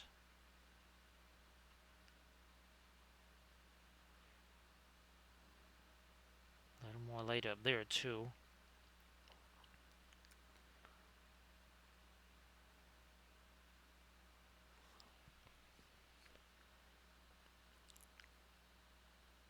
Yeah, again, the landing might be a little more complex.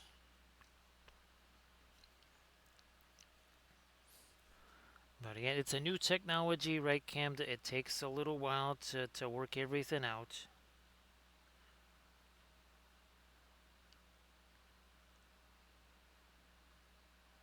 Just like any other new technology.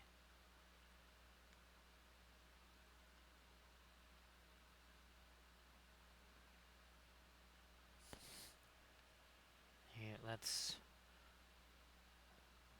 in between these gold bracelet type things, whatever.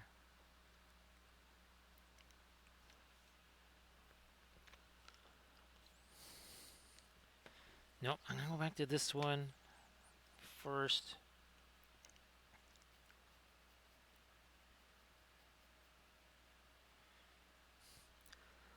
Actually, Camda, that could be, well, it'd be like the be like the beacons of Minas Tirith, right, Camda? You would just have those lined up for miles and miles and miles, and you would just, they'll bounce from one to the next. Now that's how you extend your flight pattern. That's it. So you use the vortex of the tornado to get you airborne, and then to sustain the flight as you come back down, then you're landing on these trampolines. And that sends you back up again, and you can again extend that flight for probably several, at least several miles, if not a few, several dozen miles.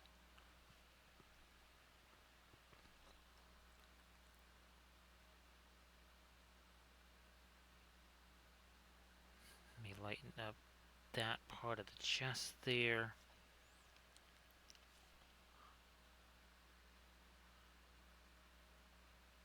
We never did. There we go. Okay. Now, that helps for that upper lip, and now for the chin. Yes, indeed.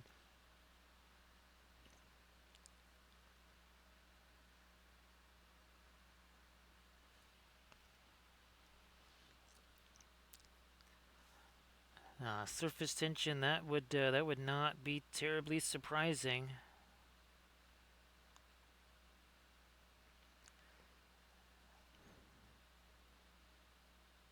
Yeah, if I ever am able to get accomplished enough with the AI vids, their surface tension, will have to make a video, like a commercial, for this type of flight. We'll have to come up with like an official airline name and all that kind of stuff.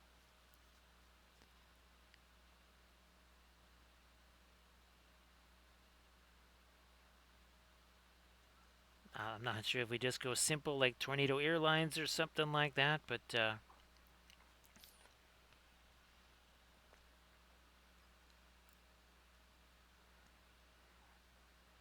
yeah, instead of using those high cross drones, their surface tension that people can, hack or something like that, they just use trampoline delivery. See you later there, Inganes. Everybody again, please give Inganes the follow. Inganes, if you want to share your stuff again in the chat, please go ahead and do that.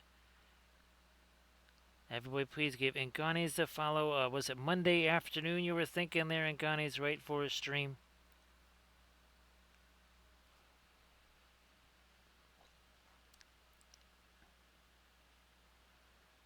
So see you later, Inganes. And everybody check out that Instagram link, and please give Inganes a follow if you could.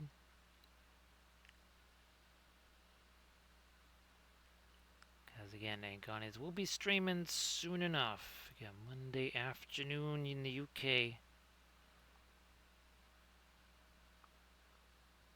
I'm a little later there.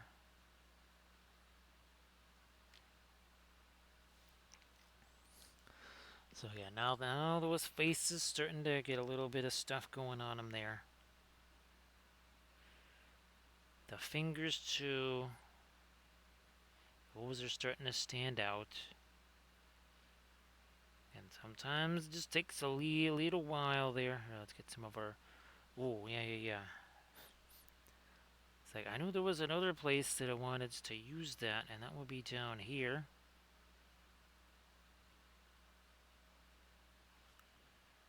Uh-huh. Oh, gee whiz, we had a whole nother one of these we never lightened up. Okay, fine. Fine, we'll get that one too. Didn't even see that.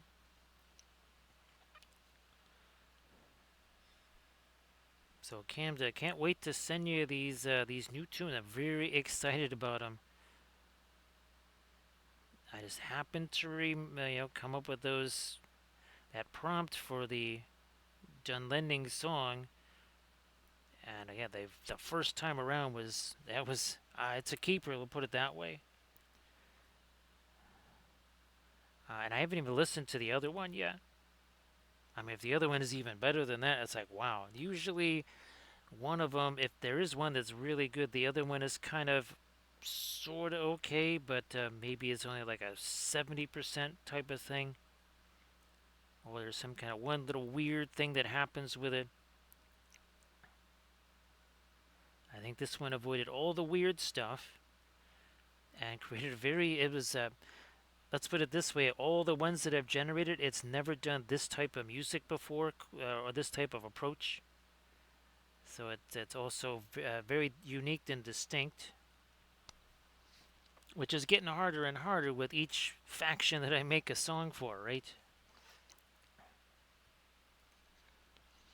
Now we didn't do here. We didn't do these little guys down here. Let's get these guys again. Again, these lighter stars down here. Trying to continue the same thing that was established with the giant Rakashar figure. Again, these are from Conquest, Parabellum Wargames. This is the Sorcerer Kings faction here.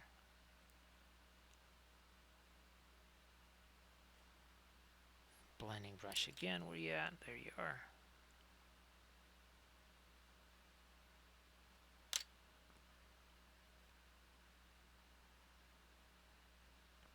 Boy, these a lot easier to do these too now that this paint is.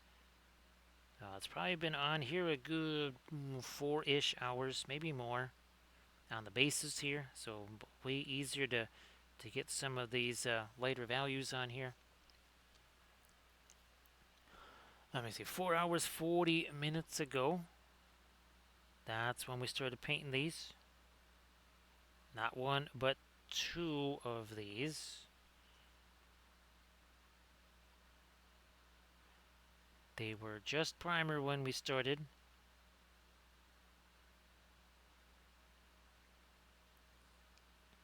Now, we also do suggest, again, if you're brand new to the oils, but might not be the most spectacular ideas, is that, I got this like 10,000 point apocalypse size 40k army. I'm just gonna have my very first oil painted miniatures be all 10,000 points of my apocalypse army. While that might work for some, in general, that's probably gonna not give you the easiest chance for success. Just throwing that out there.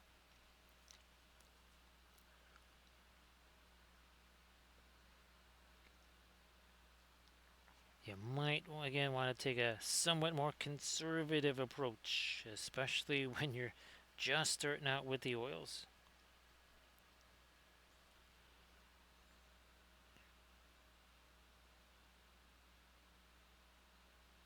And we're going to lighten you up a bit more.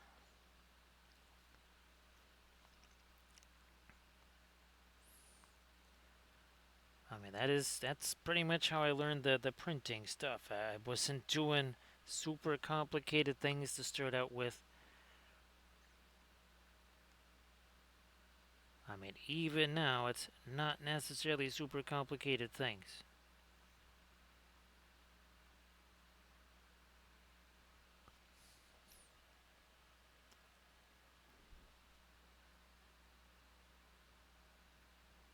Can I go a little later on that? Yes, I can. Something a little lighter there. Also, now here above the upper lip there.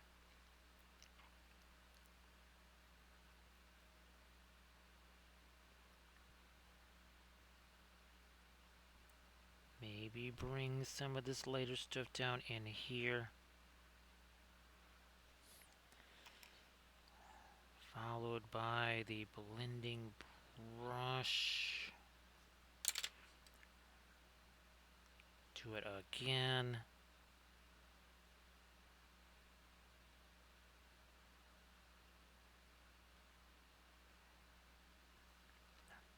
Yeah, that'd probably bring this light up here a little bit too, sure.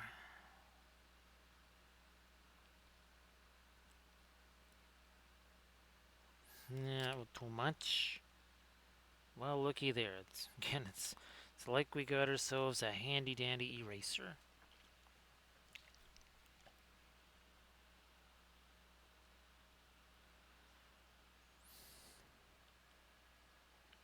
Back to our much lighter skin tone again, trying to do some stuff on the fingers here.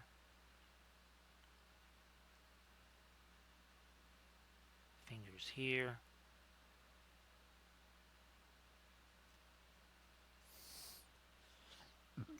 Maybe now some of... Oh, wait. Time out. That's right, we gotta get this. Let me take the Van Dyke Brown for this here.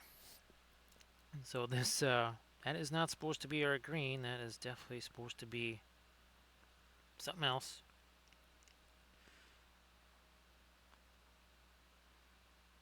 Alright.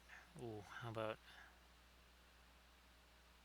a bit of that dark along those edges too.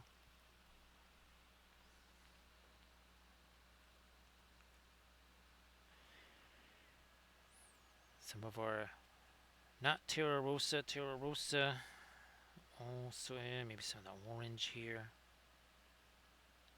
What do we got?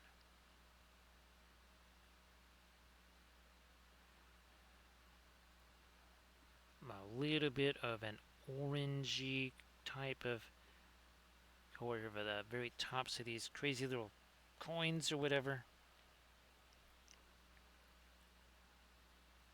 Let's do those.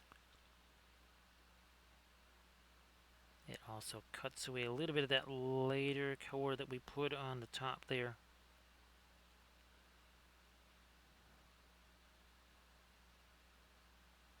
Do it on this side, and that little bit of orange. A little extra contrast to all of our greens there. Now we are going back to that Van Dyke Brown stuff here, because these guys need some definite edge clean up here, and then some kind of middle tone lights, whatever, on them.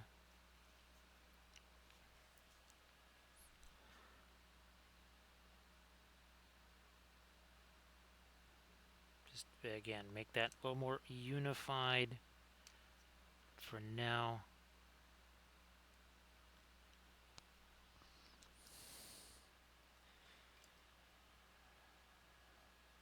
Some lighter yellow perhaps on these things. Let's do that here super quick.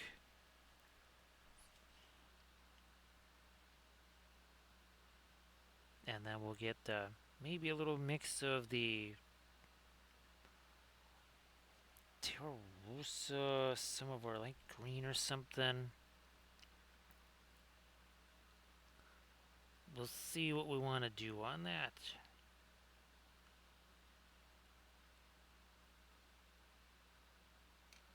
Never did get the light there and there. Okay.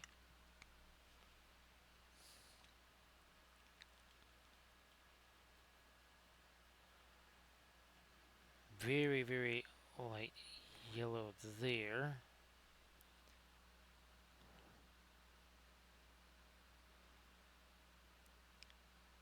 And doing some little highlight things here, maybe.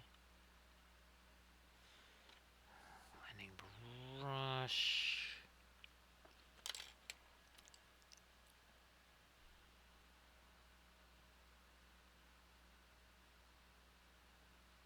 Also some of that here. We don't have any real light color on the roper chain that is holding all these little coin things together.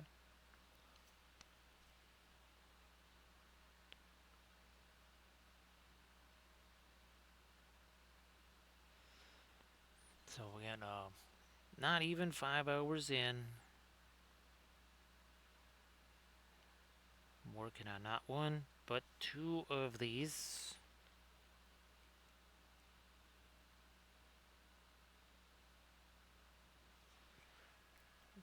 %100 oil, start to finish.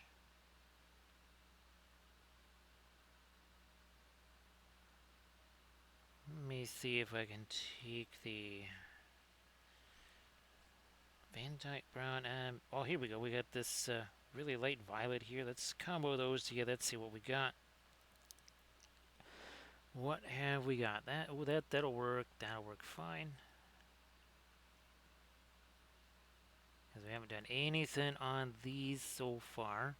I think that's when I'm going to kind of focus in on some of these areas maybe where we didn't really do a whole bunch of stuff on them. Because I do want to get back into here with some of that really, whatever the lightest green I can get, their latest turquoise that I can get on there.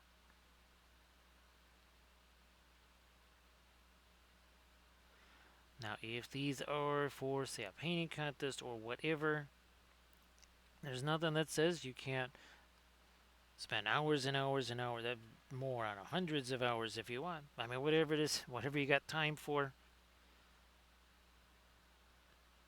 I don't have time for stuff like that, so I mean, even like the stuff I did for Resin Beast, if you were to take all of the entries combined, there wouldn't be 100 hours there. And I think I entered, what, 5 categories or something?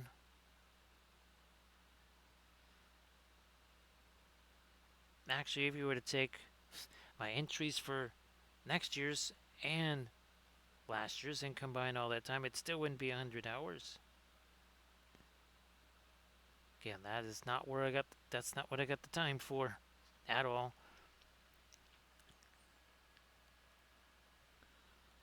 And other folks, that's more their vibe, so they're gonna spend their time capital that way.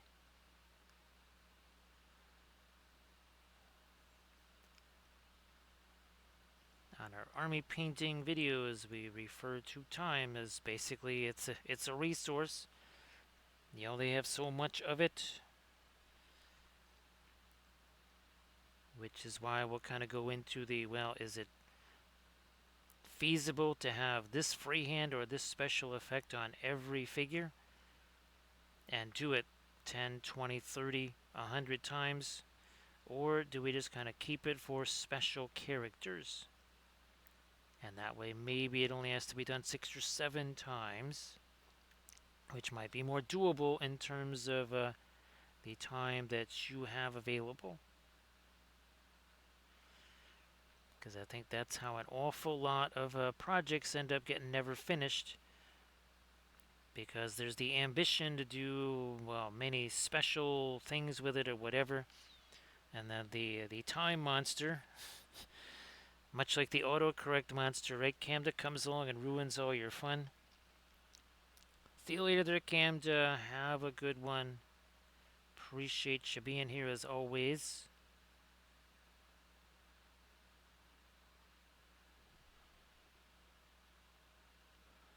What what do we got going here? A little more of that, and then boom.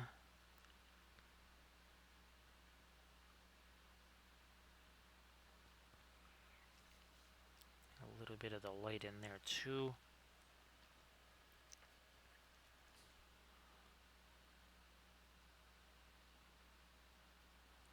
Try to lighten that up a little.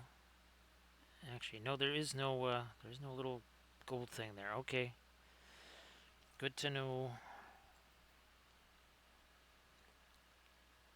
So take care there, Camda.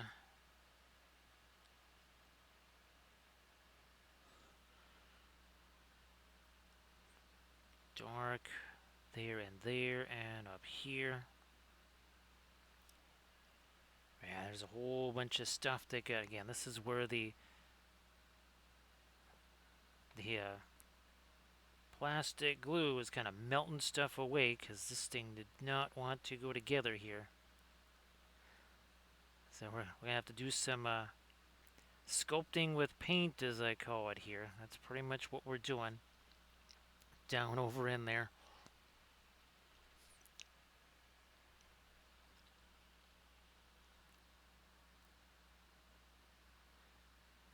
Work in a little bit of our dark up into here.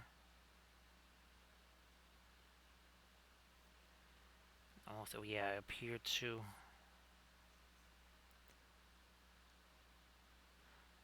You know what? I'll just make that whole thing darker, and then we'll just maybe put some little Jimmy stones on there, whatever. But first, just gonna darken that all down.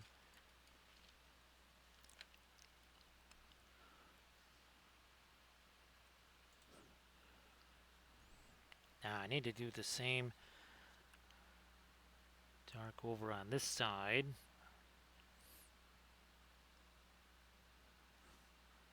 That we did on the left side.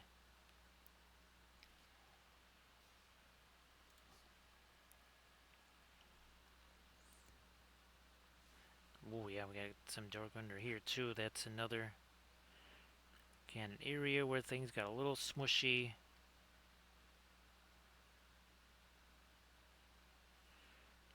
Now parts where you can't really see what I'm doing, I probably will just save those for some kind of offline time, whatever. Where I go in and do stuff like that.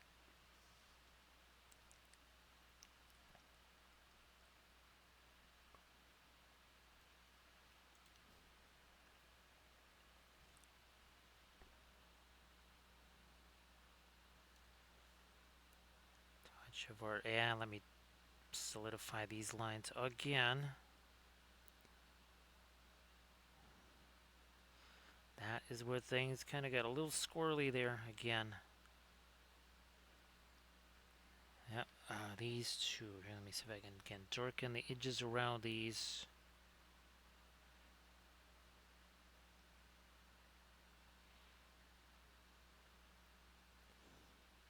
Oh, we never did get the. Alright. Well, after I do the darker stuff on this, it doesn't matter. We have to come back with a bunch of our light stuff up here anyways, yeah.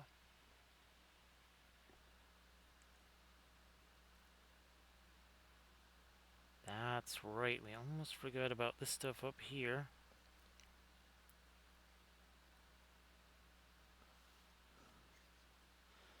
On our crazy little elf hat here.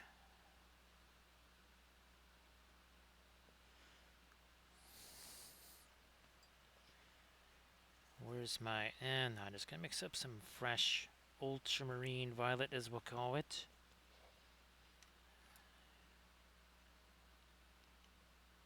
Almost forgot to do the nails there.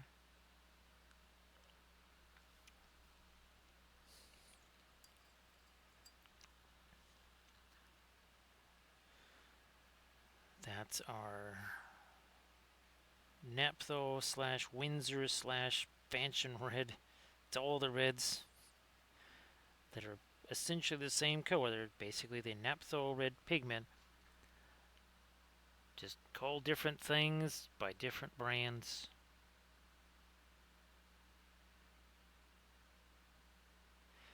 just going to change those, I think, off of the gold to something like this.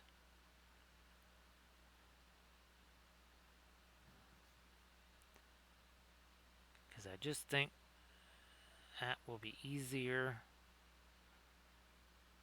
Yep. Already liking that change.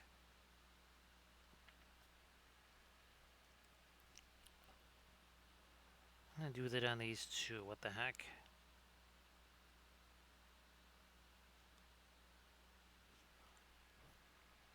Making a little change here. Nothing wrong with that.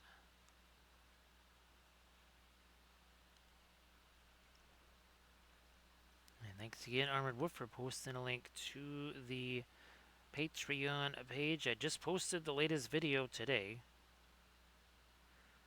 I think it might have been our Zygamore. Speaking of the crazy colors there. Yep, probably was this one right here. I think that was episode 2 of a little 2-part mini-series on that. They will be featured again with that plinth that I just showed you. Because, well, they all got to go on that.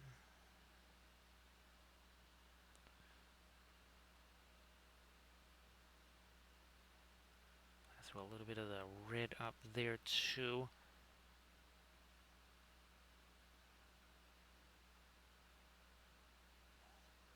Just because.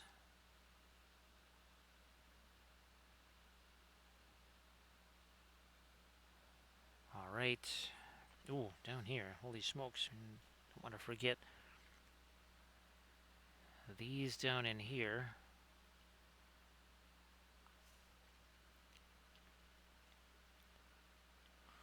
Okay, now we got those. Then there's these. So again, we made a little change here.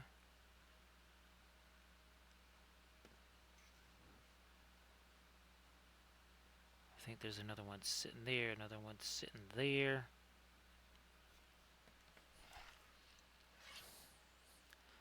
Switch this around, and now we gotta do some of the reds over on this, like right here for sure.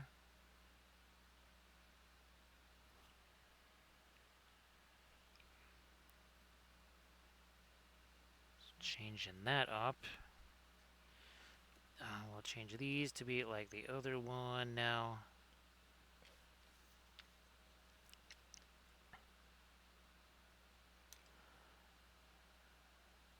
No, not those, but these.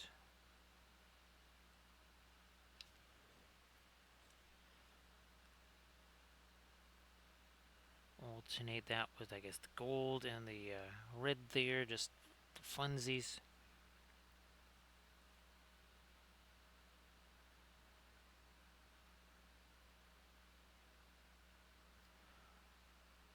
Two more of these to do with that red.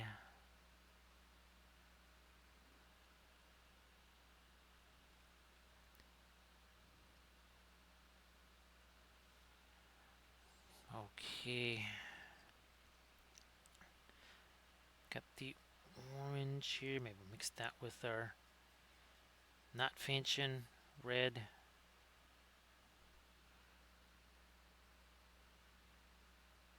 And start to maybe get some light on the undersides of some of these gems.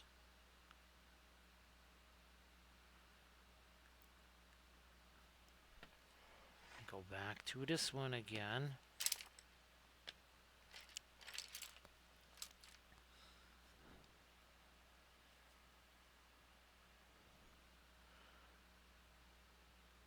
Again, start to get a little bit of the lighter color on the underside of some of these red gems here.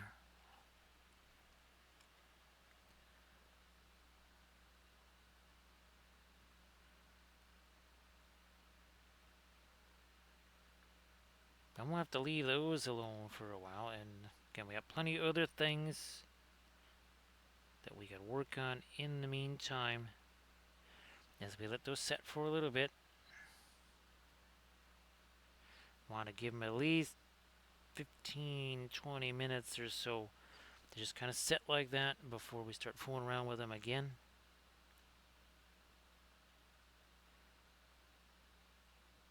If this were not good reds, we'd have to wait even longer because reds are just, they're in general a slow drying, slow setting color.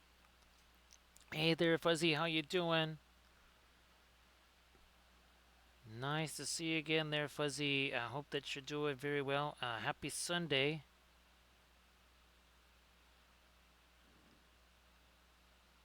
So great to see you there, Fuzzy. Here's what we did on the stream yesterday. Also, Sorcerer Kings, so that's one of the Ifrits there with a little bit of toasty stuff going on.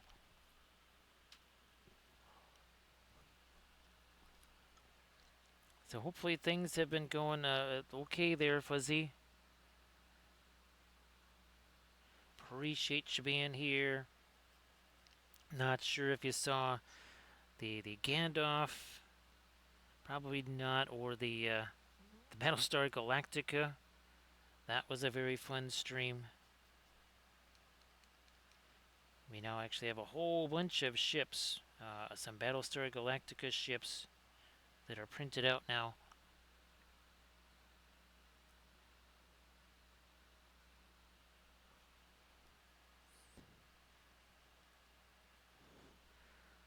So yeah, Fuzzy, not sure if you saw the Zygomores, the crazy fungus people. Those have been very interesting. Some really wild color schemes, some very wild colors that we don't usually ever use.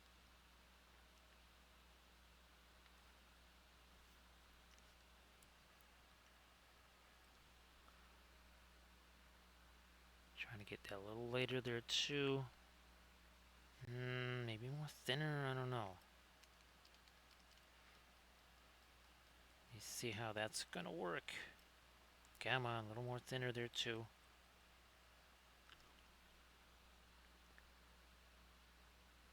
I'm glad that life is going okay there.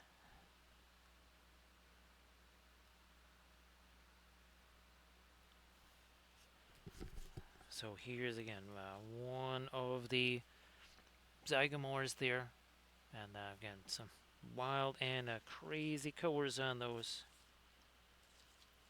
This was the very first one that we did, and that's straight up cobalt blue there. That is some very intense blues.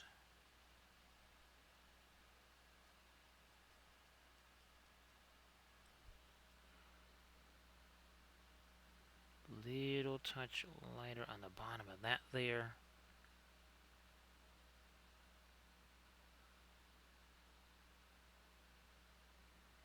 See what we can do on the bottoms of these with that same kind of orangey color.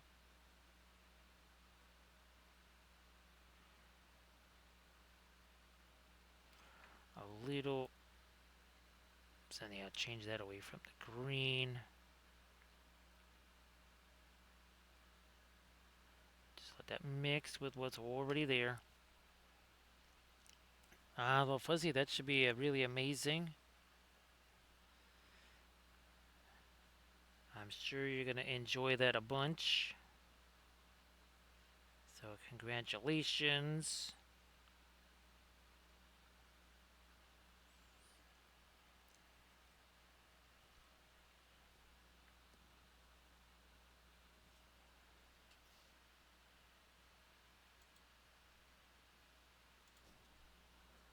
Let me see if I can't work in a little of that over here on these.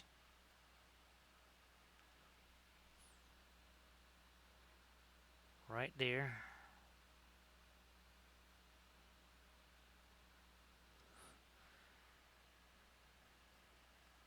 And now on this here.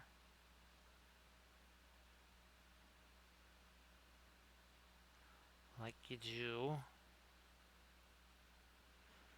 Now a little bit of this.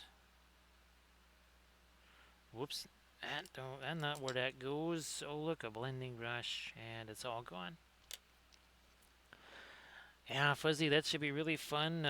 Kind of like Ardennes, lots of wooded areas and such, right? And lots of almost fairy tale type architecture, I think, too.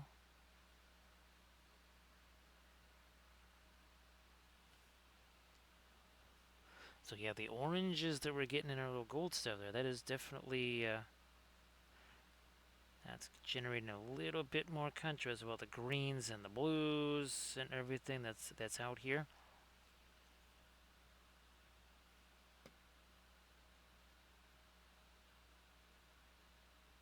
Come on, a little bit more there.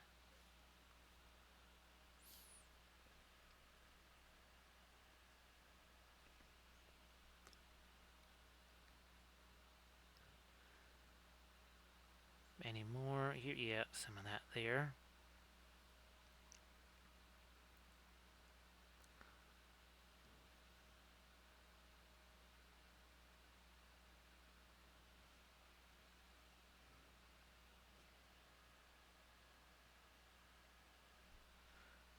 Also, come on, a bit more there.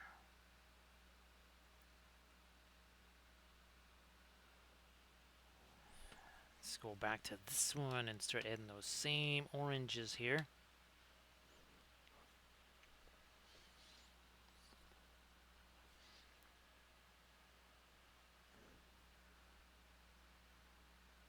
Start working that into here.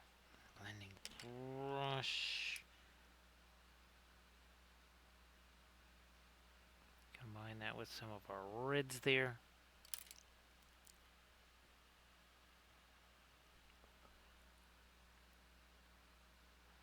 Length Fuzzy, I think, well, let's see, 5 hours, 9 minutes ago. That's when we started working on these.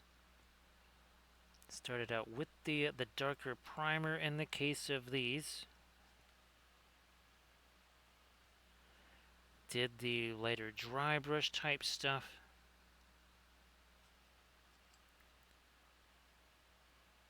Then did some glaze type things.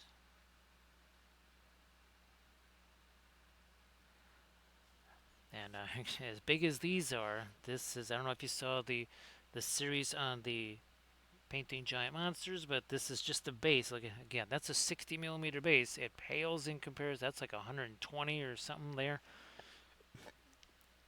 1 second there. There you go, Fuzzy. Well, Fuzzy, the oils, all kidding aside, the oils really do facilitate that because there's so much mixing that they do for you.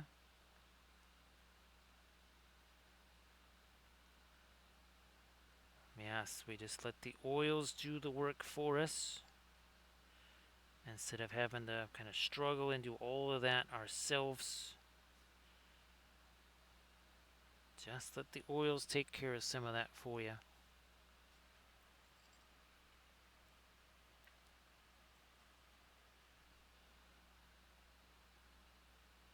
A little more of our orangey stuff in here on these guys. Maybe a little something there too.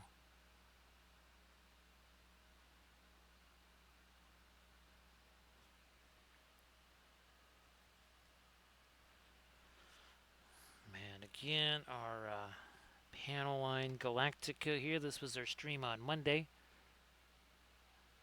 That was it's a little twist on what we've been doing with our Battlefleet Gothic stuff. That's for sure.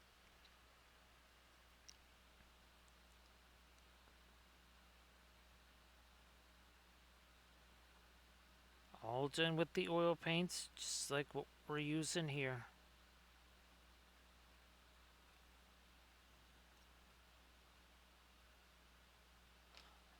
That didn't go where that was supposed to go. So we'll just basically kind of wipe it away with a blending brush.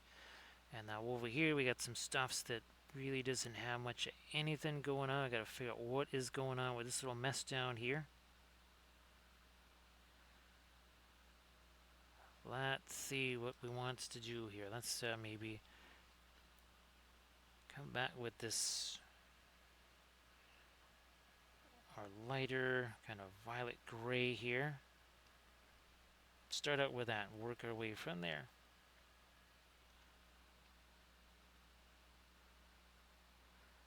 So I can see there's some more of the coins there.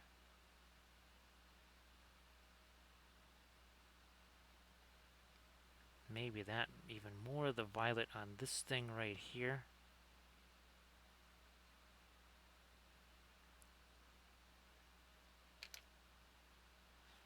I think now I can maybe go a little later on this. Yeah, we also painted a 2D version of that fuzzy. I've been doing a lot of spacescapes ever since Adepticon on our Flat Thursdays.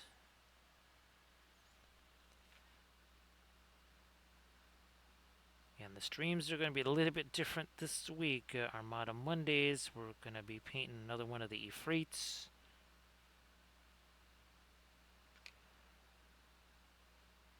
And then probably on Thursday, if we get to do our stream, it's going to be some more, I think, some more miniature stuff. And probably not a Flat Thursday.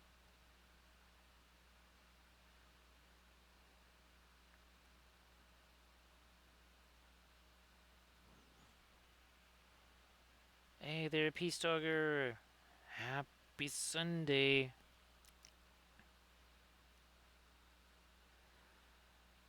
So unfortunately, Fuzzy, the only way I'll ever really get to play the games with him, and that's why we've come up with this idea, is to basically live stream games using the figures. Obviously, the heavy emphasis on the Lord of the Rings stuff, which is why we're doing every single army in Middle Earth, even the legendary legions. So eventually, we will be doing that. Let me throw in a little bit here. In with that brown blending brush again.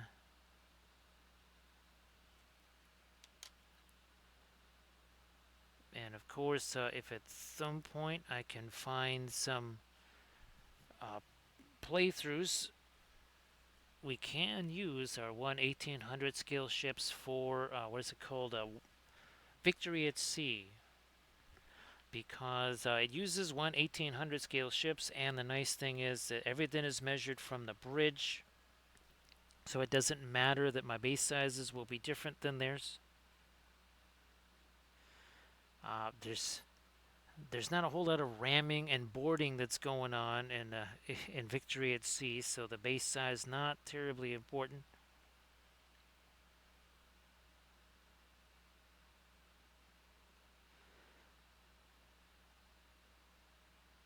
And of course, I also am working on our Middle Earth War at Sea, since I have a whole bunch of 3D printed 28mm ships. We've painted 5 of them already, or 6.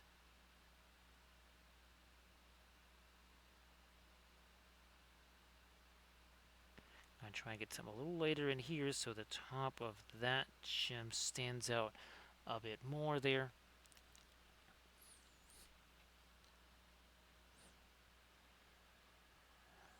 Back to our lighter violet right in here. Just a little right there.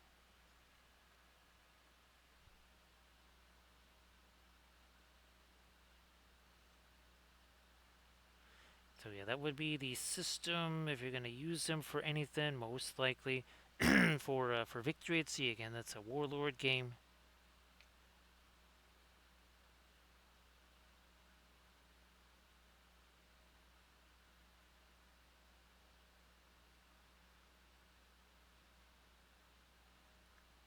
Get a little bit of the more of that violet in there.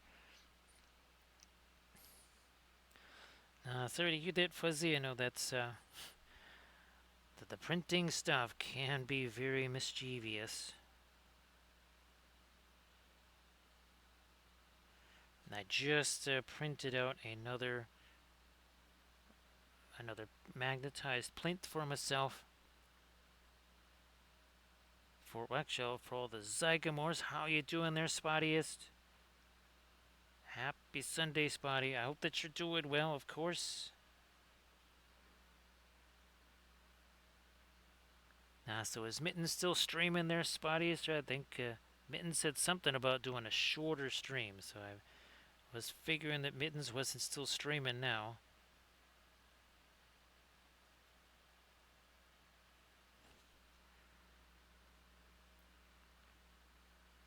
Trying to get me a little bit of the violet there.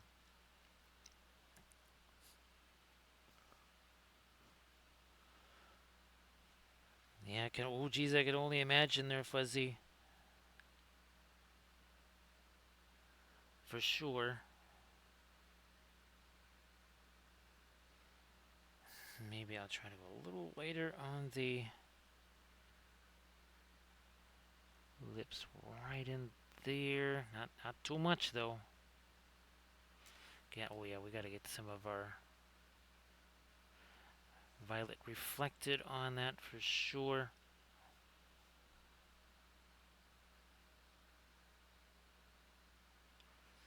So great to see you there, Shark. So again, we've been working on not one, but two of these Djinn on our, well, again, we're about 5 hours, 18 minutes in there.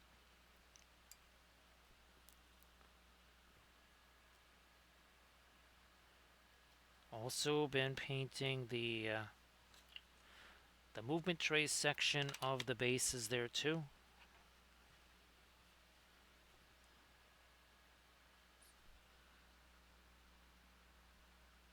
Try to lighten up that a little bit.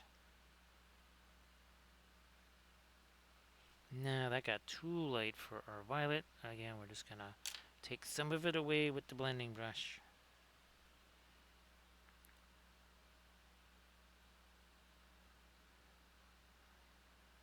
A little bit more of our light on that gold. Now the hair again up here.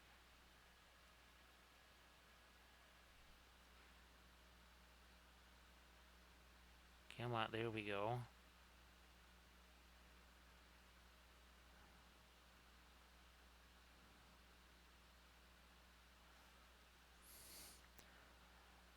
And maybe now some more of that down here. Let me grab one of these brushes here.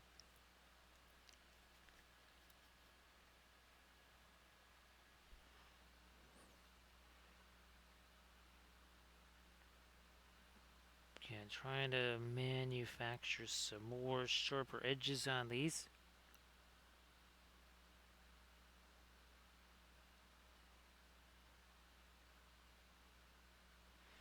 And if something happens that you don't like, you grab your blending brush and boom. It's like it was never there in the first place. All better.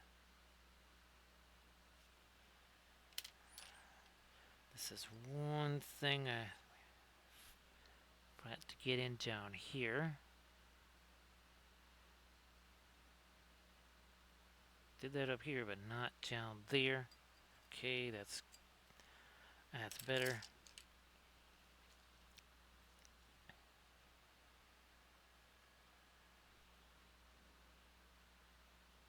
Couple more lights over here. And these guys.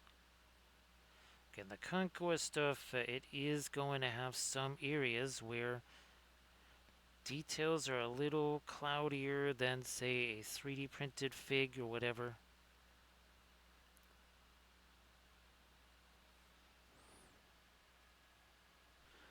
They're your regular plastic figs.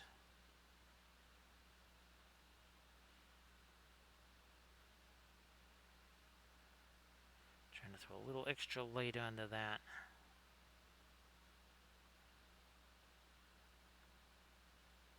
So yeah, stuff like this over here, a bunch of mold lines kind of on that too. Nah, that's not what I want up there. Once again, just going to eliminate some of that with the blending brush.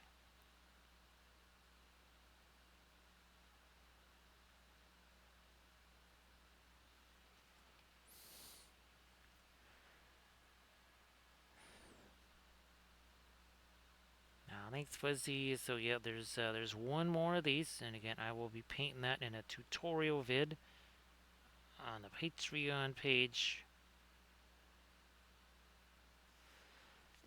We will probably also do this one as a tutorial video on the Patreon page, and we've got one more again. We'll be painting that one up on Monday, so we'll have another one of these that we're painting on the Monday stream.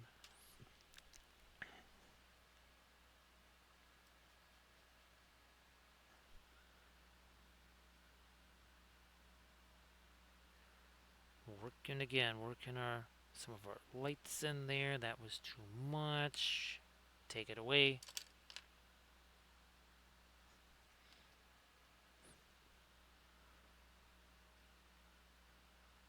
And the bases are the green stuff, World Texture Rollers.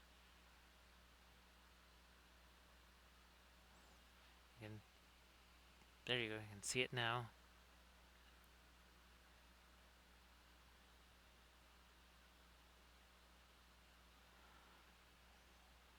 Let me see if we can get a little light highlight on the top of that, and then maybe try to get some of the later red down below. Let's do that with our oranges here, like so.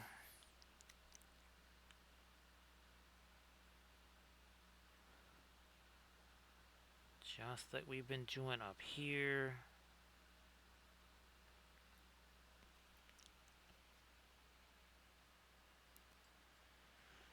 So there's a couple of critical things, Fuzzy, when it comes to things like the object source lighting. It doesn't really matter what the color of the source lighting is. What if it's something more like the green or something like that? You need something for it to contrast with, and it's not just light versus dark.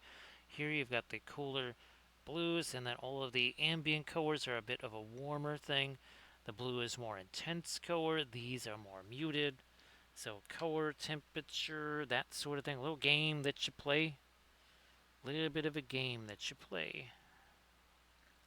And that's what's going to generate you that extra contrast that you need.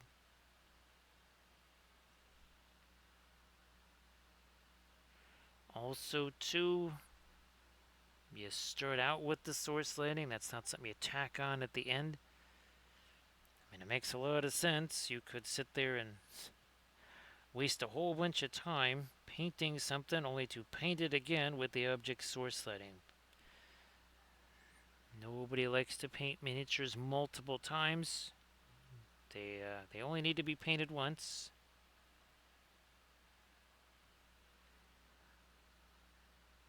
That Ifrit with the firelight. There's lots of, again, you got lots of turquoise, lots of other type of colors on there that are also a color contrast. So again, turquoise is orange.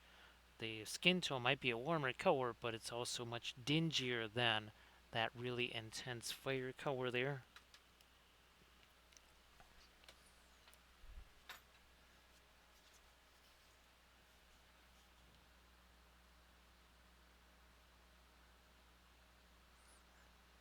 What is happening here? Maybe we'll just go with the much lighter stuff on this. Let's see what happens when we do that. Here, some here. No. Let me go back. Let me see. There is some of my Indian yellow left. Think it's good.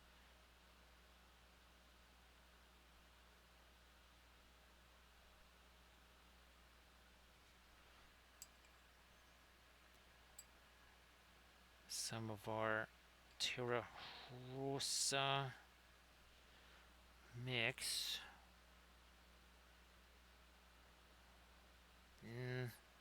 Try that again. There. Okay.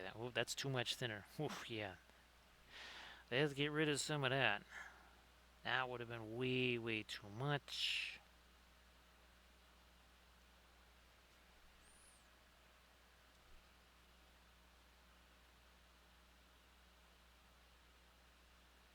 Work some of that into there too.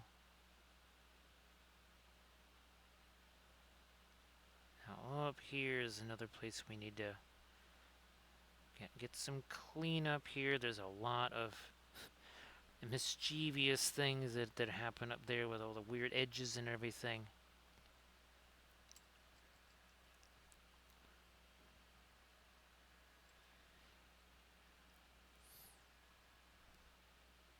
Let me grab some of this here. I'm just gonna take some of the violet here.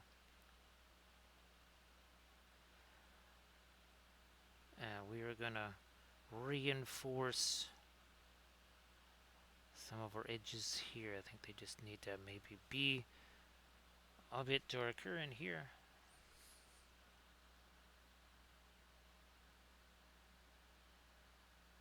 Instead of trying to make things a whole bunch later, why don't we just make things darker?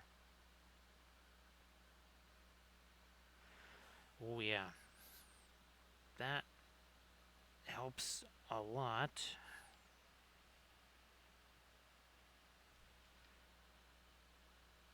Darker here.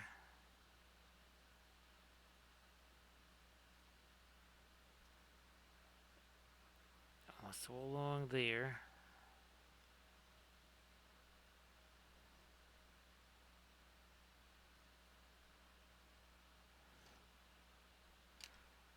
This leather, whatever here, do that too.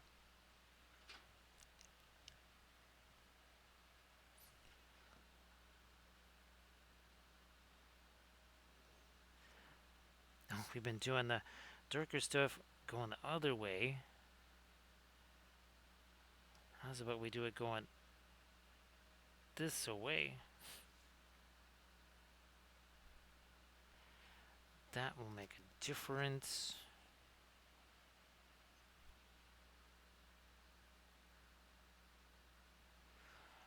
So let's see, 5.5 hours ago, we started just with some mostly dark blue primer on these guys, or ladies, I guess. We did some of the lighter dry brush stuff, then we did some of the glaze stuff on them. And remember, with these, I wasn't entirely sure what we were doing color scheme-wise. There's been a few times already that we've said, we're just going to change that whole color around. On each one of these, there's been some portion of it where I just said, no, that's not going to work color-wise. We're going to change that around.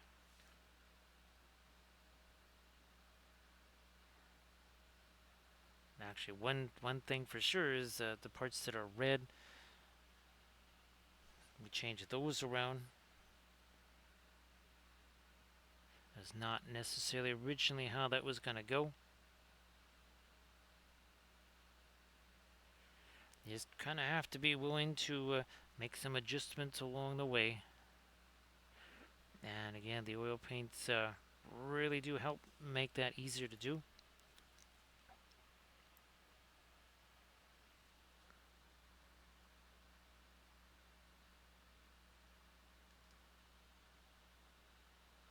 So yeah, again, with the object source lighting thing, you really want to establish that as soon as possible.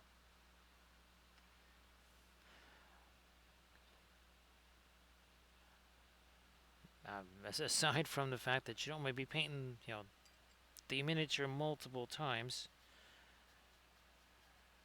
you need to see what that source lighting is going to look like, because your ambient light can't be lighter than the source light. Otherwise, it's not really.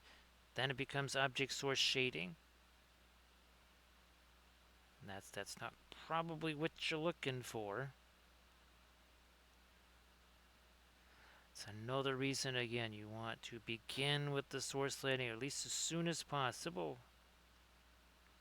Just get at that object source lighting.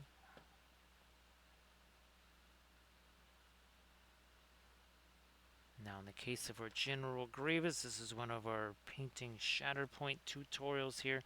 Well, he had 4 light sources on him. So the only ambient light was that little bit of red down there, and just a couple little places on the cloak. Otherwise, it is all the light sourcing.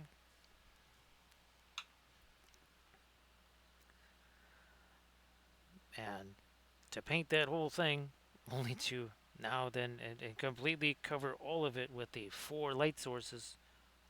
Well, that doesn't make much sense.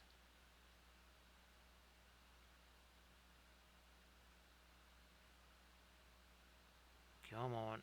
Need a bit of our lighter yellow around that. There we go.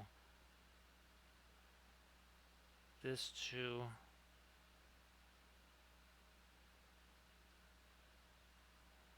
There we go. Some of that in there.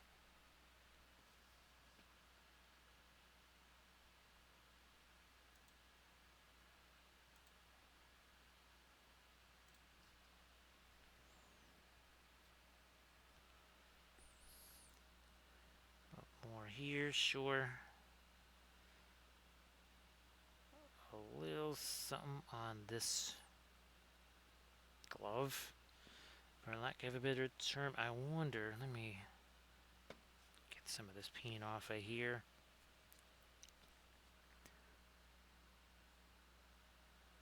Little bit of our blending brush there. Now let me come back with, there's my ultramarine.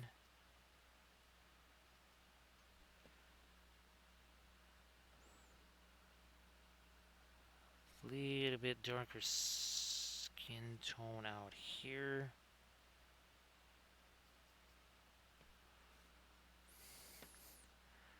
Try and fill in some of this here. There we go.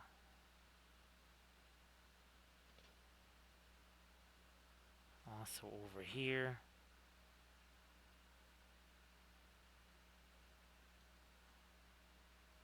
Fill in some of that down over here.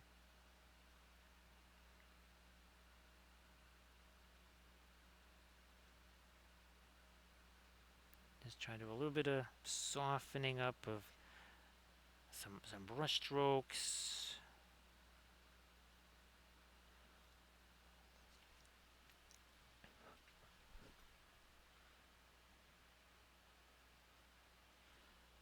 Get a little bit of the ultramarine mixed in there. And with our not radiant color. That might be getting a little too dark over here. We might have to lighten you up a little more.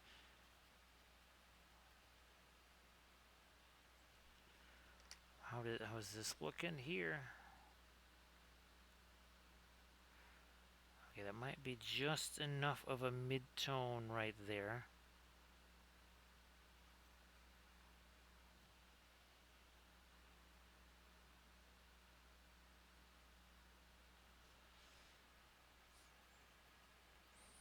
This lighter blue one more time. Top of the hand.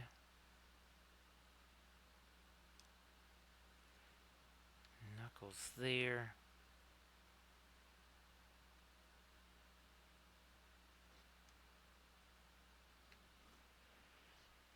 I wonder, can I go lighter there? Not so sure about that. No, I'm just going to need to get me some of my fast matte white out here. That will be easier. Just bring that out here.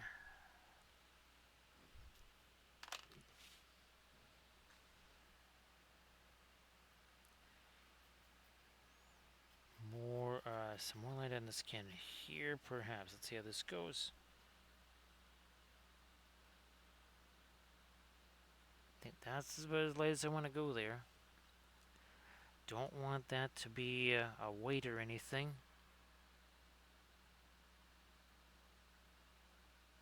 It's got to still have some of that blue coloration to it.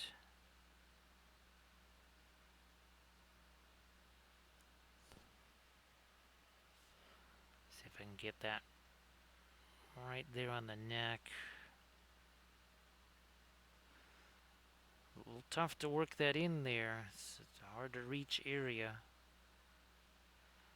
And that's where the oils are helpful, because since they're blending on their own, hard to reach area, you can just kind of chuck some of the paint in there, grab another brush and just sort of mix it. Sometimes we call it blind blending. So I can't even really see what I'm doing, but As long as I am moving the brush around, I know that that area must be getting mixed somehow. Let me see if I can also now maybe put some more light into a couple of the stores here, and then maybe even on the edges of some of our little tiles here and such.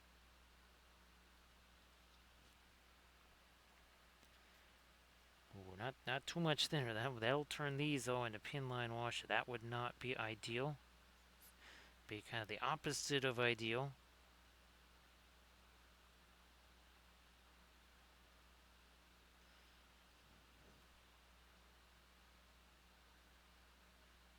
Again, I need to get a little more light there. Blending brush. I mean, that's still wet and workable there, as you can see.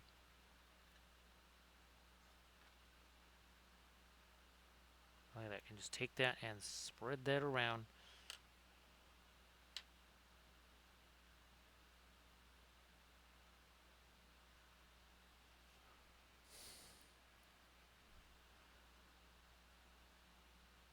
Try to maybe refine these a little more.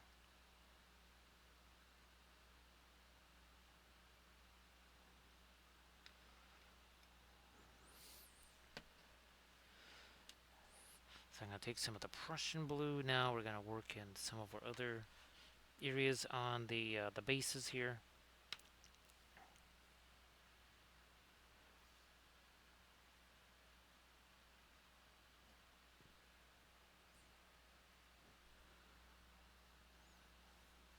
Turn this around.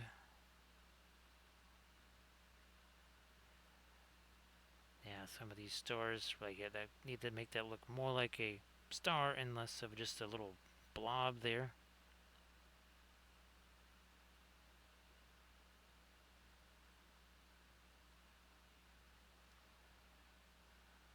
A little more of that light on some of those.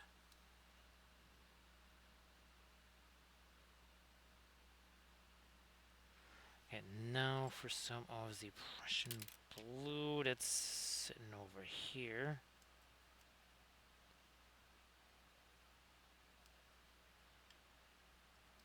Break down some of this lighter stuff with it.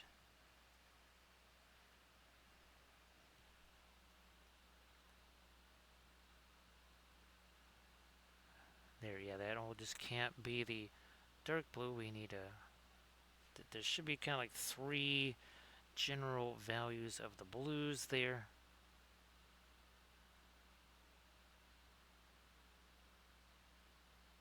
So now there's a little bit of a difference between sort of the grout between the tiles and the tiles themselves, where there really wasn't before.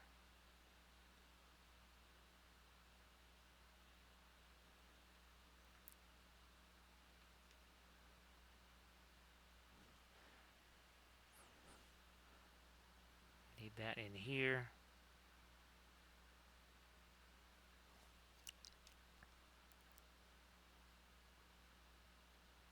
Again, just try to make these look a little bit more like the Rakashore base, and well, our other bases for the Ifrit, they're all basically just orange, so not something I need to worry about there too much.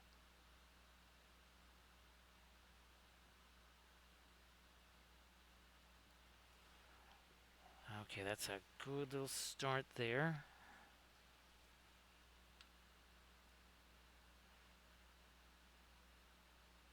Again, the base that we're trying to match would be that one there. And we got the big old kitty standing on that thing. That is it's again another one of our Patreon series. I've already done 3 episodes on that. He is gigantic. We even did a whole segment where we were figuring out the color scheme, and we colorized it with the AI, like we've been doing on a lot of our stuff, between our army stuff, uh, our army painting series, instead of just kind of, well, guessing. We've actually basically taken pictures of the miniatures with no paint. We did that with our Gandalf figure on his cart, and we had those as reference pictures. The reference picture even included the flower tufts, which obviously hadn't been put on there yet because they hadn't been painted yet. So I was even able to predict what it was going to look like even with the flower tufts.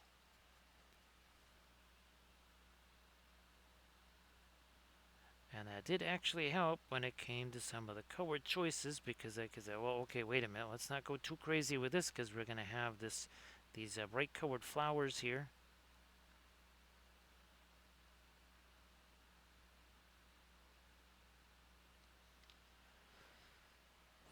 Slightly light, okay, fine. Slightly now lighter with this Prussian blue here. Again, if it's too late, then our later stars, well, they're not going to be terribly light now, are they?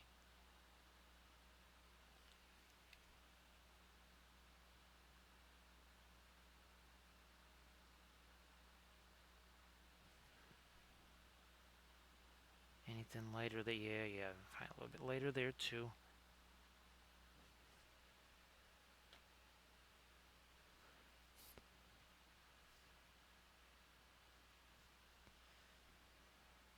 Yep, same color here. Working that in. Ooh, didn't get much of that down here.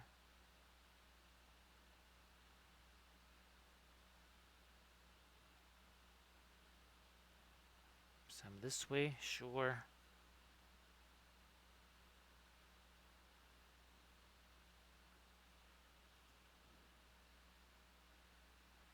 Little bits of it there. Now, let me take some of our phthalo green here. Similar type of a dry brush thing. I'm going to put this out here, and then I'm going to come back with some of my later stuff again.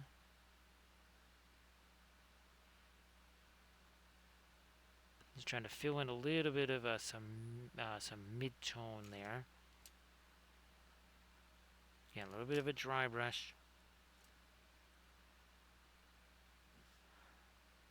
Do that here.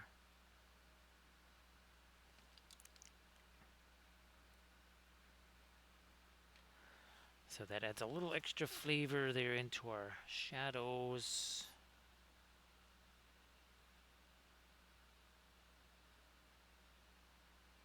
We'll do this too.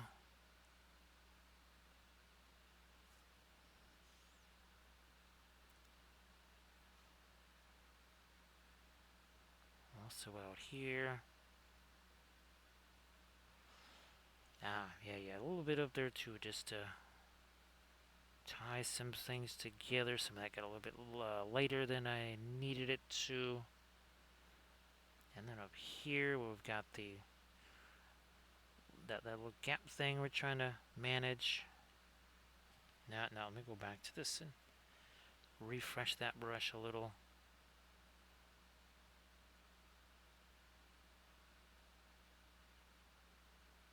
Now that's more like it. And then back down in here.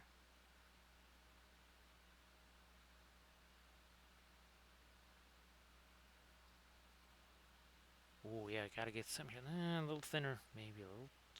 Oh, okay, that's a little more than a tiny bit. But that's going in here. This side too, again, a little raggedy there. Fix that up.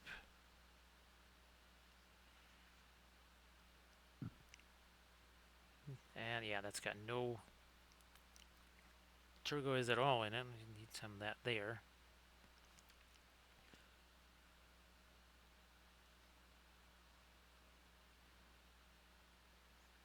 Yeah, alright, that's cleaned up a whole lot better there. Alright, let me get some of this paint out of here.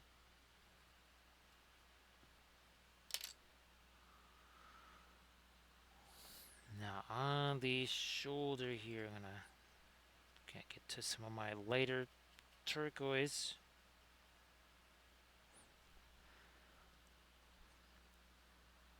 Pile that up here.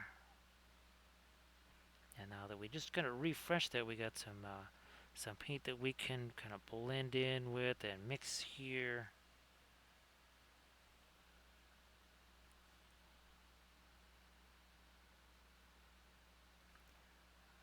Almost there. Okay, that's better. Let me move this stuff out of the way here.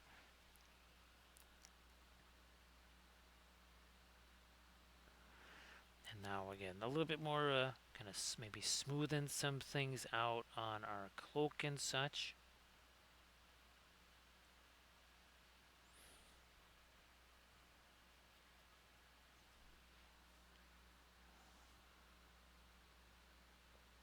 Right here.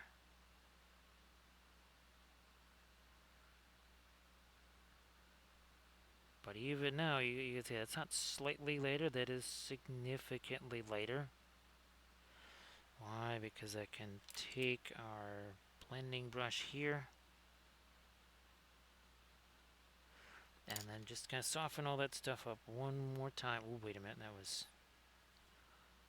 maybe a little more of the turquoise than I need. Okay, there we go. Now we have it.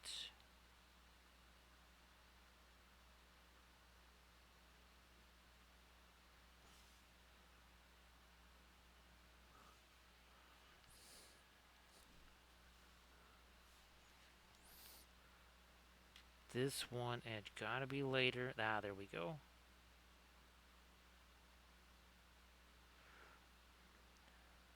Also, maybe some stuff here on the hat. Might even try to get a little bit of our green reflected on this too.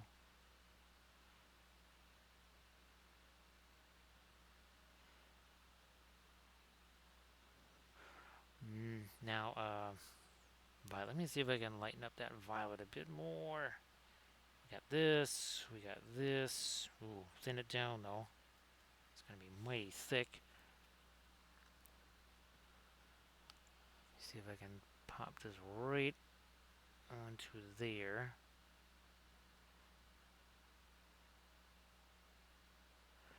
And now I'm gonna take a.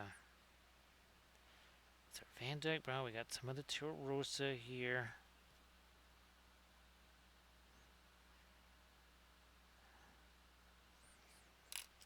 Blending brush.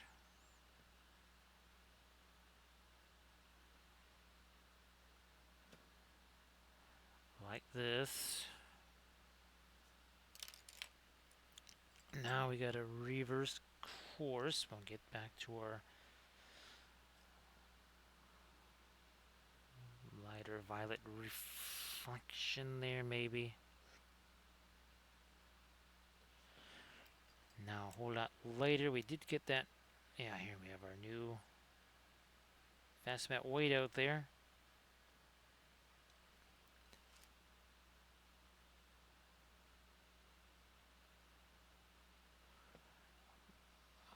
We need a little bit of almost like a gemstone like highlight there. Maybe something like that over here.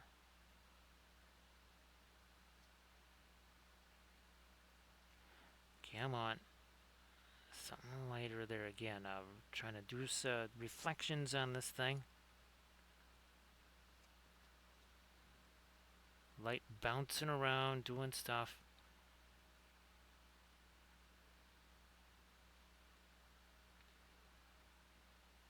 Little light on the top of that too.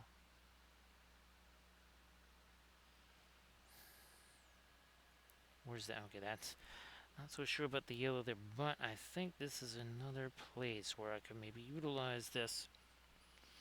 Is up here.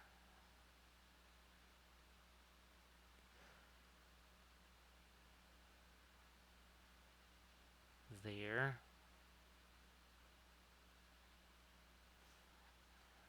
Because we've came back into this with the darker stuff, and that did help clean things up a little.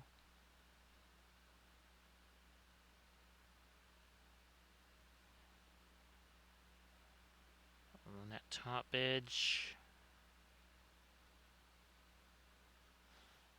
Okay, I think now that's doing that now. I think we're getting there.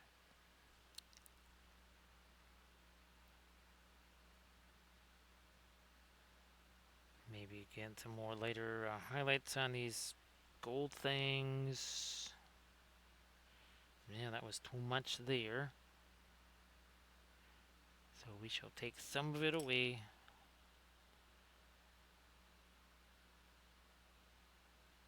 Anything later of the, yeah, sure.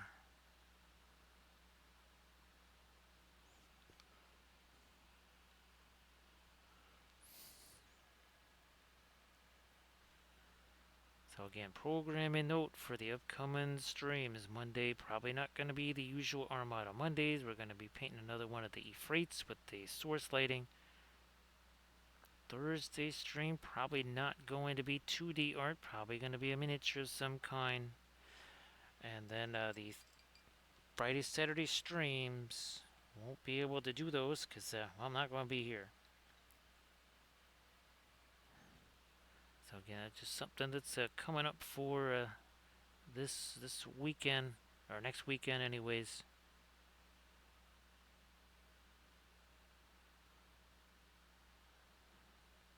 Yeah, here, let me do the same thing on these, just trying to take away some of the extra light here around that guy.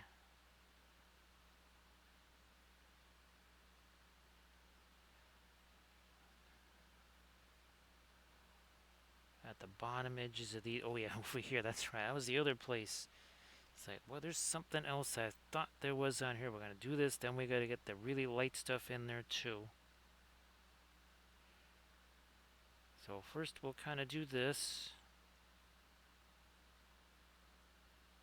And then we'll get our much lighter stuff in, and that hopefully will take care of these again. This is kind of another one of those mischievous areas here.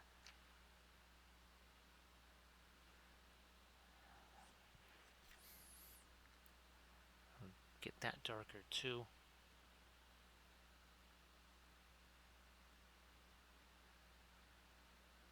Now some of this stuff down here, we're just going to kind of do a little bit of cleanup stuff there. Now let's get some lighter things. See what that can do for us there. Kind of a grayish brown. Now let's go lighter. Got some of our yellow here.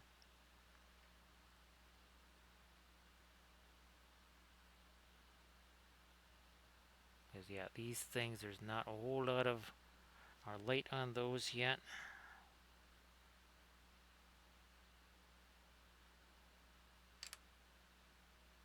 Already makes a difference.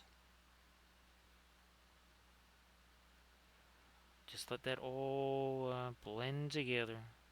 Might as well.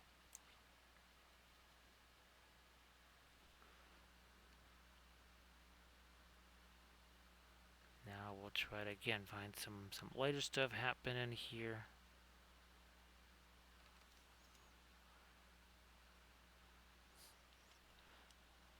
We have our micro blending brush there. We'll use that.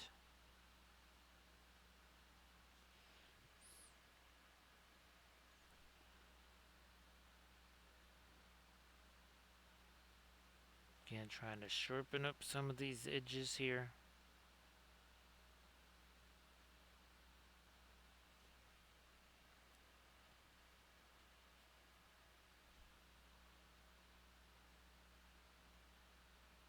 Also over here.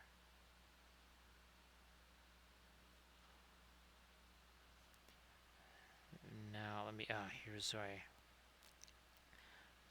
White, a little bit of our violet, gonna get its, get some of that in there too.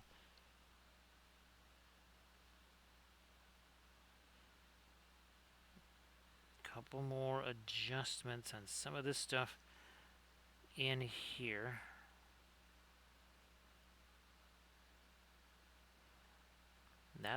That is stuff that we put on there hours ago, and you can see I can still mix with it.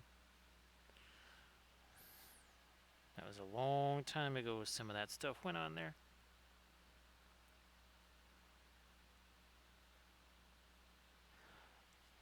Oh, geez, now we're almost 6 hours in here.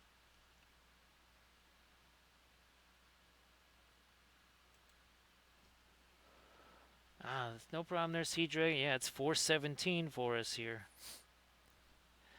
So appreciate you being here, Sea Dragon. Thank you so much. Well, have yourself a great Sunday there, Sea Dragon.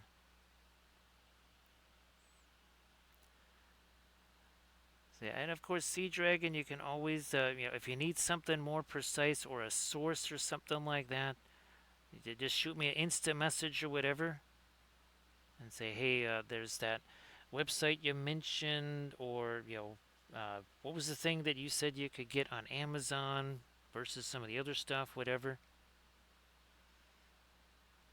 So take care of yourself there, Sea Dragon.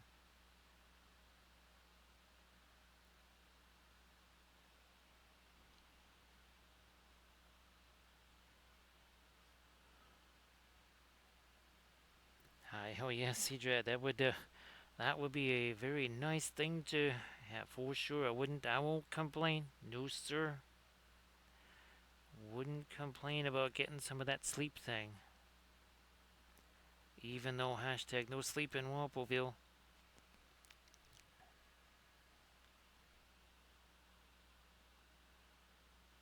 You know what? Oh, yeah, I think I can lighten these. Let me do this. Let me get some of that up here on whatever this is.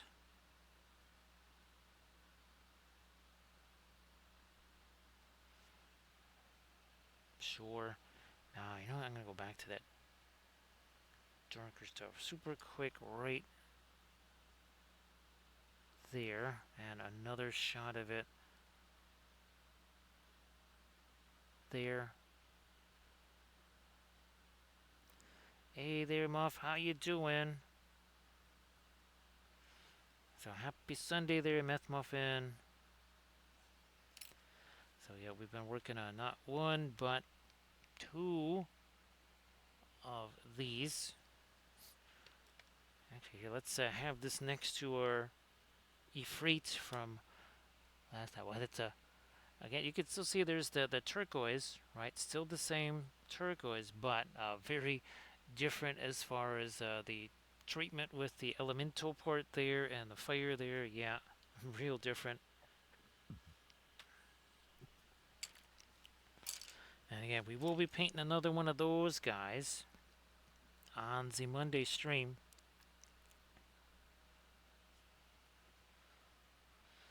And yeah, that's one of the guy. That's the guy we painted last night on the stream.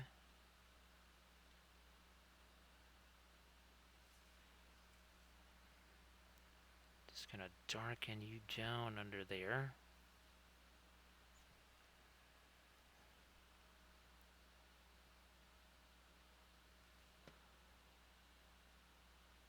Again, cleaning up that little edge there. Because there is no little edge there, basically. So we're creating one out of nothing.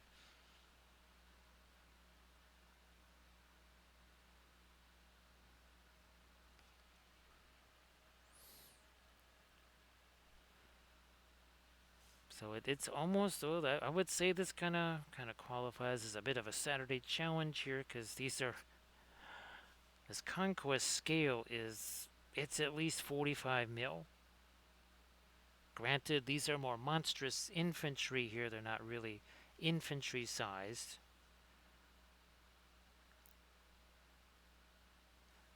But given what 28 millimeter monstrous infantry is like,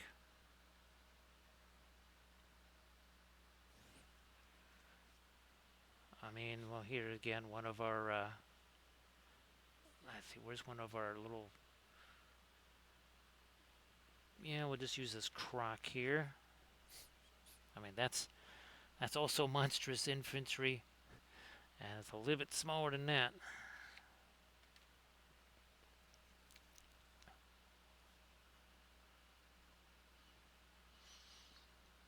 Myth Muffin, I also have, there was I don't think I have it out here, do I? It was one of those, or is it this? No, that's not the one. It was one of these, don't remember what the thing was called, but it wasn't this, but it was that same Eldfall Chronicles, that's right. And it had like blues and teals. The skin was blue, there was teal in the clothes, very much along the lines of what you're seeing here. That one, well, I think that's on the regular YouTube channel. That is, because I kind of remastered that one and put it on the regular YouTube channel.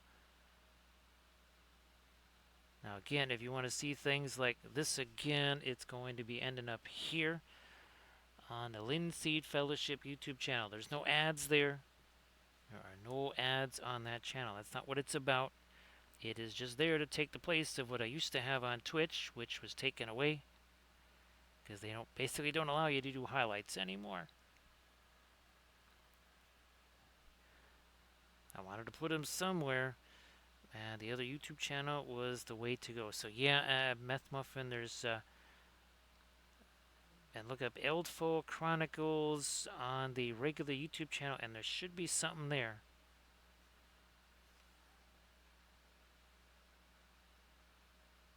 Or you could oh, and the oh, that's right, the avatar. That's it, Meth Muffin. Yes, the that should be on the regular YouTube channel. Also, the that Loot Studios figure. That's also got again kind of the blue skin tone. Yeah, you can look up that too.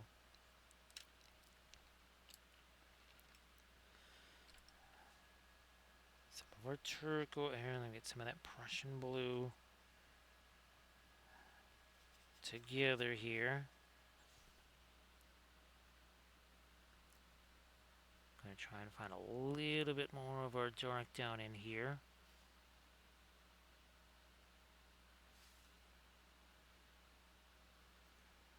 Maybe a little more of it over there.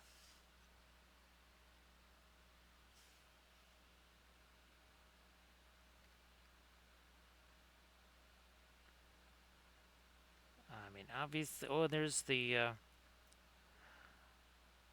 what were they with the arch villain? Yes, the arch villain Frostburn stuff. There was a lot of bluish skin tone there too. Oh yeah.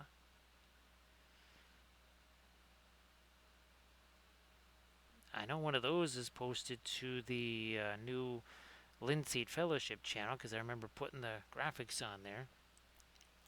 Oh, that is the one advantage about the putting them on the YouTube channel is they're way more searchable now than they were, because on the Twitch channel you couldn't do tags or anything like that. It was just like look through the thumbnails until you see what you wanted.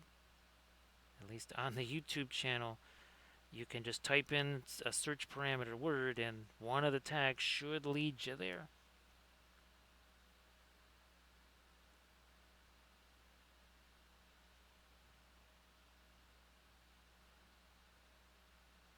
I know there was also it was a Trench Crusade figure that also had kind of a bluish skin tone on it.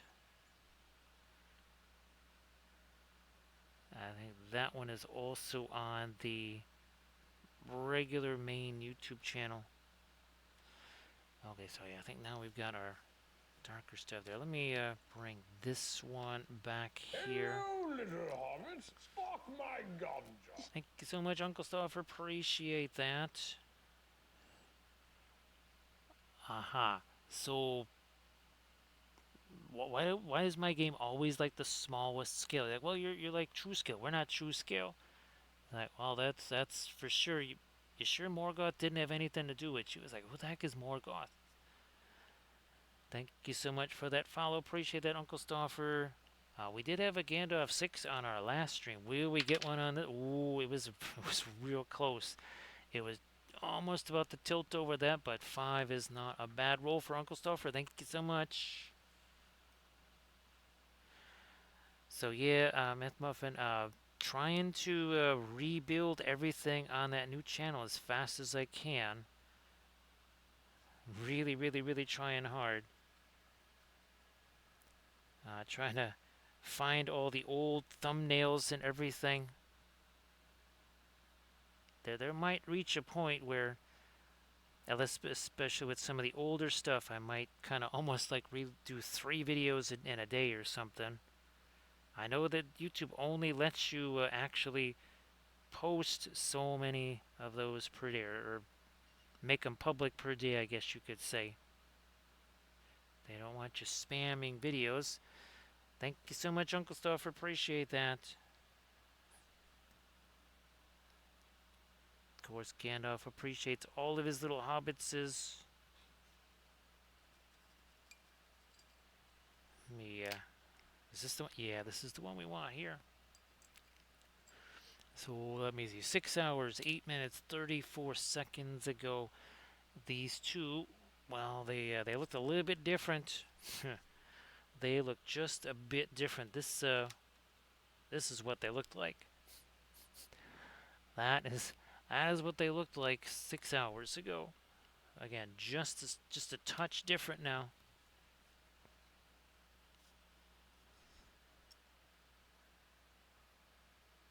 Yes, indeed. Magic of the oil paints for sure. You know, I can give me a little bit of that in here. Now that is a very, very, very light turquoise, kind of what I need here. Thank you so much, Armored Wolf, for posting links to the Patreon page. And you do that, the Army Painter thing. I hope you got yourself a whole lot of popcorn or whatever handy, because there's over 2,400 hours worth of videos to watch there. And even then, you're still gonna have a problem keeping up, because usually every month there's about 20 hours of new videos. See you later there, Meth Muffin. So Uncle Stoffer, this is the ye old Logitech C920.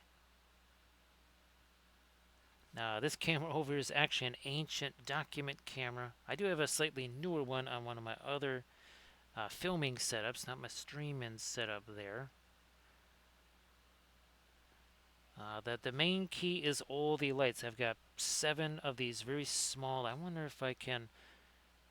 There we go. I can kind of bring that in. So these lights right here, they're on a flexible neck. They've got 3 different color settings. The magnifier lamp that I'm using has 7 different brightness settings and 3 different color settings.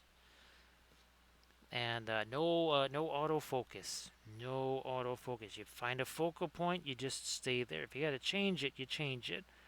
But that really does help a lot, Uncle Stoffer. Is not having the camera trying to do the autofocus thing. Really make it go bonkers. Let me get some of my violet here. Touch of the red. Slice some of that away,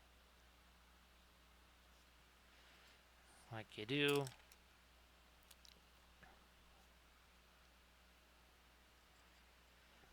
So yeah, that is your traditional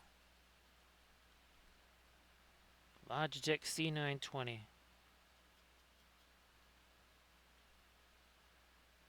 No special lenses, obviously.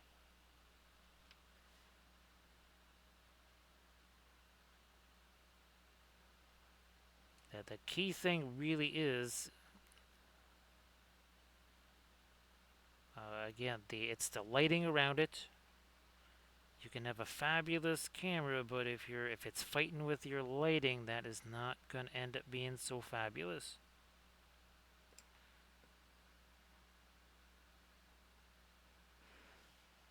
I've seen a lot of folks with super fancy cameras with not super fancy results because they're, again, fooling around with the autofocus most of the time. And from what I've seen, the autofocus is not a cooperative beast. It tends to want to do its own thing.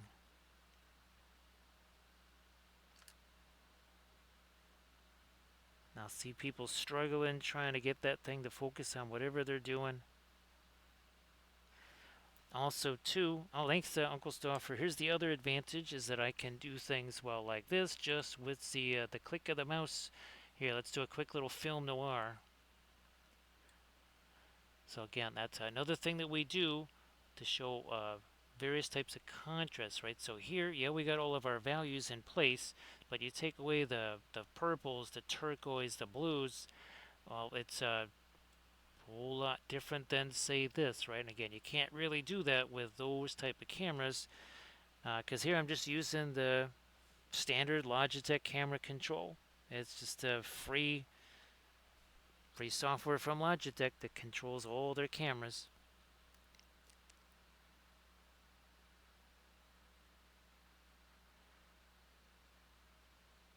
Let me do some of that here. Blending brush again. Taking away some of that. And again, we can do the same thing here with what we painted on stream last night. So we got all the turquoise, right? And we got the flamey stuff. We do this, all of a sudden, he does not stand out quite so much. I mean, there's a little value difference, but it's not the color difference like we have here. And again, that is the fun thing that we can do with this. And yeah, we'll be doing another one of those on our Monday stream.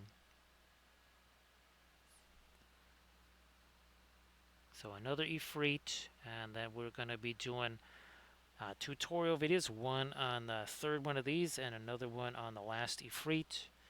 Well, those might be little two-part mini-series, kind of like the Zygamore that we did here. So where's our... We did a little two-part mini-series on this. And all this painted with the oils, of course. All done with the oil paints. So 6 hours, 15 minutes ago. Again, these had no paint on them.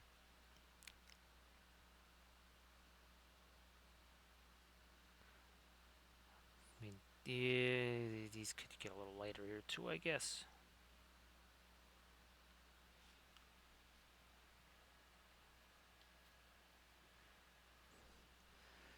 And of course, we use the oils on everything, our terrain,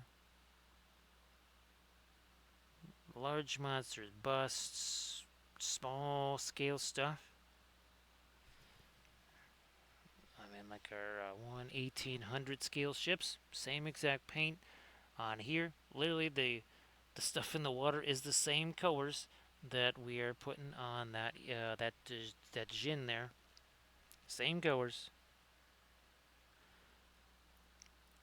Little different setting, but same colors nonetheless. Sure, we'll lighten you up a little bit more, I guess. And then in here, a couple other do thingies that need to get lightened like this. Nope. Blending brush to kind of get rid of some of that.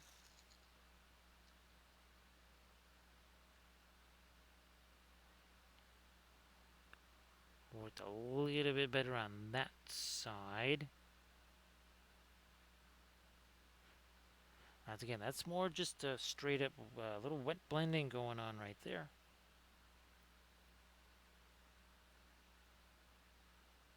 Just a bit of wet blending.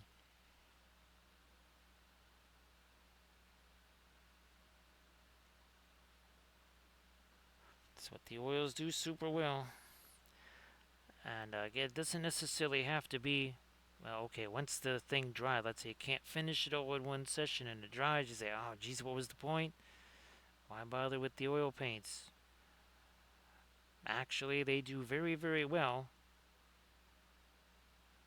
where you take actually wet paint, put it over the dry stuff. Because of the way you apply the oils to the figure, you can actually kind of buff the paints in a way that makes it look like you're doing wet blending. You're not actually doing wet blending, but it sure looks like it. Yeah, there are lots and lots and lots of solutions with the oil paints for all different kinds of painting situations. Well, now I think that I'm not going to be doing much with the later green. I think I can finally cap off whatever these crazy little things are here. Been waiting to do this for a while. Let me see if yeah, I need to do it to the other side. Alright, let me see if we can attack that maybe from this way here.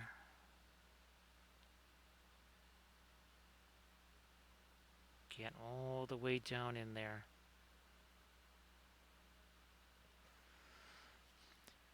Then it gets more tricksy as we have to try and get this light along the top edge here. See if we can do that too.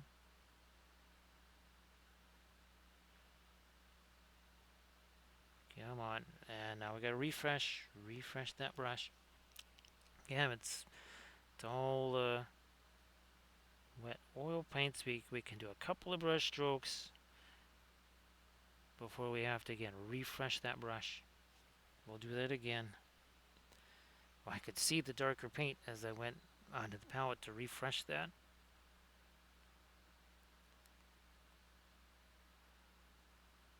Try and get a little bit more of our light on the top of those as well.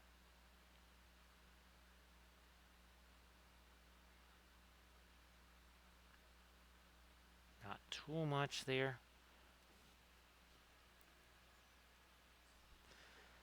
With the oil paints, the first couple of things you paint, it might be a little dicey again. You might need a little bit of practice in, right? This Mechanic Games, how you doing? Happy Sunday there, This Mechanic Games. Appreciate you being here.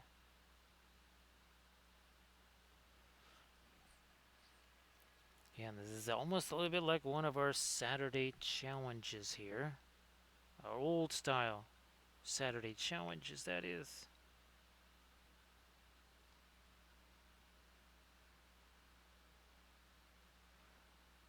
Getting a little bit of the lighter stuff on that edge too, yeah.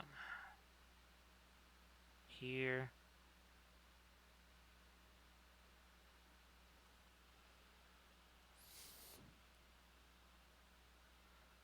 So great to see you there, This Mechanic Games. It's been pretty wild working on again 2 more of these conquest figures here for our Sorcerer Kings.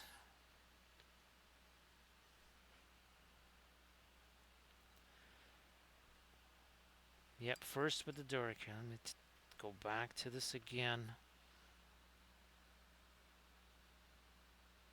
Try and just lock in that shape there, yeah. Doing that here. Now that's fantastic. This Mechanic Game. Actually, if you wanted to share some of that super quick there in the chat, This Mechanic Games. Some of the conquest stuff that you've been working on. Get some of this going here too. Yeah, it's too much thinner. Let's back away from that. Now here, maybe not so much of the light on the top of this, because there's this arm casting at least some kind of shadow there. Maybe not a ton.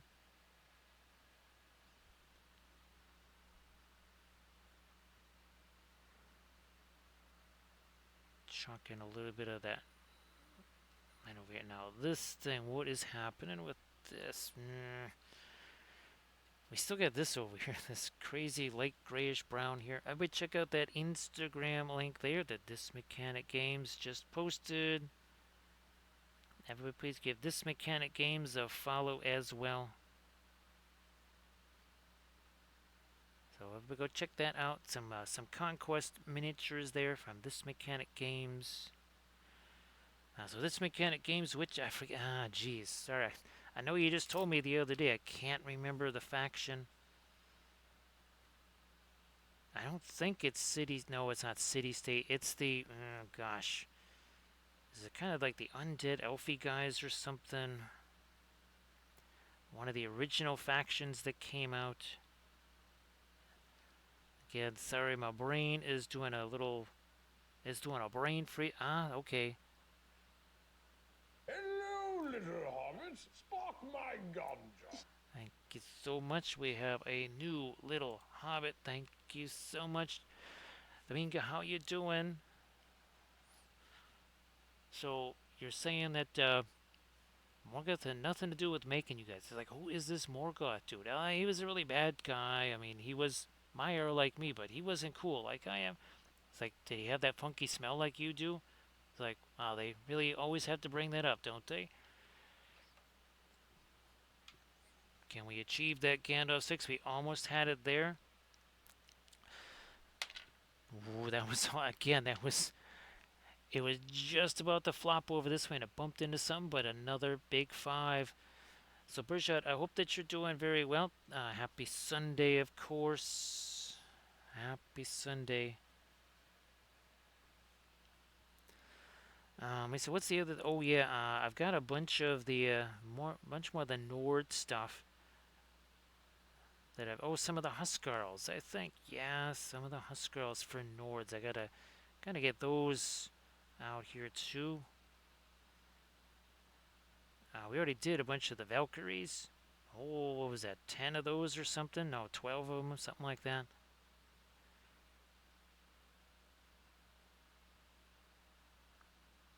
Doing a little bit of well, as we like to call it now, loaded blending brush.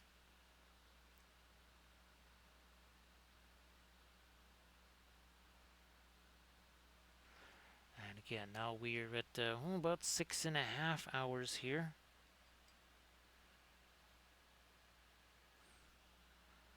Just hammering away at these two.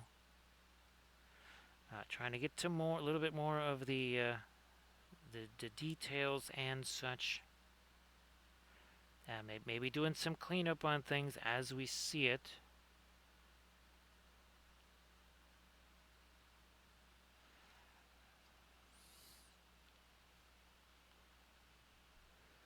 So Uncle Stauffer typically Monday, Thursday, Friday, Saturday.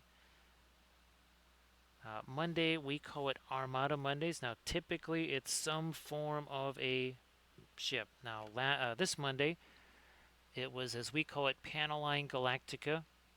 So sometimes it is also something more like our 1/1800 scale ship. Sometimes it's actually 28mm ships.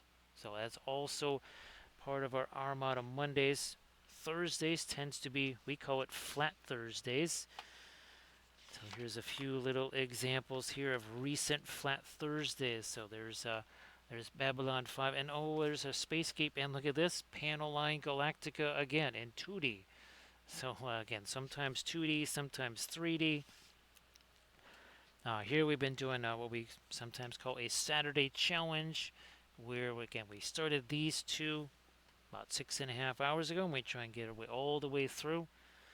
Again, here's something like this. So we would be doing, I think our last Easterling stream, we were working on 8 different pikemen or something like that on the stream. And usually starting somewhere in that 10:30 or so Central Time. Now again, the streaming schedule coming up is going to be modified a bit because, well, I won't be here on Friday and Saturday. But typically, again, those are the stream days.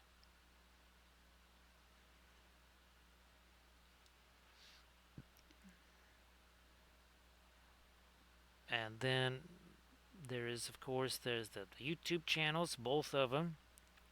One of which has the Twitch well, both of them have Twitch sessions on there, but one of them is specifically meant for just Twitch highlights.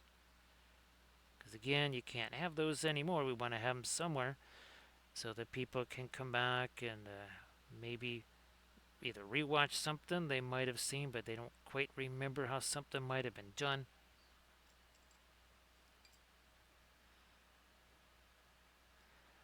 And well, figures range from everything. Sometimes it's Lord of the Rings, sometimes Shatterpoint, sometimes something more of a, shall we say, Warhammer type nature. Things like this. Sometimes things of more of a 40k-ish nature. Well, like this. Busts again. Well, here's a bust. There we go. We got one right here, and that's one of our FDM printed busts, by the way.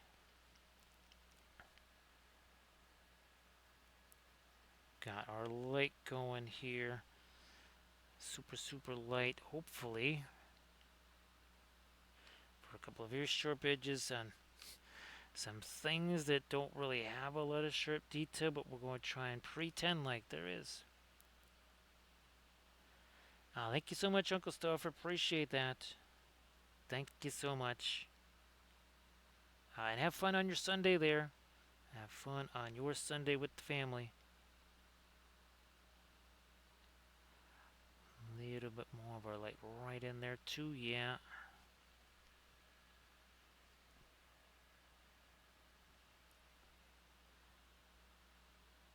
And then maybe some of that down here again. This is pretty much our straight up white here.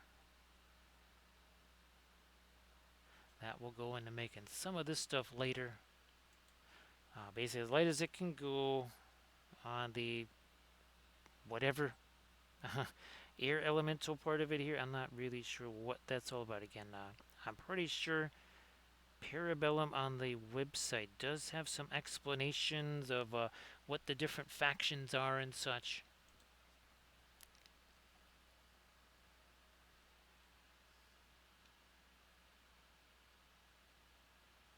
I wonder. Let me do this here.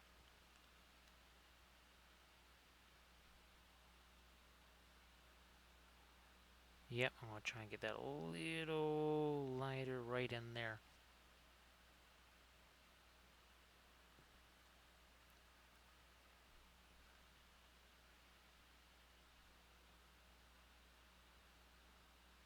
Maybe some of that down in here.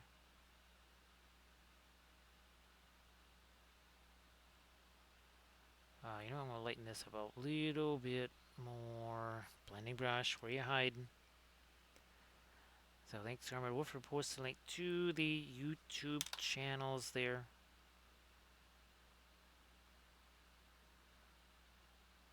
So again, just one more reminder that our Monday stream, we're gonna be painting that other Ifrit. So yes, be ready for that for the Monday stream. A little different programming coming up here for this week.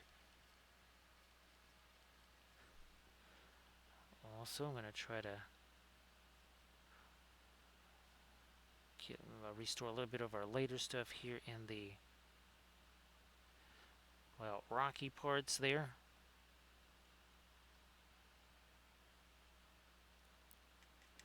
Like that, and this one we're pretty good with the lighter stuff, I think. Yeah, pretty good there. All right, but now that it's almost 5 a.m. and we gotta preserve some of the voice so that we can actually film something today, I'm gonna say thanks to Armored Wolf for doing all the moderation, especially on an extra long stream here as we get to about the 6.5 hour mark there. So I want to say thanks to everybody for all the bits and the subs and the follows and the cheers. I think we had some raids as well. So again, not one but two of these. I'll see you later there, Landrast. Yeah, Landrest, when that stuff arrives from Amazon, that new basing stuff or terrain stuff, I'll show you that too. So very fun knocking out a few of these. So I'm gonna get this array countdown underway here. So see you later there, Landrest. Thanks again, Armored Wolf. Appreciate that. Yeah, Land, this stuff is really amazing. Again, I don't know. Maybe it's a good thing I didn't discover it until now. Maybe it's all good. So I'll see you guys on Monday.